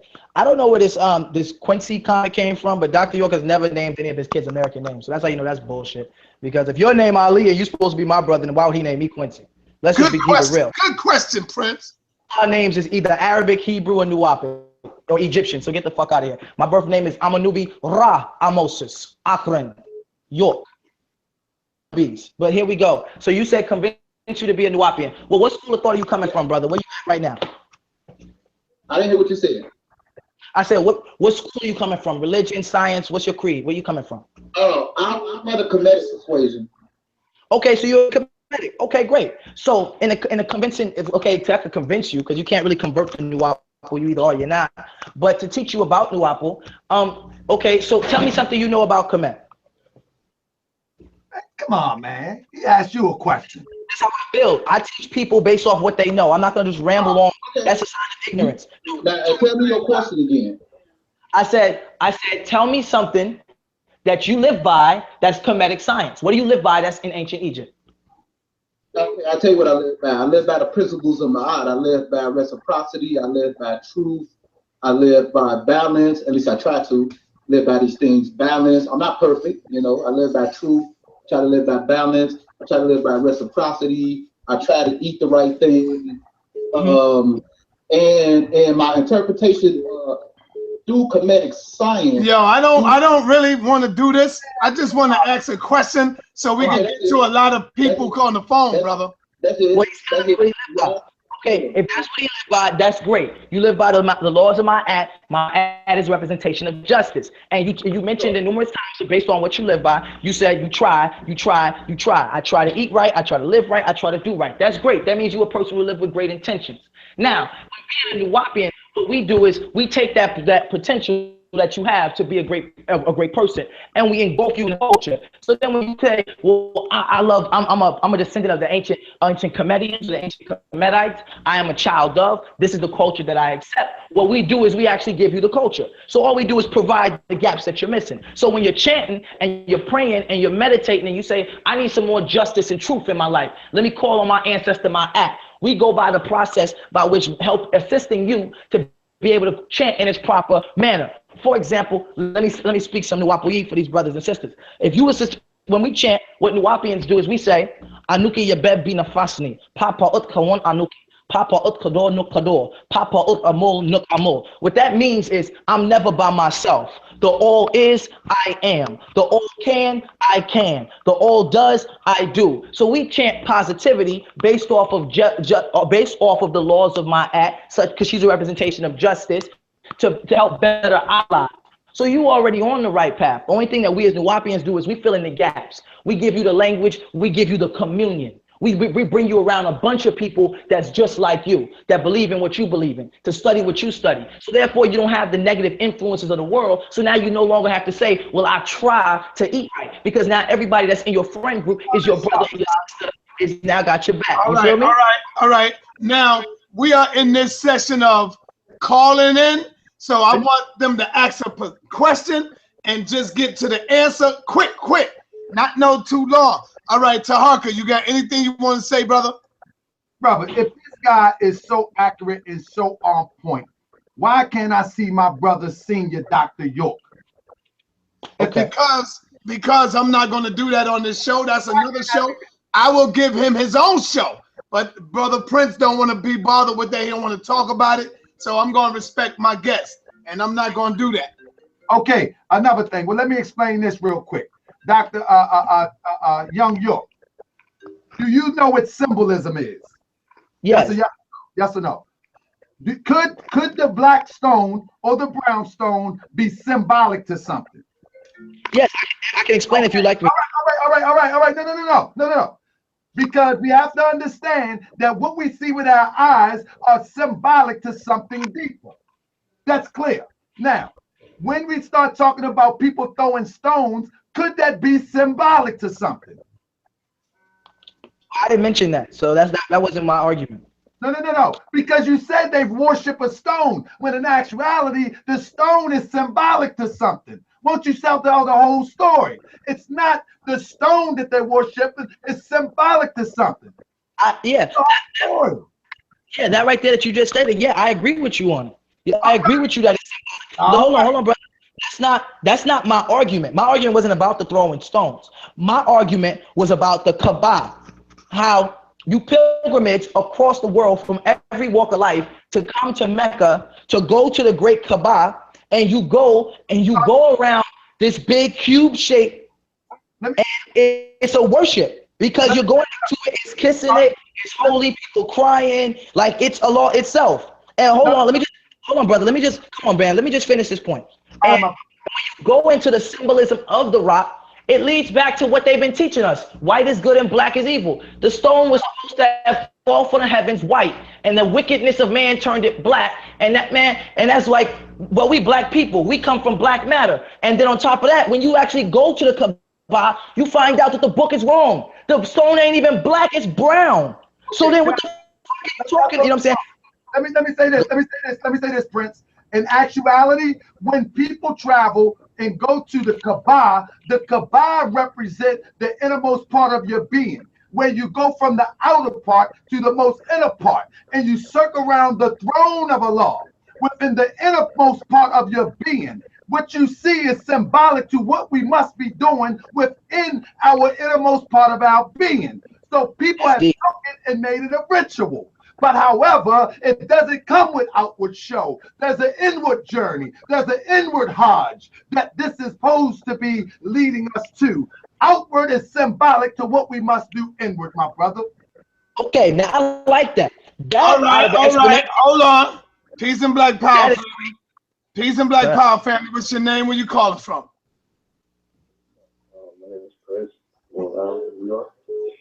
I got a question for y'all. All right, what's your question? I got Tahaka Bay here too. If y'all have any questions for Tahaka. I got my question for you is who built the pyramids? Your question is for York. Who built the pyramids? Come on, brother. You're supposed to know that already. That's a baby question. I know that, but I'm just asking them because I want to see what they keep saying. Go ahead, Prince. He asked you who built the pyramids, Prince. Okay, the pyramids it's not necessarily a who, it's a more so when and where, because the pyramids was built by the people of Egypt, and they built it in dedication to their it served a purpose as a battery of generating energy. If you actually go to the very stones of the pyramid, they are said to be of a quartz base, meaning they generate energy, and they're also aligned perfectly with different star constellations. Even in during a certain solstice, I think I forgot on that, but the sun actually positions itself exactly on top of the pyramid, and Orion's belt aligns itself with it. So the pyramids was built as a symbol of Egypt to represent strength. And it also served its purpose as a battery for energy purposes. Now, to go truly deep in that, it would take a very big explanation. So I'm cutting it short because we got to get to the next caller. So who built it? Who built it? Was it our people? Was it our people who built it? Are you saying? The pyramids of Egypt was built by the Egyptians, black people. Now, to know the individual's name, I don't agree. Let me just finish. I'm almost finished. I don't agree with the theory of Kaf Ray building the pyramid. Reason being is because I believe the pyramids are so much older than that. I'm one of the people who believe the pyramids are pushing 10,000 years in age. So I can't pinpoint who. I know it was us as black people. So it wasn't no aliens or nothing, you saying? No, Europeans don't believe no aliens built no pyramids. Okay.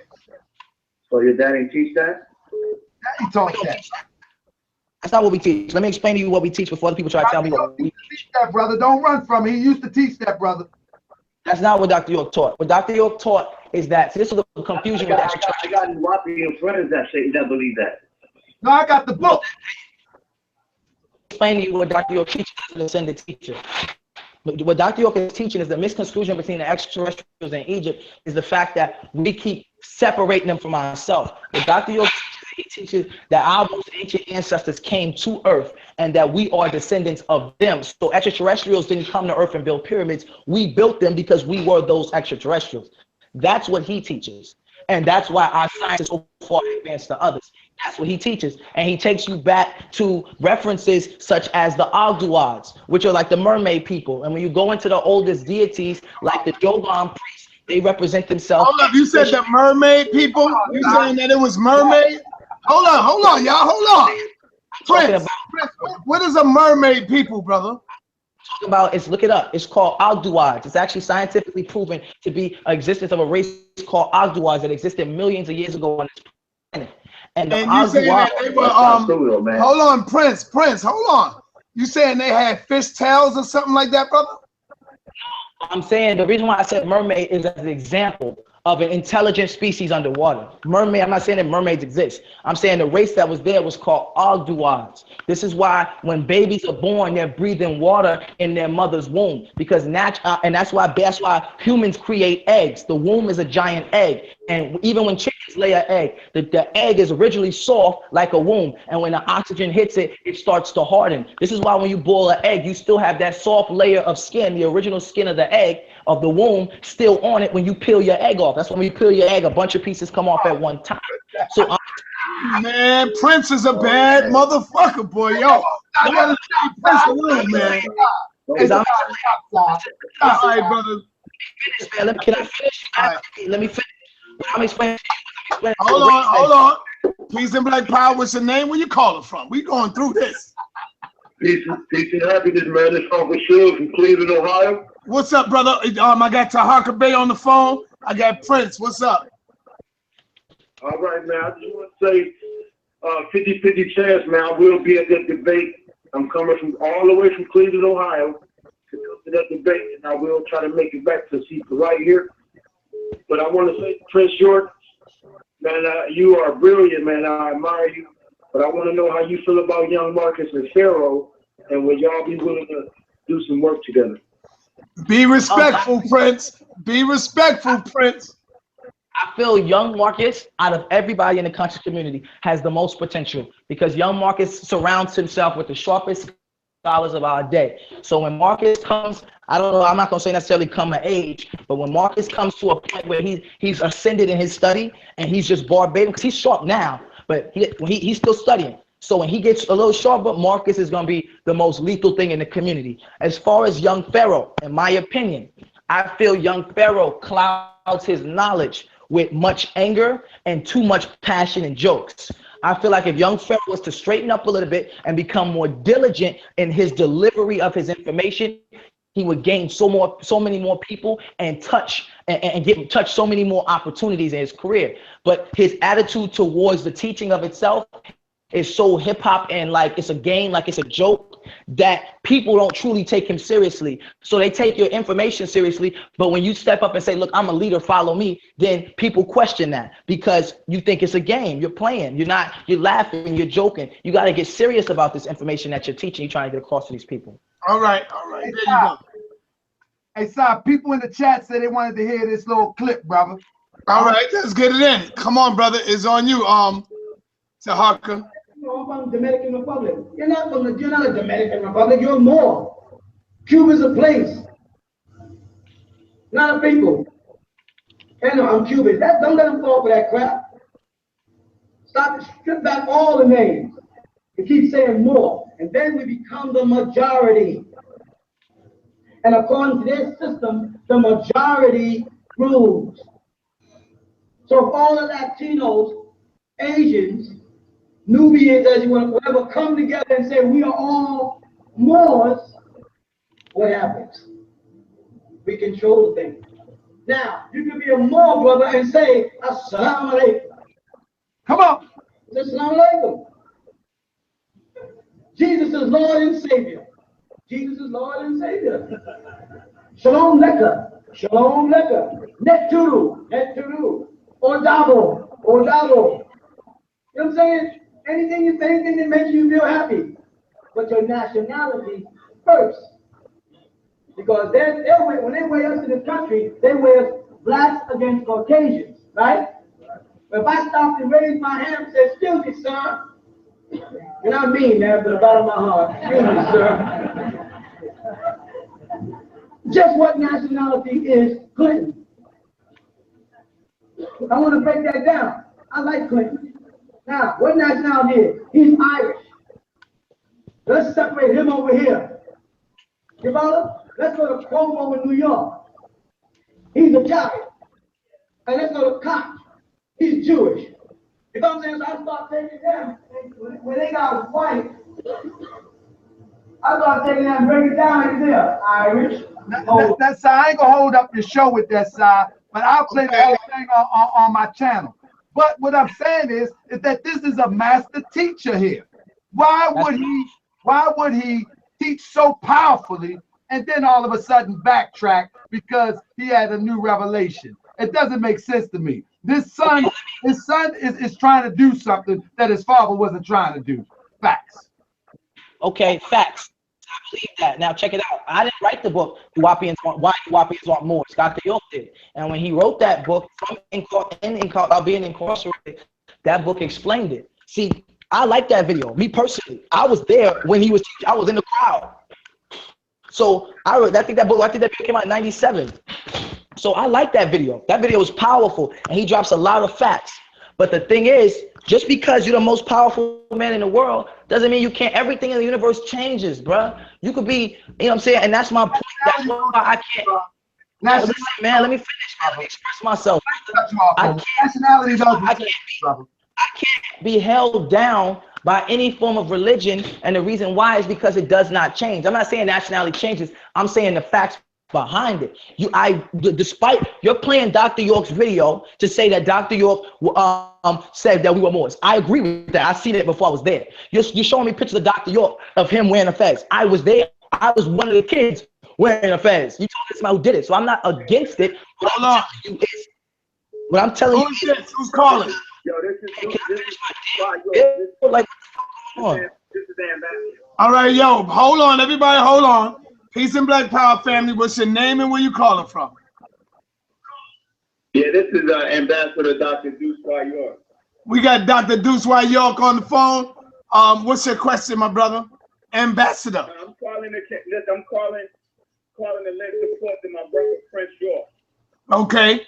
I'm calling to make sure, to let the world know he's got strong backing right now. He's handling that. He's handling whoever's questioning, he's holding it down just to let them know we on standby. A lot of people saying different things and coming at him from different angles, and they are coming in groups. And so you rarely see him with any other wu-nuwaupu. So just know that if you come in, as y'all claim as strong as you claim, know that it is support and that this doctrine is too strong for the average person. So we're ready to sit and go over some real paperwork, some real documents, the doctrine, open it up, open the book, open the language, and get those dates out there, get the facts out there, then we can set it up and let the world see it on a world stage, because that's how we do it. So let Prince give us, let him know I'm on the phone, stay strong and keep it popping. All right, brother, peace. We hear you. All right, I want to come on over to Taharka Bay real quick. Taharka. What's up, brother? I have a question for you, brother. Come on, brother. This is what I like. All right. During the time of slavery, brother. Right. We know what this white man has done to us. Right. And we know what that flag represents. You might think it means something else. You might think. Don't mislead. Brother, let me finish talking, brother. Damn, brother. All I did was ask. Let me ask what I think it means. Ask me what I think it means. Let me ask the question. Okay. I know you think it's a flag that represents us. Otherwise, you wouldn't be having it hanging in your house. Let's go there. So I'm just asking you, my brother. I'm not here to beat up on you. I'm here to learn. I'm here to learn from my brother. So we know that the red, white, and blue flag, the American flag, we know that we've been hit upside our damn head. We know that that flag is draped in blood of African people. We know that we was not waving that flag in Africa. That is an insult to African people, brother. So I'm asking you, why do you love that flag so much, brother? Why do you drape yourself in that rag? That flag, the red, white, and blue flag, brother. Teach me something I don't know. First of all, the colors of the flags were stolen out of the principles out of Kemet. The red, the red, the blue, and the white was stolen from our ancestors from the walls of Kemet. They represent Upper Egypt, Lower Egypt, and the Blue Nile. That's what those colors represents. Now, when they start, you know, I mean, you can laugh all you want. Yo, Tahaka, stop that shit. Tahaka, stop it, brother. Don't do that, man. That's facts. What you want me to do? That's facts. Go ahead, brother. That's facts. What you want me to do? So now, our people coming out of slavery, we fought under this banner to get this South up off us. We have more invested in this flag than Europeans do. The reason why we have more invested because our forefathers had to fight under this. So guess what? We are taking it over. It's ours. And when we get in power, brother Tahaka, they fought under it, under the pre-notion that they were going to be free, brother. They didn't fight under it because they thought that that was their flag. They wanted the white man to understand that, yo, we going to fight under your flag. You see what I'm saying? To get us our freedom. So that's why they was fighting. They never said that that was their flag, brother Tahaka. Okay, What other flag? Hold on. What other flag are they going to go under? They are in the American Army. So, of course, they got to go under the white man flag. That don't mean it's their flag. So, brother, do we have an investment in this country? Yes or no? Brother, our forefathers and mothers, we built this. That's right. So within our investment, so why not build our own flag? We got our own flags, brother. Brother, we need a return on our investment. Until my ancestors and we come together and take our country, our land back, we get a return on our investment, then we can talk about moving on. But until then, we want to turn on our investment. We want to return on our investment. Can I add? This is Brother Reggie. I'm back. Who's next? One at a time. Go ahead, Brother Reggie. Okay. I can see if you were talking of the 13 colonies, right? But why are you talking about the full flag of the American? Because we built the whole country. Hold on, Tahaka, let him talk. The whole country. Are you talking about the reason why you have it is for your special partnership with America? Or are you talking about because our ancestors, you have to do some research. You're gonna have to give me some history, some references. Where at any point of our time, did we claim the flag? Did we have rights as citizens under this flag? You're gonna have to show that, and you cannot show that. Now you want to talk about Kemet? I know, Brother Harper. I love you, brother, but you ain't been a Kemet. So you can't show me nothing on the nothing. I'll pull it up for you. Hold on. You cannot show me nothing in Kemet that says that talks about the red and the white and the blue. You cannot show me nothing. Stop telling that to the people. That is not. We have Egypt. Kemet has more writing than any other ancient civilization in the world, right? No, and they did not have a flag of that color. You're talking about your special partnership. You're talking about your special partnership that Almanzor had with Queen Elizabeth, right, in the founding of this country, where they both partnered, or they attempted to partner, to take the New World from the Spanish and the Portuguese. That is the partnership that the Moors had with the British. Am I wrong? Do you want to look that up? Do you want a reference? Almanzor, you can look up his secret relationships or his not so secret relationships with Queen Elizabeth, where he said, we Moors and you English, we can partner together to take the New World. That is documented fact. Is that what you're claiming, sir? A partnership with England? No, that's not what I'm claiming, brother. That's all what you're making up, brother. Show me his clip. Show me a slide. This where these colors come from right here. Now show me a slide what you're talking about. Show me exactly what you're talking about, because I'm showing you mine. No problem. Give me a few seconds. I'll hunt for the slide on Almanzor. All right, hold on. Let me go to the phone lines. This is where the Europeans stole our colors from. Right here. This is where it comes from. And that's why when you go to Britain, they use the colors. because we believe that there's a mystical, there's a power in these colors. You know what I think? I'm gonna show you the power. Give me a few minutes. I'm gonna show you your partnership. All right, let me go to the phone line. I got somebody on hold. Peace and Black Power. What's your name? Where you calling from? This is Abu Ali L. Peace and love, son. All right, I got Abu Ali L on the phone. What's up, my brother? What's going on, bro? P-State, I got a question for Dr. York, Jr., Prince York, and I got a statement about the flag. All right, go ahead, brother. All right. We say the white man is wicked and all this, and he stole everything, but then we give him credit for actually inventing a language, talking about Latin and all that. Ain't no white man made nothing. Ain't no man made nothing.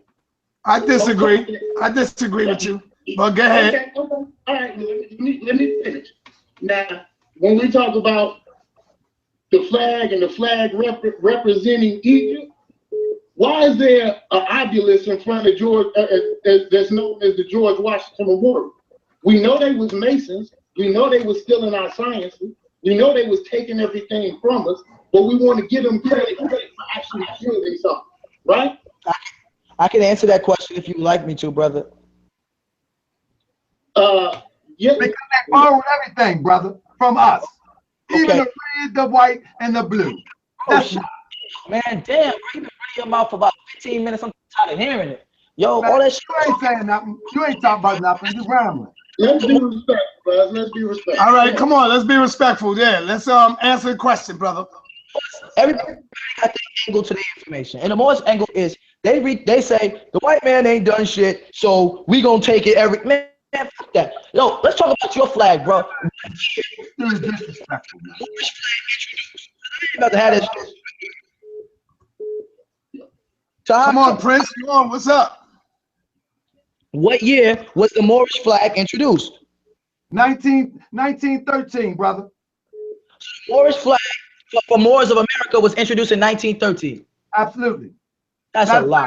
Not a lie.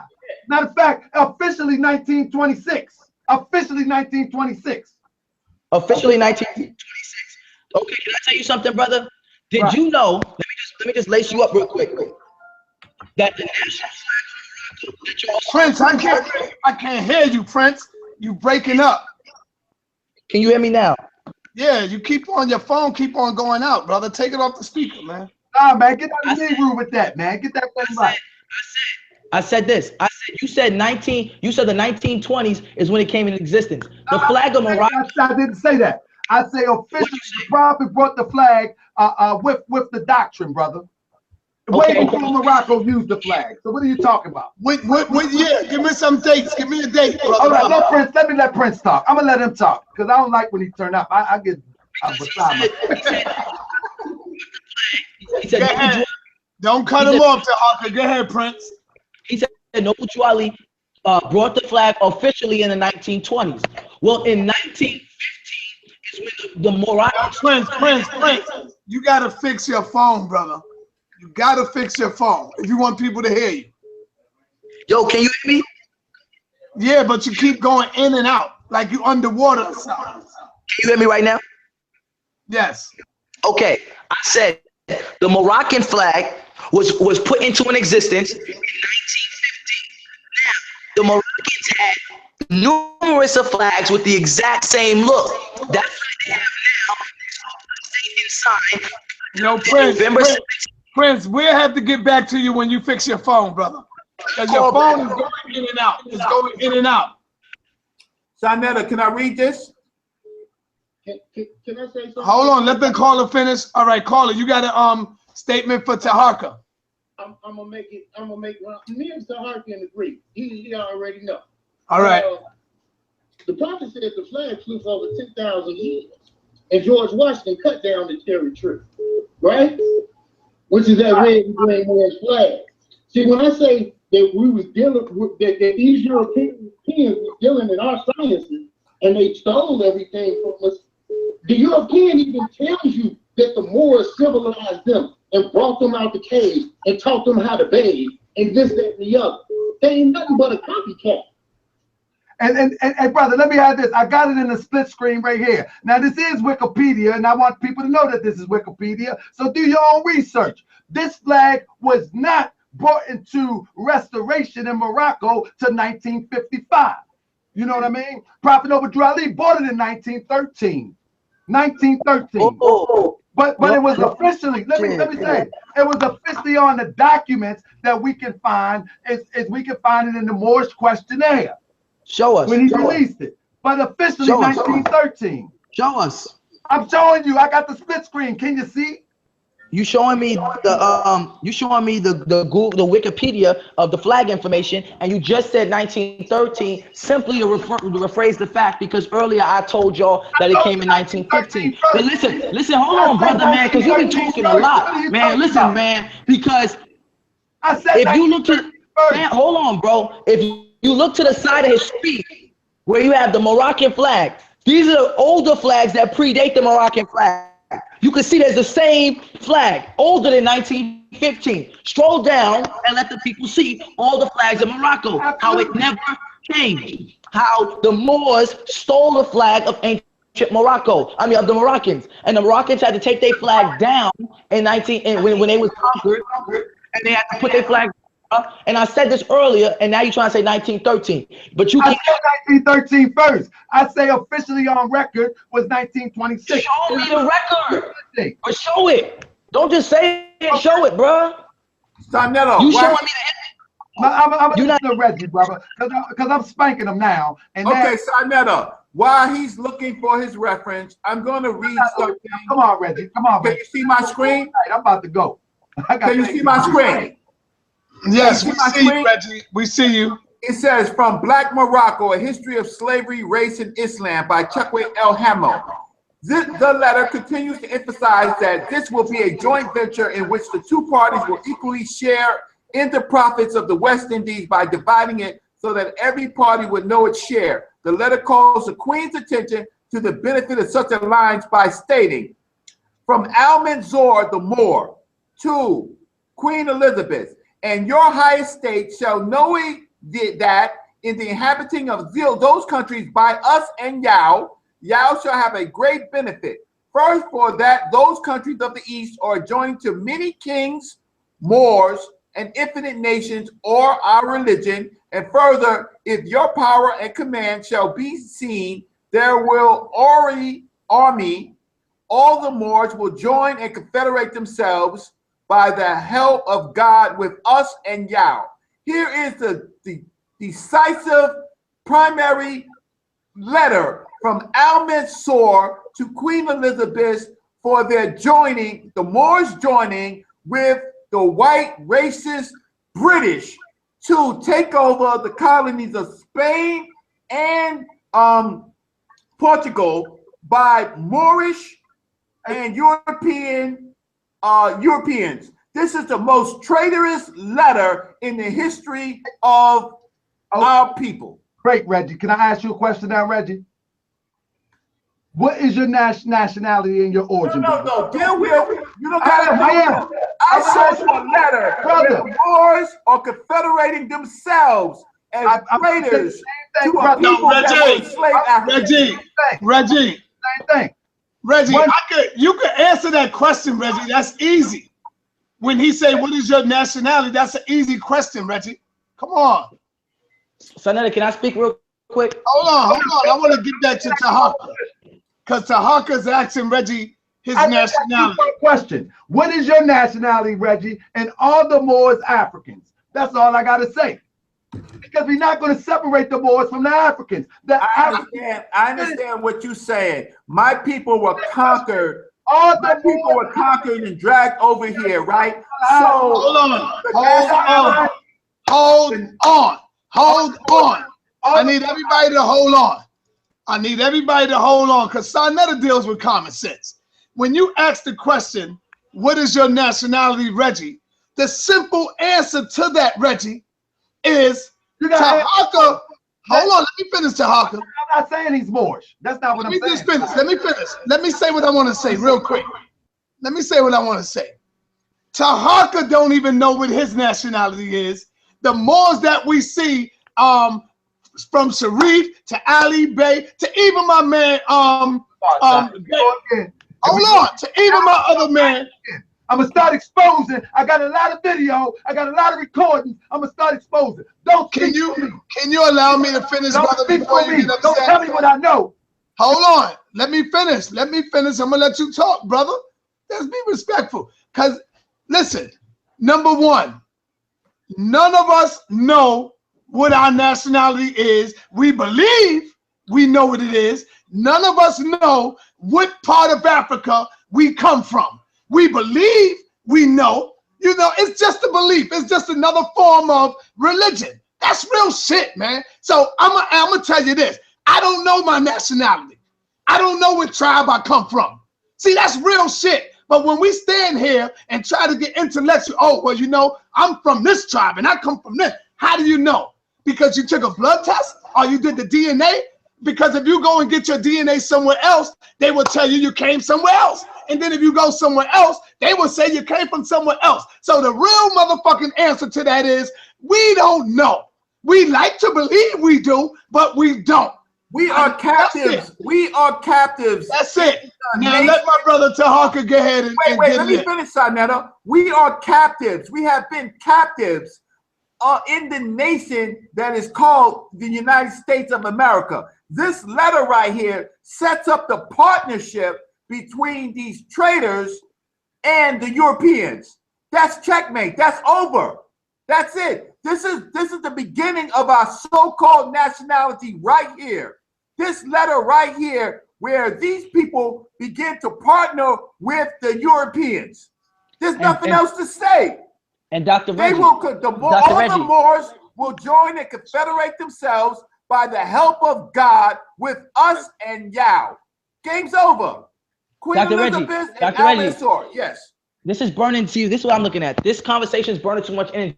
We chalked his ass up the first call. He called back bringing up the same stuff, but he still hasn't proved to me that the word Moor even comes from African descent. So I'm not saying Moors aren't Africans. Moors are Africans. But this is burning up too much energy. I mean, I'm not going to be screaming and hollering. I got other stuff to do. I'm out. Peace and black power. I'm out. Much love to Sarnetta. I'll catch y'all on the next one. All right. All right. Now, Tahaka. Unmute yourself, Tahaka. My problem is... Hold on, Tahaka. I'm going to let you talk.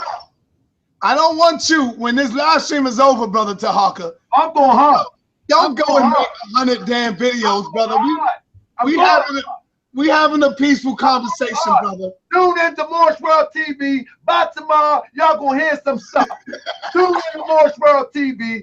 By tomorrow, you're going to hear some stuff. I'm telling you. Come on, Tahaka. You acting like a baby, man. We ain't playing. Now, let me say this. Saab. The point that I'm trying to make is when you say the Moors and separate them from Africa, that is an oxymoronic statement, brother. Those are our people, whether you choose to be a Moor or not. It was our people that made pacts. It was Africans that made pacts, whether they called themselves Moors or not. It was our people. High Yellow Reggie, it was our people, brother. You can't separate the two. Whether it was when they become traders, good brother, when they partner, when a group of Africans partners themselves with the European monsters, they are in fact traders. I showed you the letter. You can't fix that letter, brother. Now, you can't fix that. What's going on in Kemet right now? What's going on in Kemet right now, brother? Have you stepped 1 foot to try to fix Kemet? Brother, we trying to fix that. It's like you have not been to Morocco, brother. You have not been to Morocco and you haven't been to Canaan. I have been to Canaan, brother. I have been to Jordan. I have been to Moorland, brother. Brother. I've been there. Is Reggie. Reggie, you took that beating and we ain't going to revisit this again. You took the beating. It's a wrap. Moors are Africans and that's it. Bottom line. Yeah, Tahaka, hold on. Tahaka, let me ask you a question, Tahaka. Why your name is Tahaka Bey and not Ali Bey? Why your name is not Ali? Why you got the name Tahaka? Because Tahaka, the Moors migrated from Egypt into what is Northwest Africa. So we are the same people. We are brothers and sisters. We are the same people. Okay. We are the same people. That's all. That we just migrated. It's migration. That's all. Same people. You know what I mean? And Tahaka was a uniter. And that's why I was on the show with you and Polite last night. Hold on, Tahaka. So when you say that the Moors migrated from Egypt, are you telling me that there were Moors at the time of Kemet? Are you saying? No, what I'm telling you, at the time when they were in Kemet, they wasn't under the name of Moor at that time, obviously. What was it? You know what I mean? That was the Moabites. They're so you say the Moabites was there with the Kemites? Yes. Can you show me anywhere to prove that, brother? I can't show you right now, brother. I can't show you right now. You know, hold on, brother. Are you telling me that Islam was there at the time of the Kemites? The Moabites is a nation of people, brother. So you saying that the Moabites were there? The Moabites at the time of Kemet? Yes, the Moabites, the Canaanites, the Hittites, the Amorites, the Hamathites, all of them were in the same region at the same time. Kemet stepped out of Africa to defeat an invading population before they came. So they did step into Canaan, and then they put Canaan under their foot, right? Because they were partnering with the rest of these white folks that were coming in and invading Kemet. Always about division, man. You make it suspect, brother. No, I don't make it suspect. I'm giving you history. I am telling you a number of Norsuts stepped out, right, of Kemet to defend Kemet by cutting off the path. So there were many fights in the Levant to stop the invading populations. Ultimately, the Syrians came. Ultimately, the Persians came. Ultimately, as you know, we had issues with the people that they call the Canaanites, which would be the Hebrews. So there is much research, much work that talk about pharaohs in Canaan. Also, it was an important part because copper was a very important resource for weaponry. And so Kemet stepped out of Kemet to take control of that material in that area, particularly Moab. That is where the copper mines were. So, brother, look, I'm giving you a definitive paper that's well-researched, this article on the Moors trying to partner with the Europeans. After this, the Europeans cut the Moors off, cut Al-Mansur off, and King James circumvented this, created his own colony called Jamestown, which became the first British slave colony, all based on this particular letter right here. So, brother, you're gonna have to do some history. You're gonna have to do some research if you want to come back. All of that mythology, that shit don't work over here. Hey, yo, Tahaka, listen, brother. You my brother. This is not a need for you running, making 1,000 damn videos, brother. Don't do that. We just, I don't have to agree with my brother. I love you, Tahaka, but we don't have to agree. So I'm already copping a plea right now, brother. We ain't banging on each other because we disagree with each other, Tahaka. Let's not let this thing get ugly. So unmute yourself, Tahaka. Yes, go ahead, brother. My problem is that when you say you don't know who you are, when I'm telling you I know who I am. If I say I am, that's who the heck I am. I'm telling you that the slaves came out of Moorish stock. That the slaves that was brought here came out of Moorish stock. We can prove it. If somebody wants to see an educated point of view, then you're gonna have to come to Moorish World. There were no Moors that came from Morocco to the Americas. There's no slave ships that left Morocco to the New World. They all came from Senegambia. They came from the Congo. They came from Nigeria. That is the Bilal as Sudan. That is where the slaves came from, not from Morocco. The Morocco went into Africa to hunt down the Africans. Brother, those were original Moorish kingdoms. It's the same bloodline, fella. They never call themselves Moors. It's the same bloodline, brother. You're not calling yourself. We're not doing that. That bloodline shit is like that God shit. We're not doing that shit. They were the Bilal and Sudan. No, come on, brother. Look up the Bilal and Sudan. The Arabs called the African South of the Sahara the Bilal and Sudan. That's facts. That is facts, brother. You just don't know because you don't do no research. Brother, you haven't done no research, brother. You read a few books and think you know something, Reggie. That's my brother. Man, good God Almighty, man. This is draining, man. This is draining. Because you know what? It's cognitive dissonance. It's not being able to look at history and put it in the proper perspective.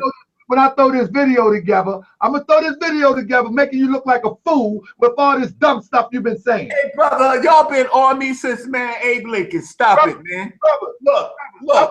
I'm going to make you come around wearing vests again, looking crazy. That's what brother, hey, don't worry about my dress attire. Don't worry. When you have 150 Moors and you have death threats and you have all of this type of emotions, right? We love you, boy.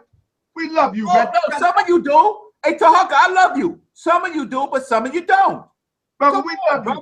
We just know that you mixed up, brother. You got that mixed gene of that. Cause you mad because I wear a raincoat? I mean, it's raining. Shit, I'm gonna wear a raincoat. What? Brother, you got that mixed gene of that European in you, brother. You might say anything, man. All right, yo, Tahaka, we closing out. I want you to take us out of here. Don't call me tonight, sir. Sir, don't call me tonight. Hold up. Moshwell TV. Tomorrow night. Hold up, Tahaka, I want you to take us out with some powerful rap music that you got, brother. Unmute yourself, Tahaka. Unmute yourself. I'm not muted. You muted me. All right. No, I didn't. Come on, man. Play something music for us. Take us out. Give us some hip hop to the 8th degree. Let's go. Hey, Sai, don't try to be my friend now. Brother, I'm still your friend because we disagree. Come on, Tahaka. I got you. Come on, brother. Hey, Sai, hold up. Give me a second. This is the one you got to get with. But hold up. I don't want you to give me no rhyme. I don't want to hear that Hotepas. I don't want that one. Here we go. I'm gonna mute you if you do that Hotepas. Listen. I'm trying to be your friend, man. I'm trying to be your friend. I'm trying to be your friend, bro. Help me out. Meet me halfway. I wanna be your friend. Peace and love. Let me be your friend. Peace and love. I said you ain't never met a more like me, and you ain't never ever going to meet one again. I wanna be your friend. Peace and love. Let me be your friend. Peace and love. Check it out. I said you ain't never met a more like me, and you ain't never ever going to meet one again. I wanna be your friend. Peace and love. Check it out. Let me be your friend. Peace and love. Check it out. Hey, yo, I used to be a thug until I met the prophet. Now I'm all about love, truth, peace, and freedom till I return to Allah. One day we gon' meet him. I'm all about justice. That's the focus of the message. Sometimes Asiatics make me want to forget the lesson. I'll be all up in my passion from all the Moorish fashion. All things considered, I start laughing. A grown man with a ponytail. Another calling us Neanderthal. And he all pale. I mean, for real, this is what it comes to, my brother. We got nothing better to do than talk down to each other. Yeah, we can get scholarly or we can get gutters. We are the children of our father, and the rest of our mother has murked us all. And first of all, we beat them out of ping trying to murk us all. You need to chill, my brother. Tell the elder the same. Cause on the real, my man, I'm really about them things. I can take the feds off and get back in the low and return to the state where they used to call me dope. But no, I'm rolling with the prophet of Allah. What love, not war. Standing on that floor, and I'm holding the square.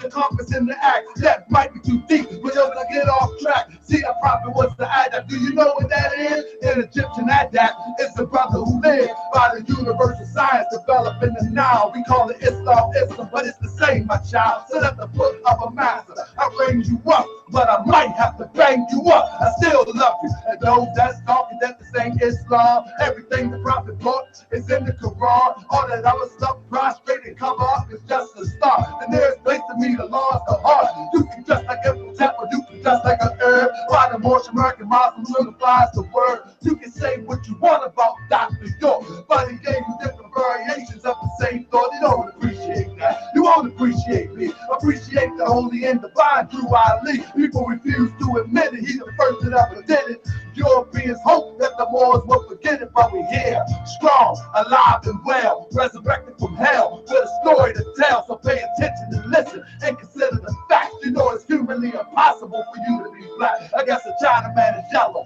a Mexican is brown. Just think for a second how ridiculous it sounds. We can turn it around, but we must unite. It's okay to disagree, but we don't have to fight. Because if we have to fight, you know how we get. I'm still learning to love. No, I'm not there yet. So work with me, fam, and I'ma work with you. And let's all work together and do what we gotta do. Cause on the real side, we ain't made no progress since 1929 when the prophet left the flesh. We got an Asiatic president, men marrying men, psycho keeping up a foot, and don't see his own sin. And those that say conscious that took your bucks, move straight to Hollywood, straight living it up, and y'all picking it up, straight cheesing and grinning. But it was your bread to help me set it off in the beginning. Be careful what you put in your soul, cause it'll fly. Unfortunately, some people get paid to misguide you.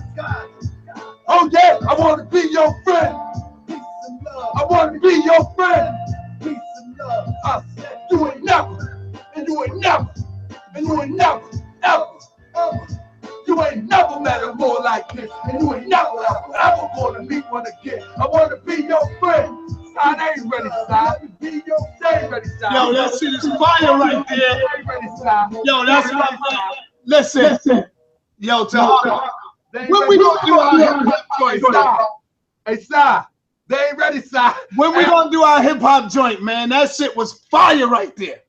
Hey, son, now I'm looking at the chat, man. They think I'm not going in on my brother for light, man. That's my man. Son, we gotta talk about it tomorrow, man. Oh man, that shit was fire right there. Yo, peace, my brother. I mean, yo, Reggie, sign out, Reggie. All right, peace. Hey, Tahaka, take out that that bar on the Neanderthal. Take that out, man. I want to be your friend too. That's what's up, bro. I'm gonna sign out, son. Yo, Tahaka, take out that fucking ponytail part too, man. Come on, man. Come on, man. Stop that, man. You know I keep that ammo, baby. I keep it. But peace out, family. I love y'all. Peace out. No doubt. That was fire. That was fire, baby.